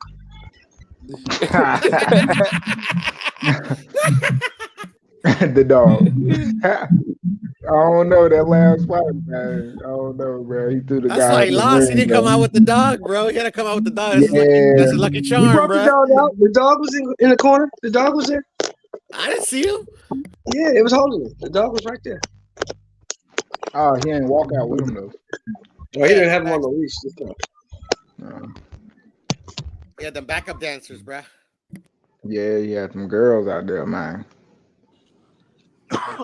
Yeah, man. I think it's gonna be. It's like damn near impossible to defend Oscar, outside of just being a shrewd businessman and knowing that his product isn't ready, and he's still like able to market them and make money off of them. Like he's Oscar. Yeah, I mean, I hear you. I'm just saying. Yes. Outside of that, I'm not feeling it. I appreciate everybody for what they bring to the table, and when they do some bullshit, I'm gonna call it out. You know what I mean?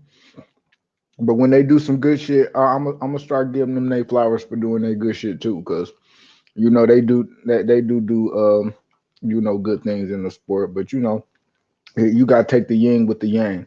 You got the good shit, you got the bullshit. So, I can appreciate both, and for what it is, unless they trying to play you. You know what I mean? And that's what I don't like when they try to play you. You know what I mean? Try to make you not think what the logical shit that's really going on. They trying to make you believe the bullshit. That's what I don't like. But exactly, that's what I don't like right there. Like the whole I know what let me throw in a whole bunch of camera, subterfuge, so people so I can cover my own ass and make some bullshit moves and I won't catch too much flack from it.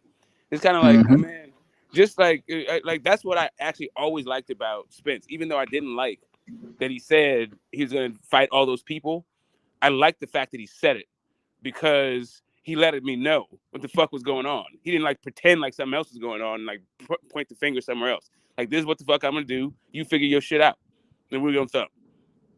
Like you don't like the fact that he made the line or he made the list. That's cool. But at least he told me. The hooker deserves her flowers. Listen, I'm sure just trying to figure out my man's hips right there in that photo. Like, what the hell is he trying to do? Is he sliding down a hill? Like, what the fuck is going on right there? Like, he looks like he's really about to go 12. He about to slip and counter. I love this picture, bro. I be trolling the Oscar fanboys hardcore with this shit, bro. They hate me, bro. What about the one with the wig, man?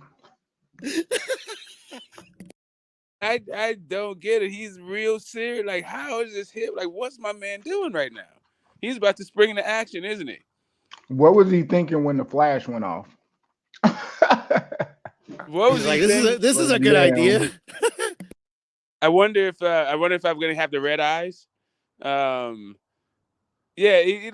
actually, the look on his face, it looks like he's anticipating the shot coming. Yeah, okay, I see what you're saying, Q. He might have regrets as soon as the flash hit. He literally, after the picture was taken, he's like, that fucking rail is too small. Yeah.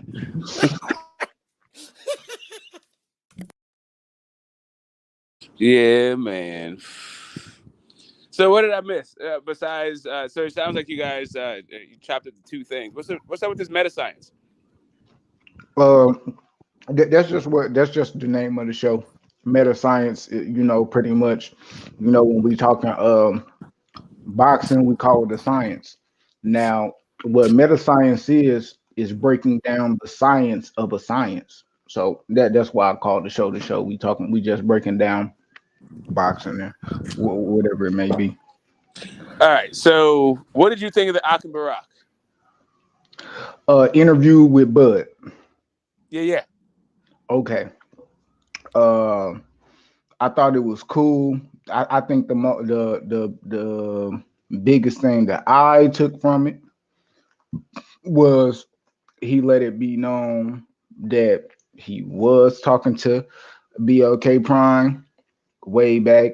I think I don't know, was it June and shit. Before June. Oh, when did he say? He said first. He said June or July. And he said even before then. But didn't put a date on it. Like he knew about him. But Mm-hmm. yeah, that shit. It let me know Blue Blood a goddamn liar. And everything else, it was like I think it was like just pretty much saying stuff that we already kind of knew. But that was the only thing that I took from it that was like, oh shit, yo, I was talking to him. But I kind of figured that he was. That's why I was calling Bud grimy. I said, Bud, a grimy nigga. And I feel the same. Lie, though? Yeah. Huh? What was the lie? You're saying that Blue Blood lied about something? Because Blue Blood was, I guess, and I think this word kind of become like whatever when it's like you talking to him, and then you kind of want us to believe that you wasn't engaging into him with as far as like some shit. Like maybe he was, maybe he wouldn't, but it's like it's hard to be in contact with people that's trying to put on a fight for you and you ain't really got to know specifics. You just going back and forth about what you going back and forth about. If you talking about money, the money will always equate to like the opponent. It ain't like we giving you $10 million to fight anybody. It's like that they would throw opponents that's worth that amount of money unless they just think you worth 10. I don't know. But I just figured that, yeah, they probably was talking some about then, although I do believe, the Bud fight was, the Earl fight was first priority, but it's like, man, I'm no guarantee to fight. Right. Like what I'm saying, why would BLK even be able to compete with an undisputed fight on Showtime that's on pay-per-view? Like, regardless of if you feel like it was good faith, bad faith, it's like, damn, why could they compete? I love you too. Like, how about this? Because Bud wasn't prioritizing the Spence fight, and what he was actually prioritizing was getting a huge bag this year, and in order to do that, he leveraged the Arrows talks to get what he wanted out of BLK Prime. And I can feel that shit 100% for sure. I can feel that shit. And with you saying it like that, it kind of make me go, I say this too. That's why I like Earl, bro. How can you not like the guy? I feel what Smoke saying. He threw it all out there and this and that, but you know, it's like you can't make somebody do business how you do business. You know what I mean? You got this person over here that like say he like doing business with any and everybody. He get his money, he ball that shit up, put it in his pocket, whatever, don't put it in the bank. And you got another person that do business with, he only do business with people he know that can be vouched for. And he keep his money stacked neat. Shit, you people just do business how they do business. And you can't get mad at somebody about how they do it because business ain't got friends, you know. Um, Nope. It's just and the that's just what it and is. that's the thing. It's just the profits, right? Uh-huh. It's a profit motive. Um, I I don't know about the wisdom of it. I think reasonable people can agree or disagree about the like whether or not one was a better fight or a better outcome or like how to maneuver that whole thing. Because, you know, getting 8 figures for knocking out David Avenesian ain't bad, right? That's not a bad like business move. Um, Getting 8 figures for going for undisputed against Errol Spence, that's not bad. That's not a bad business move. Like, from the business wise, like it's pretty two good options, right? It's just when the other stuff that's not business come into play. And what would you say that is like what? Like legacy fights, like negotiating with the public, like having your fan base, like maybe misleading your own fan base and having to deal with the backlash of all that shit. Mm. Yeah, I was talking to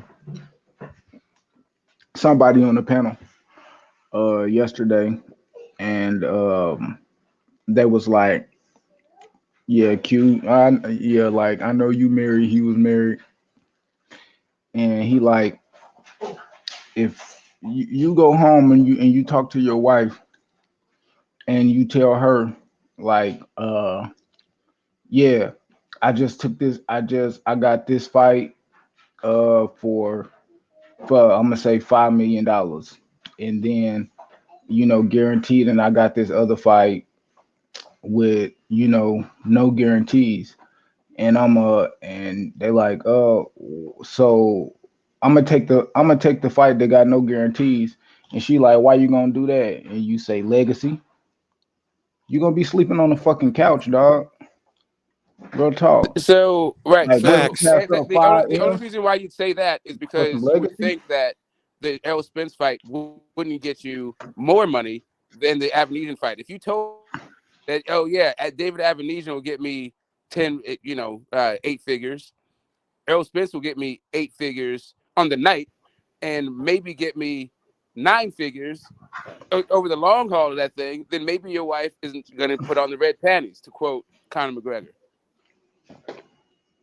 I don't know.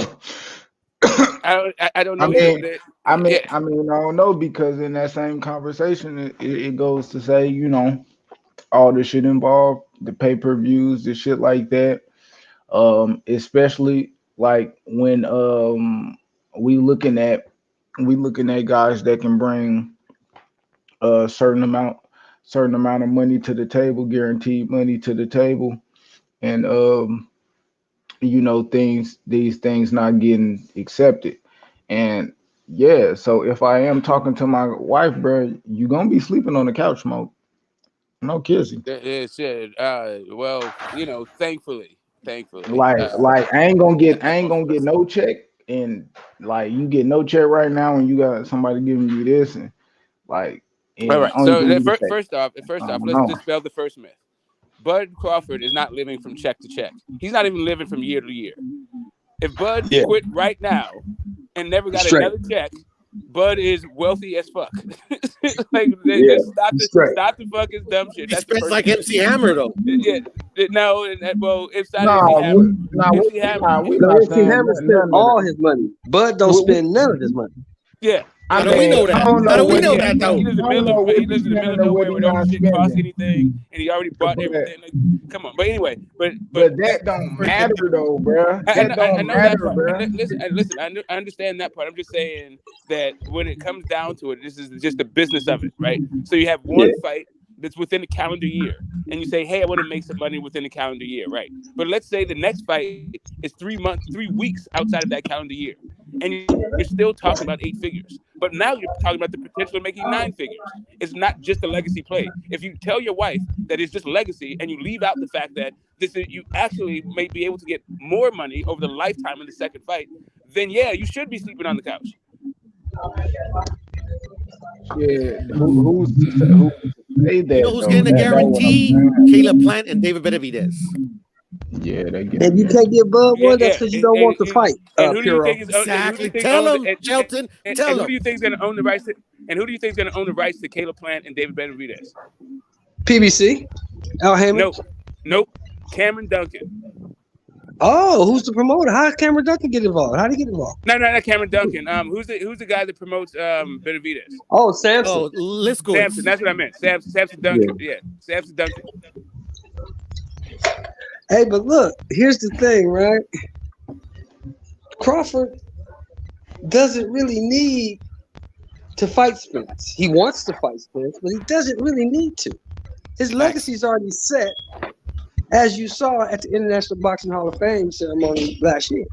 He's going to the Hall of Fame, but he wants this fight for personal reasons and to shut up the fans. I think that's why he wants to fight. But I don't think he needs. He does not need to fight.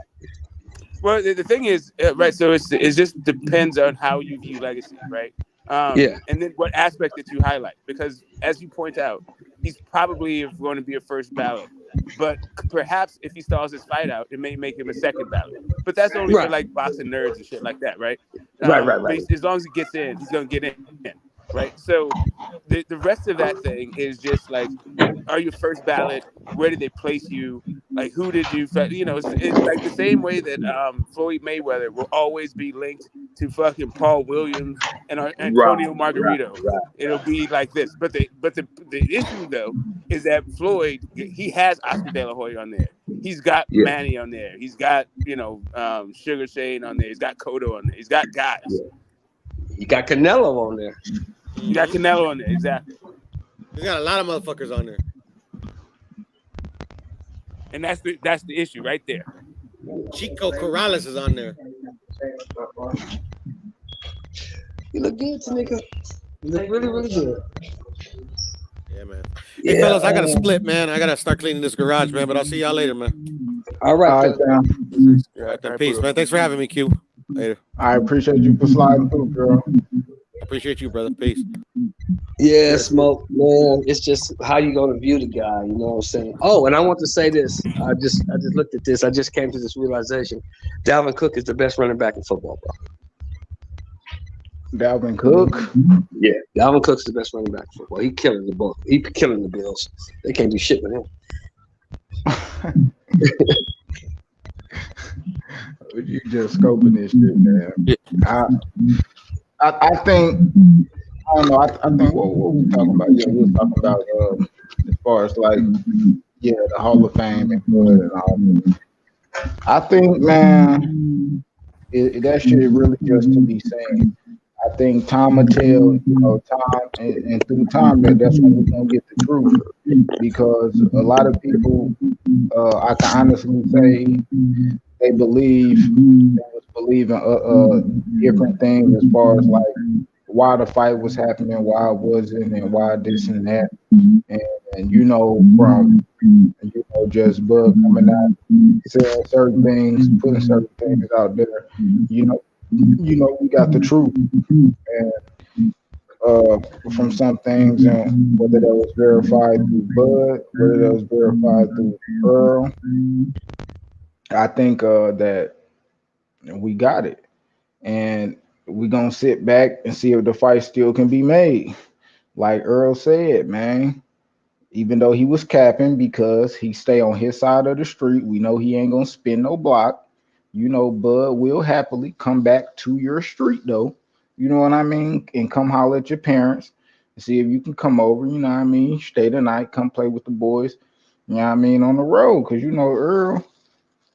Yeah, he got a street, man. That nigga ain't spinning no blocks, man. And they got to go to stop sign to stop sign. So if they No, double back, you're wrong, Q. You're a little bit wrong on that. Bud did verify that he gonna spin the block. He said, yeah, he gonna spin the block, and when he spin the block, I'm gonna drop his ass right back off. yeah, he gonna Bud gonna spin the block, man. Earl ain't gonna spin the block. He can't leave. He can't pass the stop sign, man. Look, see, here's the thing.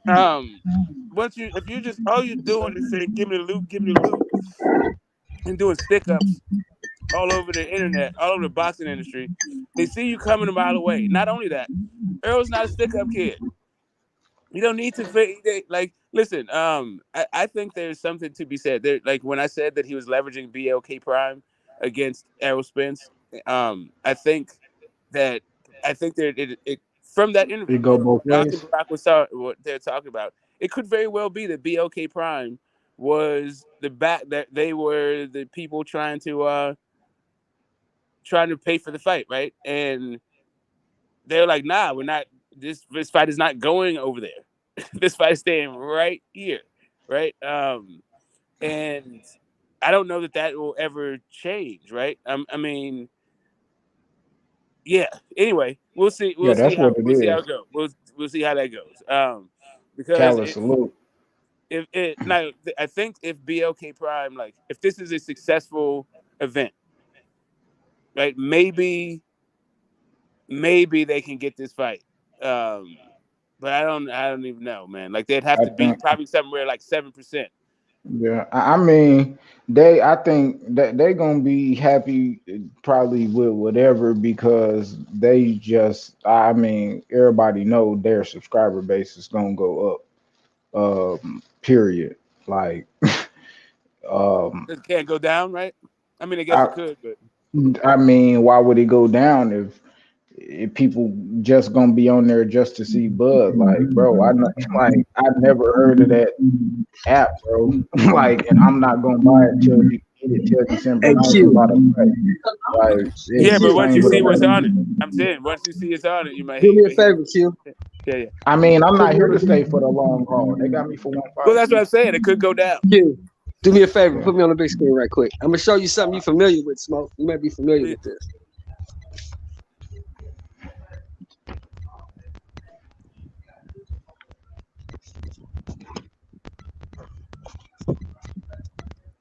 You show me here. What's going on here? What's that, a food stamp? What that say, Smoke? It says a certificate of award. Let's see, who's it from though? It's certified. Is that the correction? No, what does that say? Is that a California corporation? Oh, did you get incorporated? You just got your No. What is that? No, What no, is no. that? Was that section? I'm trying to fix this. Huh? It's from who? Right there. What's that say? Can't read it. At the top? Yeah, above your before Zoom on in. the top of the certificate of award. Who's it from? What court? Southwest Carpenters Pension Trust. Oh, what does that say? It says this is the certified that Shelton Moore, having retired from employment as a carpenter after the requisite years of employment. Oh, all right. Look at that the cheese. I retirement. feel you. That look for that union label, huh? Yes, sir. Mm-hmm. Having met the Yeah, qualifications established by the pension plan for eligibility, is entitled to retirement benefits specified below. Yeah, baby. Yeah. All you gotta do now is just walk to the mailbox, unless you got unless you got the direct deposit. That boy OG showing, man. That's what you gotta aspire to, youngsters. You gotta retire, man. Get something. You gotta put something in. Tell them, Smoke. You gotta put something in to get something out. Yes, man. A lot in. A Because lot. what happens and is, also, young guys, do something for your old self. 10% yes, every year. Put it away. because what happens is this: you don't put nothing in, right? You forget that dope dealing and hustling and all that bullshit don't have a pension plan. Yeah, let me put y'all on that. You laughing at that nigga pushing the basket, but if you ain't putting nothing in, that's gonna be you. Yeah, and let me put y'all on something else too that I invested in about 4-5 years ago. What was that, Q? Whole life insurance. Yes, sir. Yes, sir. Whole life insurance. Yes, sir. So your people Not ain't got term, not term. Yeah. Whole life insurance. So your people ain't got to struggle. Your people ain't got to set up a GoFundMe or a car wash and none of that shit. Especially if you don't smoke, because if you a smoker like me, they hike their shit up like $20 extra. I got it, and it ain't even as much as my wife's. My shit costs more than my wife's, and she don't smoke, and she got more money. Like her shit, like $500,000. My shit, like 350. Yeah, my because I wife, smoke and shit like that. She got mad at me last night. We was talking about it last night as I was telling her that, through the VA, you ain't got to worry about shit. Something happened to me. They're going to pay for everything and hand you a $100,000 check. So you good. You good. Yeah, and then with the whole life, you able to borrow money. You can borrow against it. Yeah, you can borrow against the house if you need to. Know what I mean? And it's no interest. You just pay it back. You know what I mean? So I got, like, on my insurance policy is $350,000, but the amount that I could borrow up to, in the next, like, shit, just 7, 8, some shit years like that, I could borrow up to 150 from that. Exactly. So, exactly. And my wife and it's all like that. My kids, it's like this the pension I just showed you. After a year of receiving it, I can borrow up to $100,000 on the pension if I need to. Well, you can also take it as a hit, depending on which one as you pay out on your income, so you have a lower tax burden. Yep, exactly. Yep. Facts. So yeah, all you young boys, especially if you young now, because it's gonna be, and shit. If you don't smoke, but even if you do, it's still better, get it done while you're younger, or stop smoking, just until they take your blood and shit, and then they come back, and you'll be able to get that. While you can work, man, go do something that's worthwhile. Get away from Walmart and working them temp jobs and fucking with the homies. Go get you something that's gonna pay you when you're too old to work. Because it's gonna come a day when you're too old to work. It's coming if you live long enough. So yeah, enough of that. Enough of the retirement and life insurance and all that. Well, so. shit. I mean, we're talking about the science behind the science, right? Like these boxes don't have You that. said the science behind the science, nigga. Oh yeah. I asked what you went. I asked how deep you. You said. Hey, no. Matter of fact, shit, y'all just corrected me. Keep going, shit. On God, hey. Well, I mean that life insurance is broken down. I mean, if we want to just get into investment in general, you save 10% and then you invest 10% of that 10%. Right? That's that's how it goes. And because the idea is you want to sustain and you also want to grow. Right? And yeah, whatever that is, it's 10%. It's 10 cents of every dollar. Put it somewhere. Plan on being old. Plan on being old. Plan on having children, and if you already have children, plan on you having grandchildren. Make sure you take care of them. That's why that whole life insurance thing is best, because I got that too. Like, man, I'm using that shit to pay for whatever my daughters want to do when they get old enough. You know what I mean? They get older. You know what I mean? They want that car, college, whatever. You can go and borrow that from that whole life insurance. You ain't gonna have to use that bank. You borrow the money from yourself and pay it back. You know what I mean? And you won't find yourself in debt. Make sure you get your credit straight and all of that. Got to be financially literate. You don't get caught up out here. Shit, be put in a bad position, not be able to take care of yourself. And that's like what a lot of boxers, they talk about. Being well took care of and after they retire and they not fighting no more. And you know, you still got to be able to take care of yourself, especially being somebody with, you know, no trades, nothing really to fall back on. Yeah, and specifically when it comes to boxers, that LLC, incorporate yourself. Got to. I'm an LLC. I'm a barber, and I got my own LLC, and I still work in a barber shop. I don't even got Leave my this own shop. game with more than you came out with. You know what I'm saying? Muhammad Ali had to wind up selling his likeness to live good. You know what I'm saying? Yeah. Joe Frazier never lived good after boxing. You know what I mean? Mike Tyson did Mike Tyson do that too? He sold his name. Yeah. Mike Tyson sold his likeness and image. You know what I'm saying? So a lot of Yeah, these guys, it's branding and likeness. Michael Buffer, like, yeah, he got a whole bunch of money for showing up. Video But he game, got yeah, way video more game. money for let's get ready to rumble. $5 million every time he said it. Keep smoke. $5 million every time he said it. That's why the dude's worth $100 million. Yeah, and the video game. How much money do you think Yeah, he they made off licensed that that out video for that. game? Yeah. I forgot, but I remember at the time it was noteworthy. Mm-hmm. That was like 98, 99, something right in there. Fucking trailblazer. You know, I think it is boxers that's being smart with that shit. If you young and you already understand that going in, I think it's only better than you my nigga said he just seen a nigga with a strap season shirt. I ain't gonna lie, bro. The hardest shit, and I ain't gonna lie, the hardest merch out there right now is them man down Letterman's jackets, bro. Them bitches is a fucking one. I ain't gonna cap them bitches hard as a motherfucker. Them strap season or man down Letterman's jerseys, them shits is hard, bro. I ain't gonna lie, that's some of the best merch I done seen. Shushu got some good merch too. Ain't nobody wearing that matter of fact, shit, I'm about to go buy that. Matter of fact, I'm about to go buy my Clarissa Shields woke shirt right now.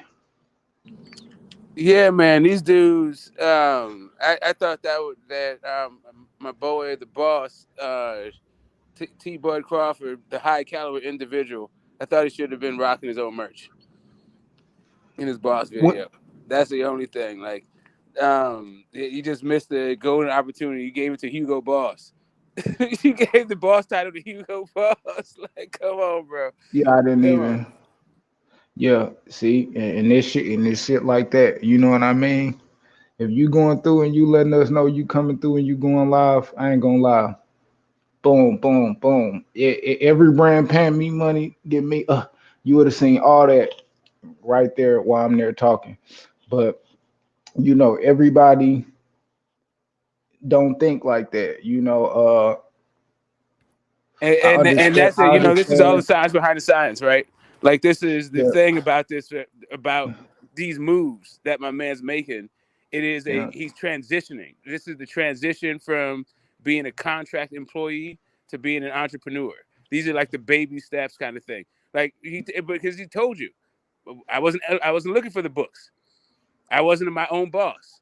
I was fighting under what Bob was saying, so I wasn't asking for all of these things.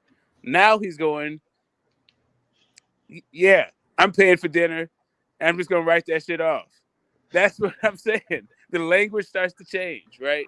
That's all I'm saying. And you're gonna make these kinds of mistakes. Like, once you are hawking your own thing, like you were just pointing out, you're gonna have all of your logos on and all that stuff. Why?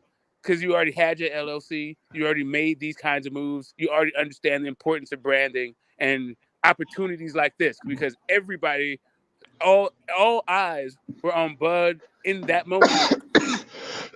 Hey, man. Excuse me.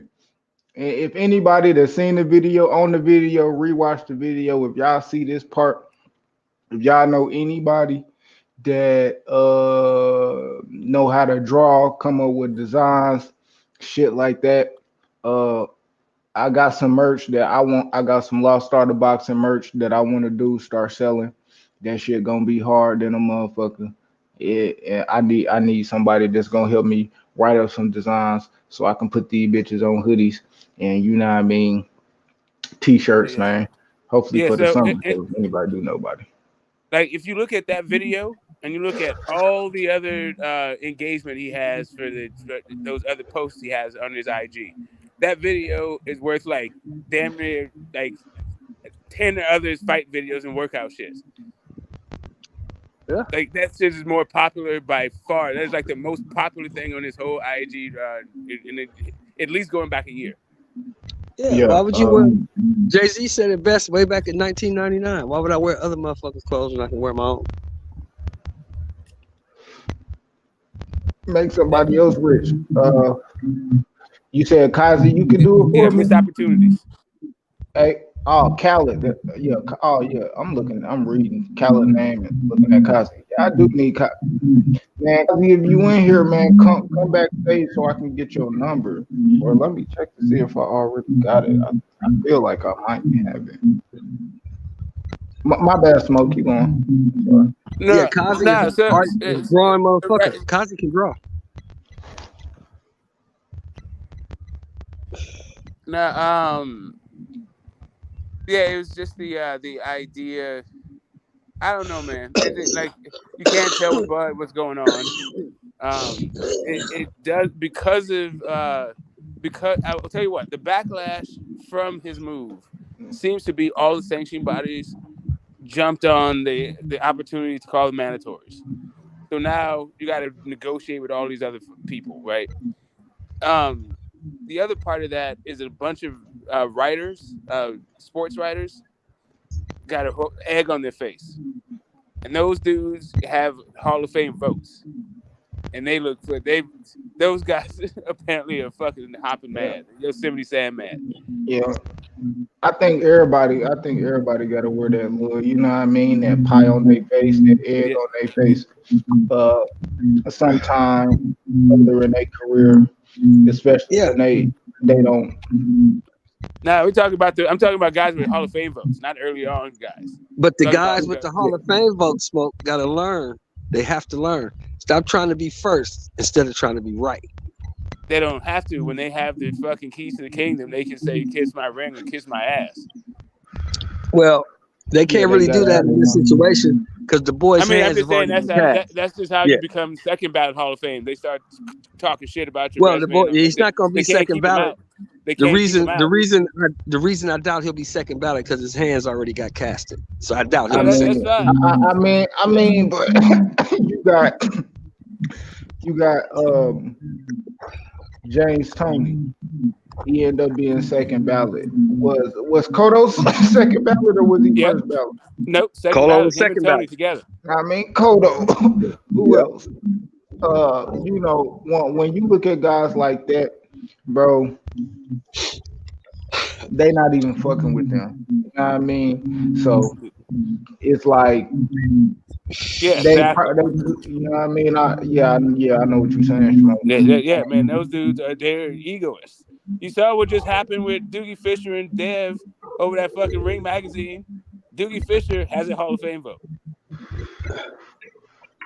And the other dude, in the other cat, what's the dude Mel was checking? Who the fuck Mel was talking about on the Pound for Pound? They was on ESPN. I forget who it was. He was going at him and shit after he had went undisputed and shit. You know, Mel could be another somebody that fall third, fourth ballot. You know what I mean? Yeah. And he done had a hell of a career, especially if he go to a second weight, especially if he go to a second weight division and fucking be a champion or even unify if possible. Shit, so he could turn it around. Like he put it down. He put it down in that last fight, and ultimately writers they like ink. They like a story to write about, and that was one. It could have been bigger, but hey, their pay-per-view. I think when they went pay-per-view coming out of the pandemic, I think their pay-per-view numbers were abysmal. That long ass fucking 75,000, pay-per-view they 70,000. did with Rosario and fucking That was a good pay per Lomachenko. view though. That was good, you know.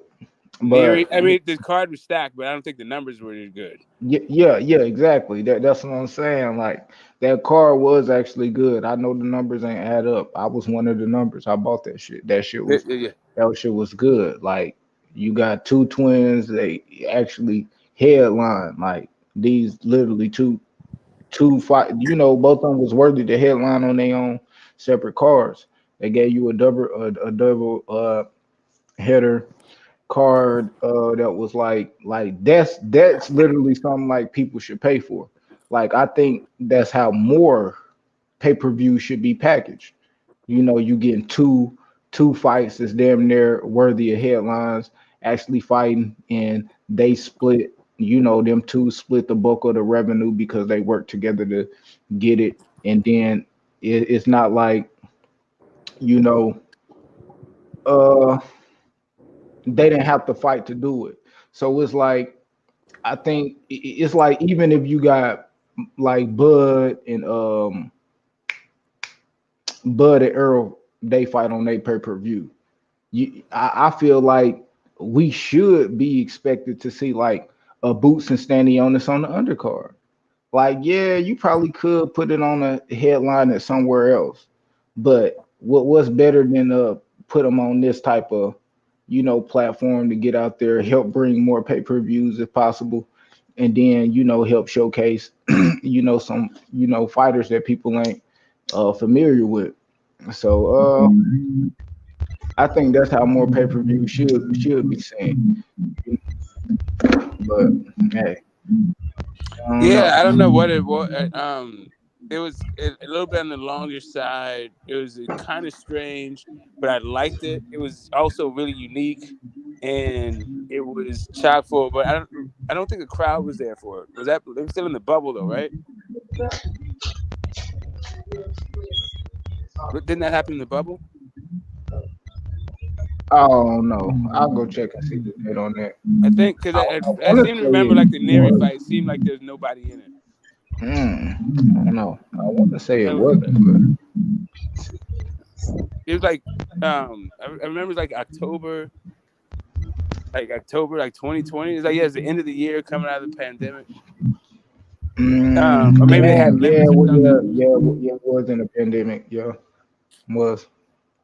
Yeah, it just had the I don't know. It just didn't have that big event vibe to it, Mm-hmm. and they never did another pay-per-view. So I don't know. Maybe the lack of popularity. Like I don't think he Oh, did himself any favors with the media I either. think sometimes I think instances like that, you gotta put the blame on the promotion to like be able to promote it. Like they gotta sell it. Again, the fighters they gonna go out there and they gonna fight. Hold on, I'm gonna mute you real quick, OG.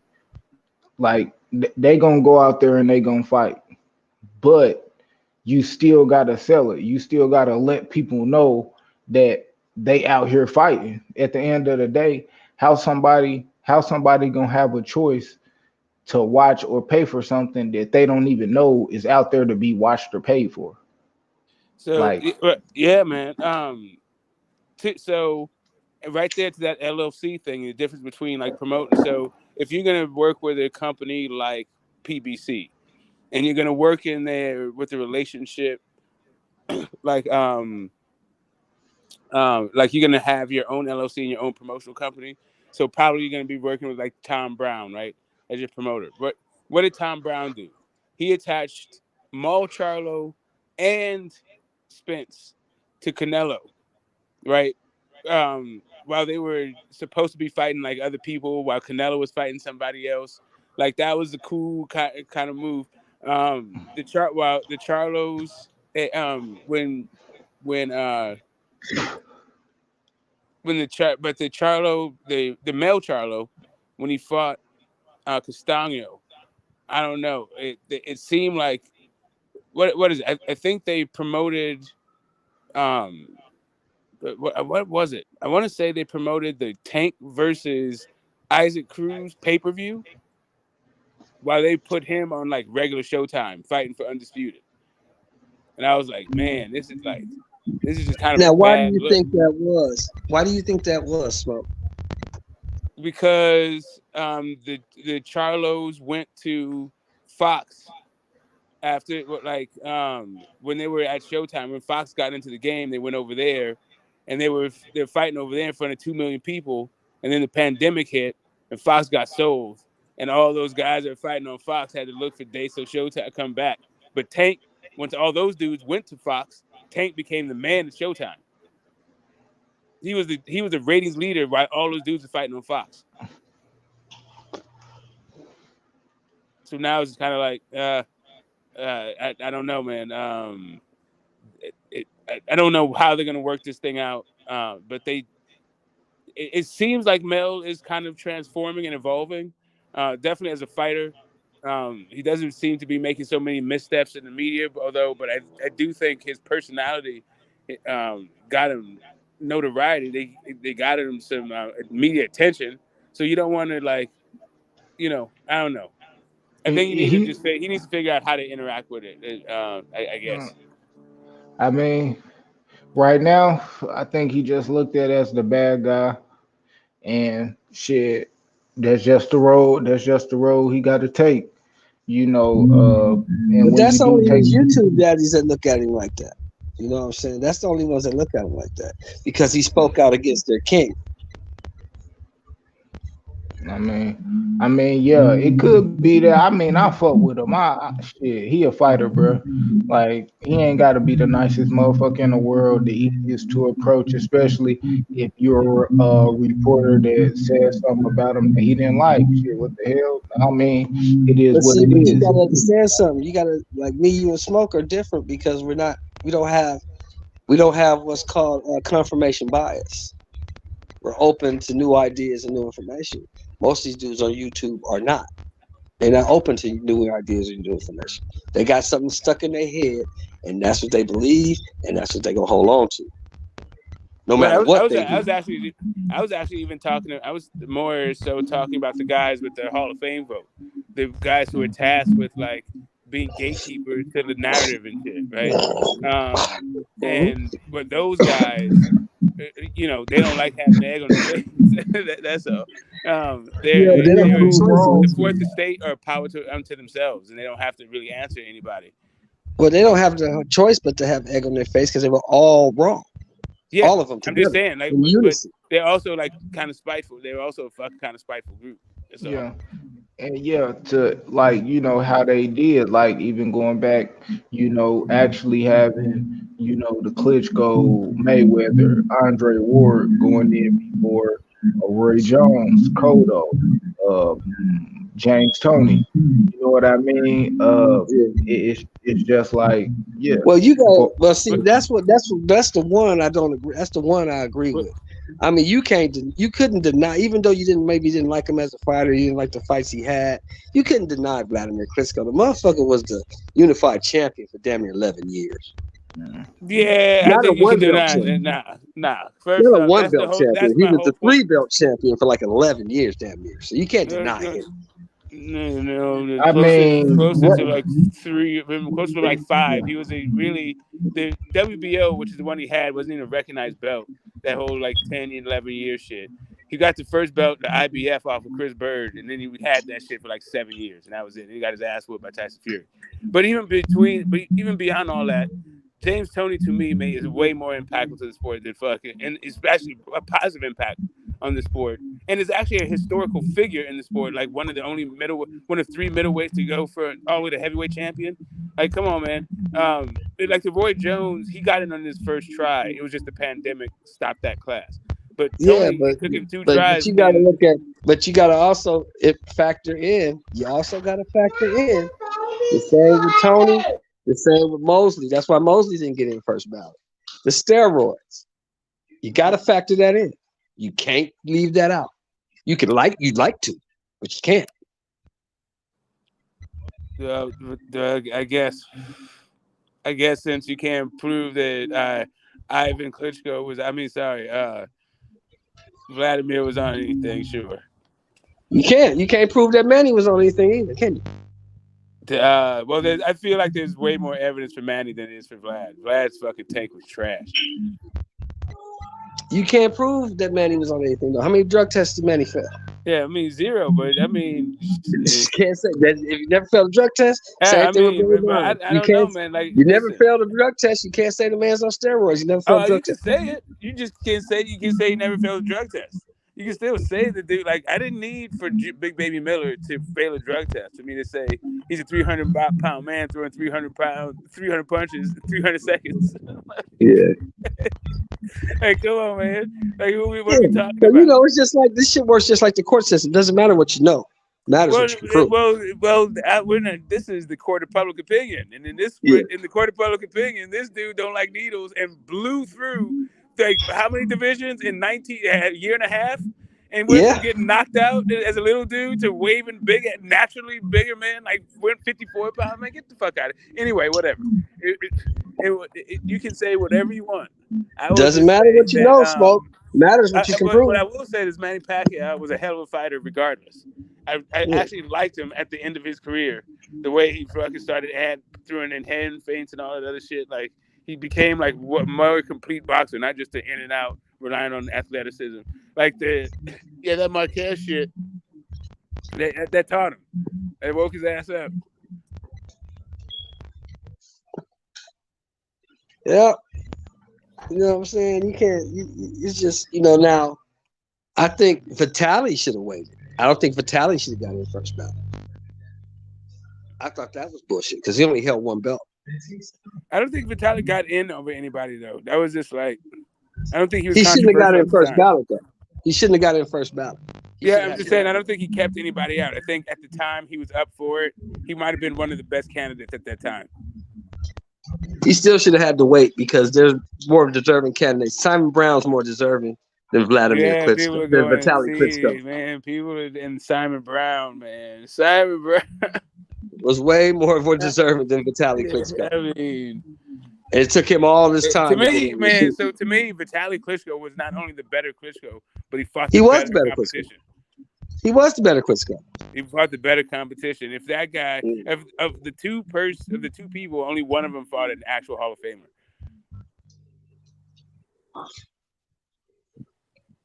God damn it, Cousins! They done fucked this game off, Q. They had it too. Who, the Bills gonna fuck the game off? No, the Vikings. They down 27-23 with 2 minutes left, and just gave up a sack.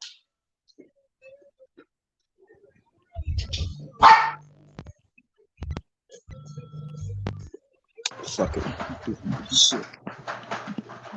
Yeah, man. I think that Hall of Fame shit, it mean a lot as far as your career and all that, as far as your completion of your career and shit, making it and telling people that you will make it. And hey, I think that I don't know.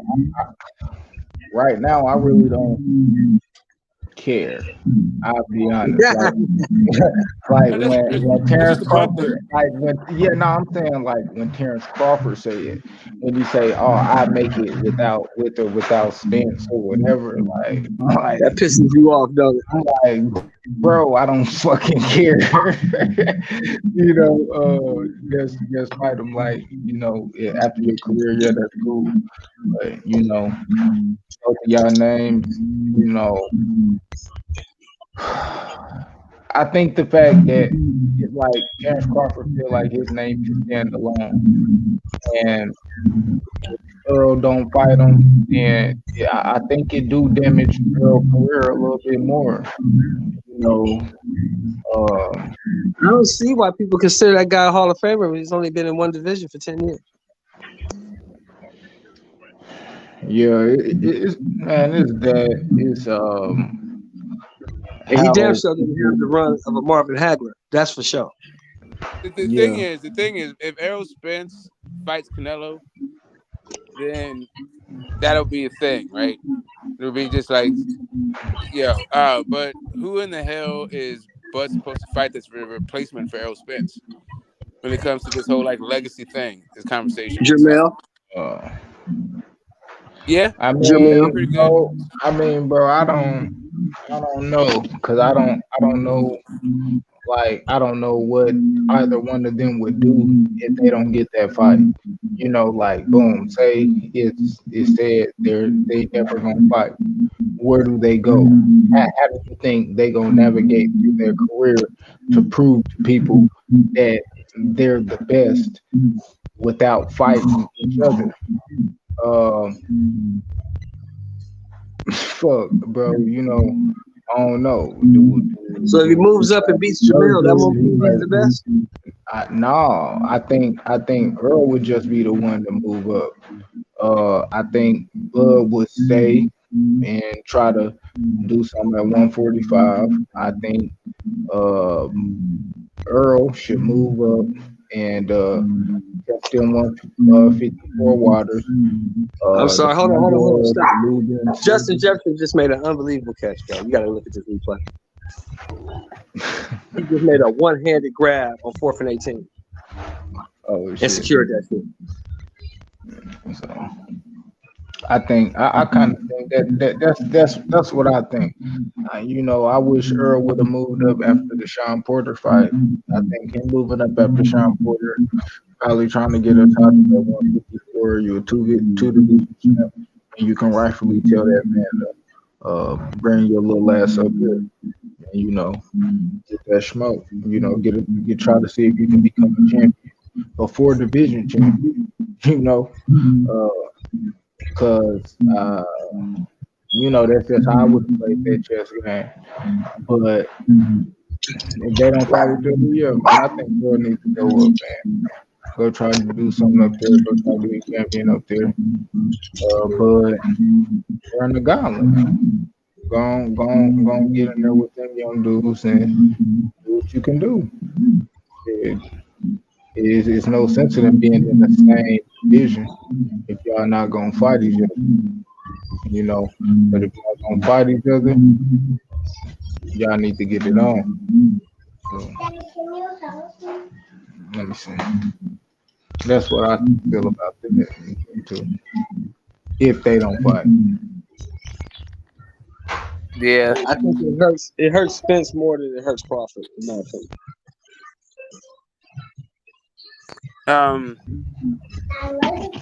Yeah, I mean, and I understand that calculus to a certain degree.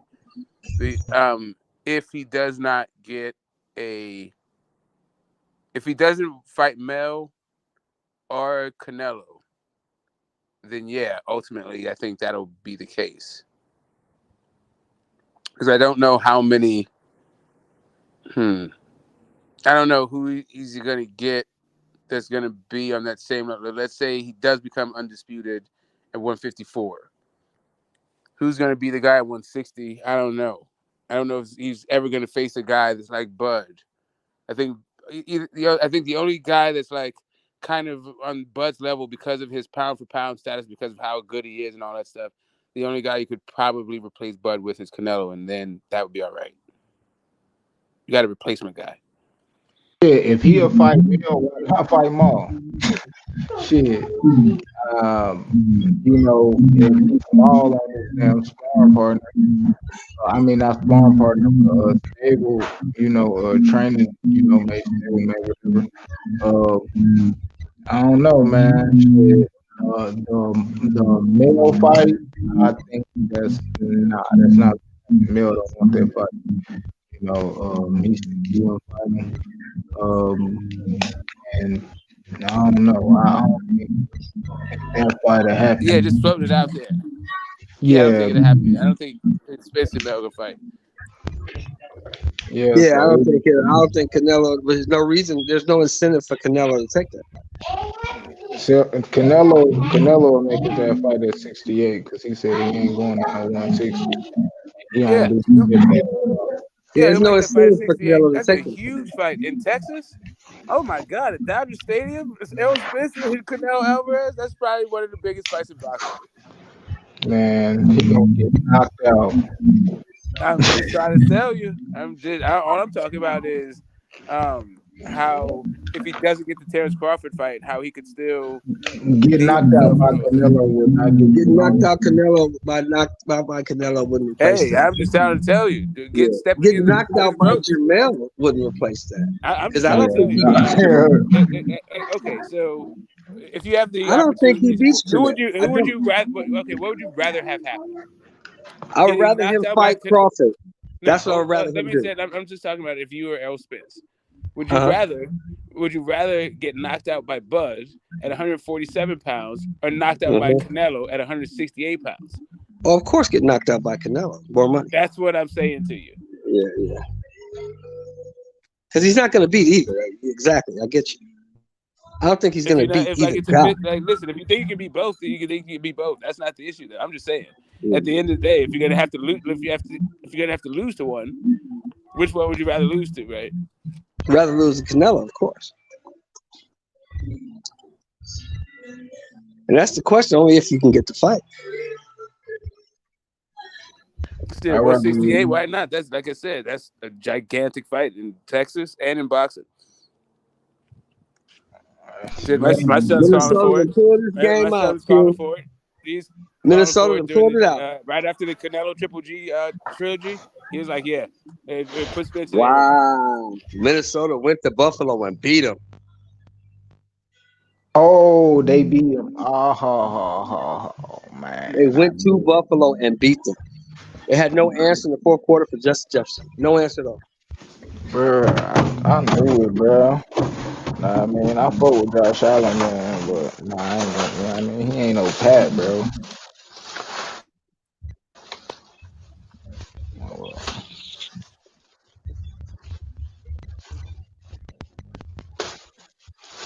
Damn. They cannot fuck with that dude, Justin Jefferson, bro. Yeah, I'm still in the boycotting NFL. Sorry. I think he down at the 1 though. His knee was down. He's down at the 1 yard line. You say a boycott? Yeah, he's down at the 1. He's down at the 1. They gotta go in. Yeah, man. My Raiders. I'm still not over the Raiders going to Las Vegas. I'm not. Not feeling it. My phone's about to die. I'm gonna slide in. This guy, great chopping up with you, gentlemen. I'm gonna charge my phone. It's still on. I'll jump on again. Yeah, appreciate it. I'm about to get we about to get off, man. Good looking out, Smoke. Q, as always, you know how we do it. The Raiders about to come on. I gotta watch them, even though they losers. Still gotta watch them. Still gotta watch them. All right, G. Appreciate you flying through, chopping it up, man. You already know I'm gonna hit your line, man. Yes, sir. Hit me up. You know how we do. Later on, bro. All right, bro. Man, I appreciate everybody for sliding with me, man. Lasting this long. You know, we gonna get going, man. I might slide through tomorrow. I might not, man. But y'all know, I might not. But if I do got time, I'm gonna pull up. Appreciate everybody for sliding through again, man. Y'all have a blessed day. You know, y'all do y'all thing. Hug your loved ones. And you know.